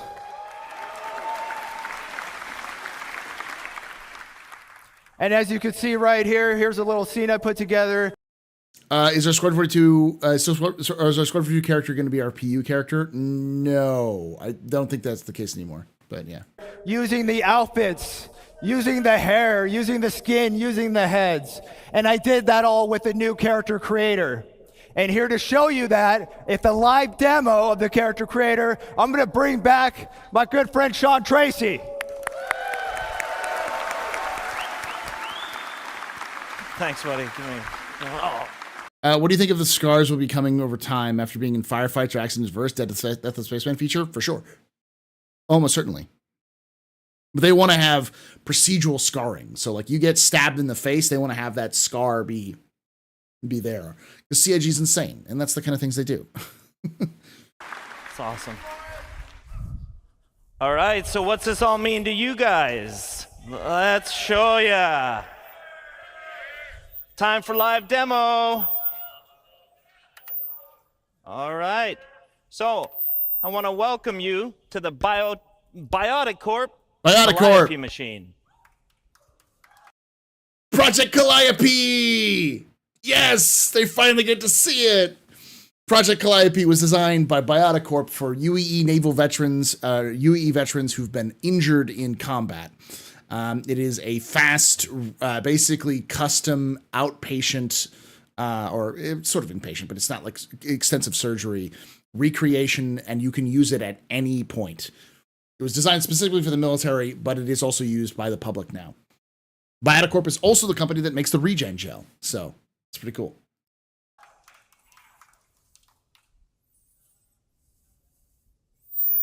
All right, so here you can see this is the Squadron 42 character creator. So we've got the whoa, I'm getting feedback. You can see we've got two body types that I can select from at any point in time. Wow, that hurts. So we're going to start in right away.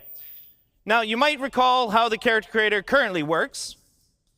You would have a whole bunch of source heads from our DNA pool. We would select one of the facial shapes, and then we'd blend it up or down, depending on how much you wanted that certain facial shape. Now, this was pretty good, but it's not the most intuitive of systems. So instead, what we wanted to come up with was a much more intuitive way to control this. And what we've now introduced is sculpting mode. There you go. There's everyone who hates the current character creator can now use this. It's quite interesting to know what's going on behind the scenes, and this wasn't an easy problem to solve, but our animation programmers and tech artists and everybody came together, and they figured out a way to basically make it so that from the DNA pool, we are making a selection based on what you want. They're not elves, they're called Eldar. Out of it. So it's going on between all the different options. Now, I'm going to start making some changes here right away. So I want to... Hey, look, it's the hero of Kvatch. Wind up the nose. You can see that it's all very intuitive. It's fast to use. I'm going to make the lips a little bit bigger here. There we go. Something like that. I think that looks pretty good. I'm going to adjust the brow here. Maybe make a little bit of a heavier brow. Angry. Now, we can adjust the eye shape. We can go more almond eyes. We can go more oval. We can have a heavy lid. You know, I can find a whole bunch of different options within here. Eldara, you're right. So here, we're starting to look pretty good. I want to give him a little bit more of a hero chin. There we go. He's Giga Chad now. Yes. Giga Chad. That's cool. All right. So not to spend too much time on that, I want to show you some of the other features. And speaking of features, we go to our skin tone. So finally, you're not just selecting a preset skin tone. You can move through the whole gamut of the lookup table. And this is melanin and hemoglobin at the same time. Woo!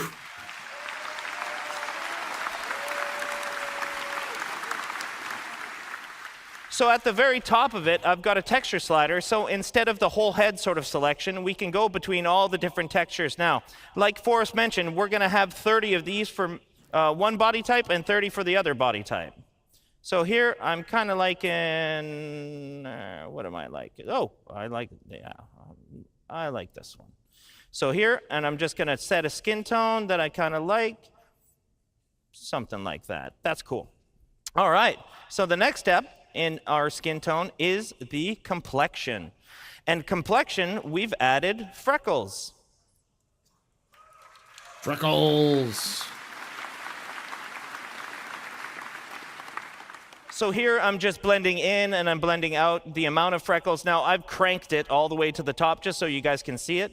But for my character here, I'm going to keep it kind of subtle, like this, but quite a few of them. How many people are going to try to create famous characters in this thing? Something like that. We've also got sunspot. God, can you imagine people creating Mark Hamill? So you play, in Squadron 42, you're playing Mark Hamill with Mark Hamill.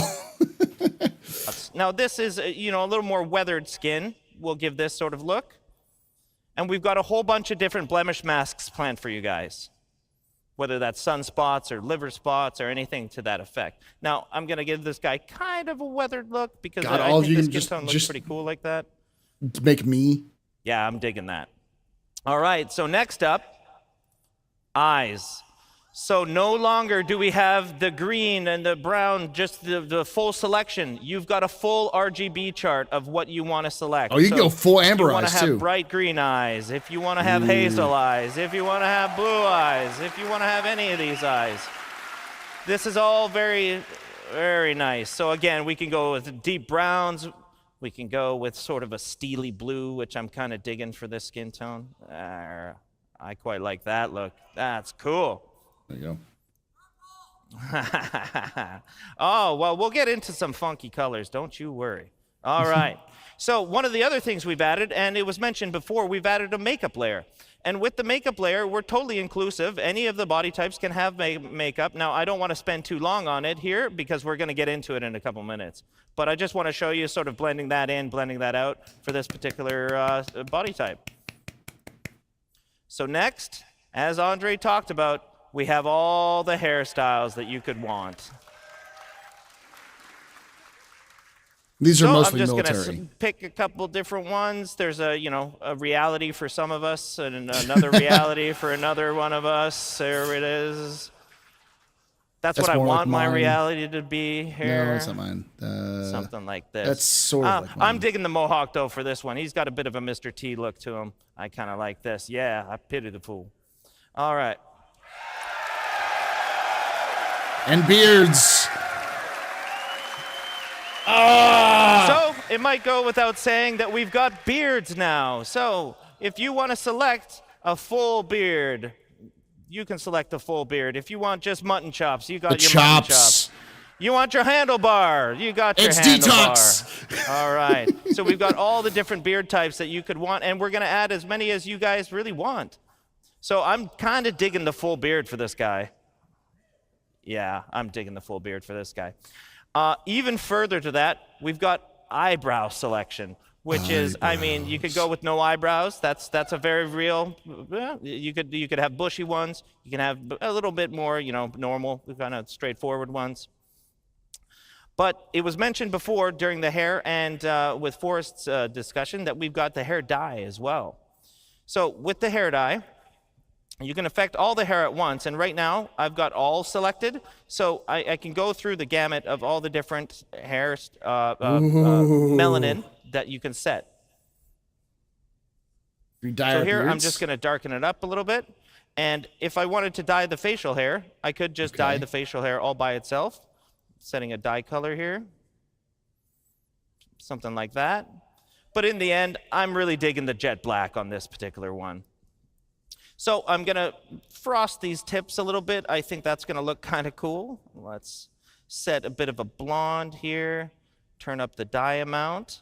And then what's really cool about this, and I'll show this in a minute, is that we can actually control the fall off of it. So again, if I just want this on the tips, I can just that's blend cool it as fuck. right about here. That's cool as fuck. So there we go.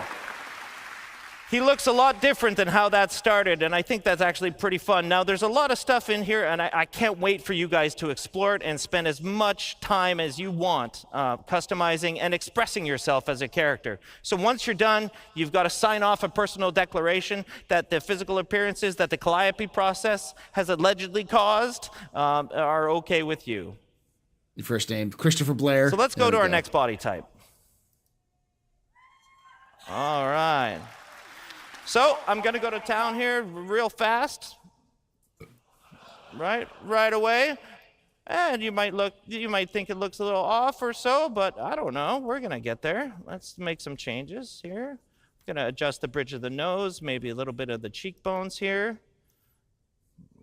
That's maybe a little extreme. Let's go back here, something like that. And I'll make the lips a little bit smaller here, and I'm going to lengthen that chin for a little more of a triangle kind of face here. Giga Chad. So you can see, you can tweak to your heart's content. You can spend a lot of time doing this. And first name Astro, last name Pub. I like a little bit softer of a brow for this particular character. And that's looking pretty good to me, actually. So next, just like we did. I don't know if we'll get this in 3.22 because this is Squadron 42 specific. All of the branding. I'm sure the branding will follow over because this is stuff that has to do with Squadron, but because this still exists in the universe, and this is all UEE stuff, so it's hard to tell. But but I can't imagine it taking that long to transfer over. Did before we go into features, we can do the skin tone. I'm going to select a certain texture here, just because it's not Squadron gotta locked. Get going on time here. Let's go. Something around here is looking pretty good to me. Cool. All right, we go into the complexion the same way that we did before. So we start with the freckles. And I kind of like a real freckled appearance on this particular character. And I'm going to turn down the sunspots. So we move forward to the eye color again. Bioticorp is responsible for the regen gel, specifically. Ooh, I'm really. Hey, Enerix. Yeah. Thank you for being here. It was good talking with you. And we get to About the makeup. art. Now, this is where I want to spend more time. Now, I'm arguably not very good at this, but I will do my absolute best to show you guys how you can use it. So first is the eyeliner. So the eyeliner, we can do any color. You can go as crazy or as chill as you want to go with this. But for this particular, I'm going to go quite dark here. Just in the dark sort of fuchsias and purples. Here, we're doing the inner lid eyeshadow, and that I'm kind of keeping the same theme, I think. Yeah, and we're going to do the same thing with the broad eyeshadow. So again, we can go as crazy or as calm as you want. Drop the opacity a little bit. So what I've had good success in doing is kind of having it cranked, and then I just pull it back to a little more of a natural blend, subtle, something to this effect here. Next is the lips. We can do the exact same stuff on the lips. Now what we have is a whole bunch of different makeup masks, and you've got 3 different channels within those masks, so basically 3 different colors that are affecting different areas of it. Now for the lips, we can go with the same sort of theme if we wanted, and I think I'm actually kind of digging that. And let's go on the lip liner, a little darker. And then lips are a lot more glossy, so we can increase the gloss there, so that looks a little more like a lip gloss. Yeah, that looks pretty cool there. And then, like I was doing before, I kind of just pull it back a little bit. And there we are. So next, I think we're good. Yeah, I think we're good. I have no business doing that, that's for sure. Same thing on the hair. Again, we've got a whole bunch of different hairstyles. These will all be shared between the 2 body types, but for Are this they going to do anything with demo, the body? They did mention it at one point. We've got the ponytail, but we've we got haven't the seen it slick since back then. kind of look. So probably not. Yeah, I'm not finding one I'm really digging yet. Ah, yes, yes, now we're talking. All right, so cool. Now, again, we're fully inclusive here, guys. Woo! So if you want facial hair on any body type, you got facial hair on any body type. That is up to you guys. That's fantastic. So on the eyebrows, I'm just going to leave them because we can't really see them anyways. But for the hair, I really like dyeing this hair a certain color, sort of, you know, something in the darker range. I'm going to turn that down. I like the nice jet black. Look at the makeup bounce out. That looks cool. I'm going to turn up the dye, though, and I'm going to try to carry my same theme forward here. Yeah, it's spacesuits and control surfaces. And then it's harder to do I'm it with going to cockpit give it size. a bit of a fall off, as we can do, so it's just on the tips. Ah, there we go. So let's see that in action.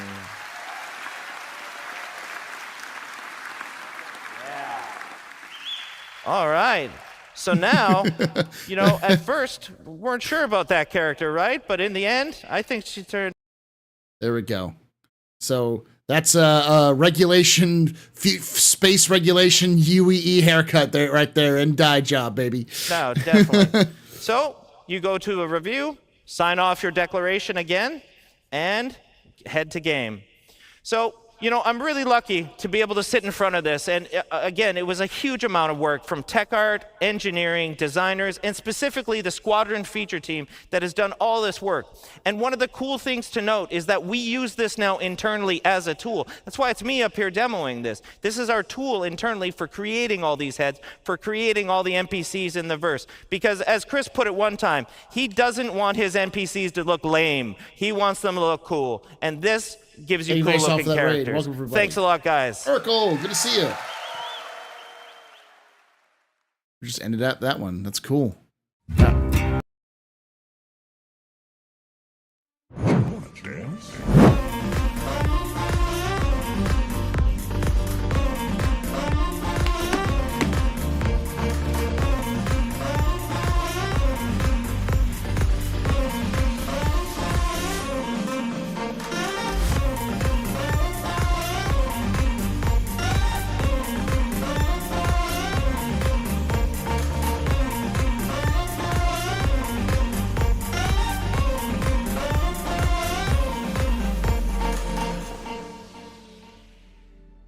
Welcome, everyone from Ferris All Stream. My name is Paul Berserker One Batman Shelley, your humble host and space bartender here at the AstroPub. Welcome to the office hours. We're going through a lot of this stuff. That was cool shit.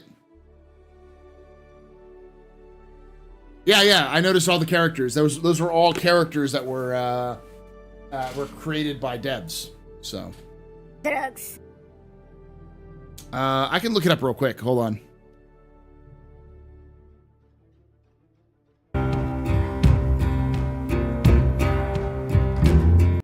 That's pretty cool. I like that.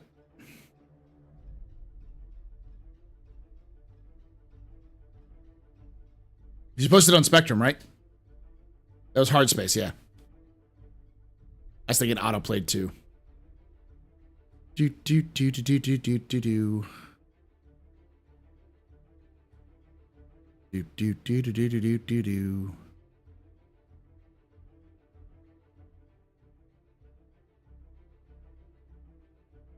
There we go. Follow up from Sean the Criminal Tracy. Hey,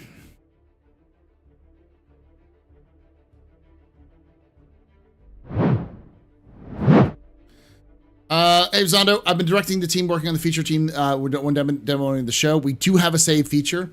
It's how we can move those characters into game very easily right now. We export them internally in something called CHF file, which ultimately a combination of DNA string, which defines geometry and blends, plus it adds the customization options applied with hair, dyes, colors, etc. What we haven't done yet is put the UI, put in UI as it's a dev mode feature in our IMG GUI interface. At this second, we fully intend to ship this with a save, export, and better yet, share functionality. Just so you want to get clear, yeah, Nexus mods is gonna be filled with character customizers you can do.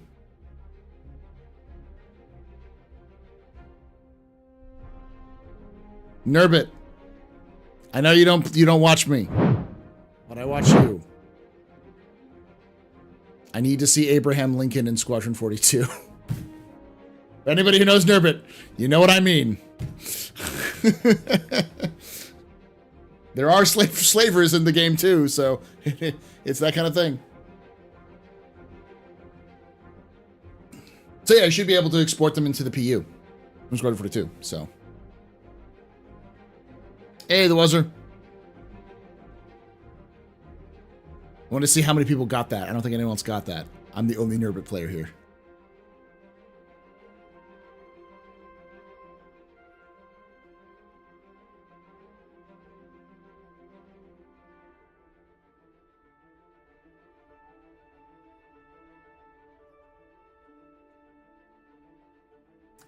We can save them patch to patch. However, they also plan on having those patch to patch saves automatically.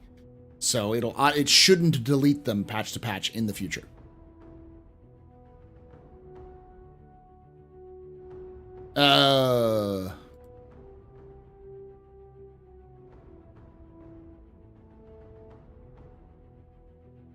So Nurbit does challenge videos with a lot of Bethesda games. And one of his, or one of their biggest series is, can you beat insert game here as Abraham Lincoln? He's done Fallout 3, Fallout 4, or Fallout 3, Fallout New Vegas, Fallout 4, and Skyrim. Yeah, Nurbit's great. Thank you, Linda Maria, for that $10 Canadian.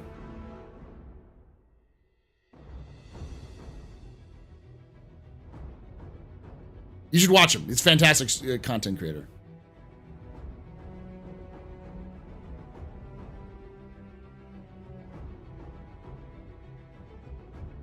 Is this Rickroll? No. It's been a while, hasn't it? Yeah, that's his recent one. When we last. Freaking love it.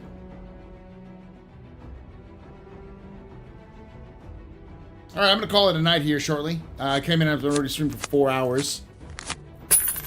Hey, a tip! Lunam, super short at $7.41. That was great. Thank you so much. We need to talk to you about your Quantum Drive's extended warranty. All right, y'all. Thank you for watching. Thanks for hanging out. We'll be back tomorrow for another traditional office hours, where we're going to look at the next one. Now, Friday, I'm going to take off from the office hours because I'm going to be doing some PvP practice with the boys at the boys and girls and NBs at Avenger Squadron. So I'm going to see if I can't do some practice PvP to get myself the rust off and learn how to fight. But Saturday is not going to be a captain's table, so I'm going to be streaming probably around the same time as captain's table would normally be streaming, but I'll be doing more of this kind of review. So. Bob said it was bad timing again. Yeah, it's super late for me. I try to go to bed before midnight these days, so. Thanks for hanging out. Love your faces. I'll see you tomorrow. And like I say every time, hope to see you someday in the black.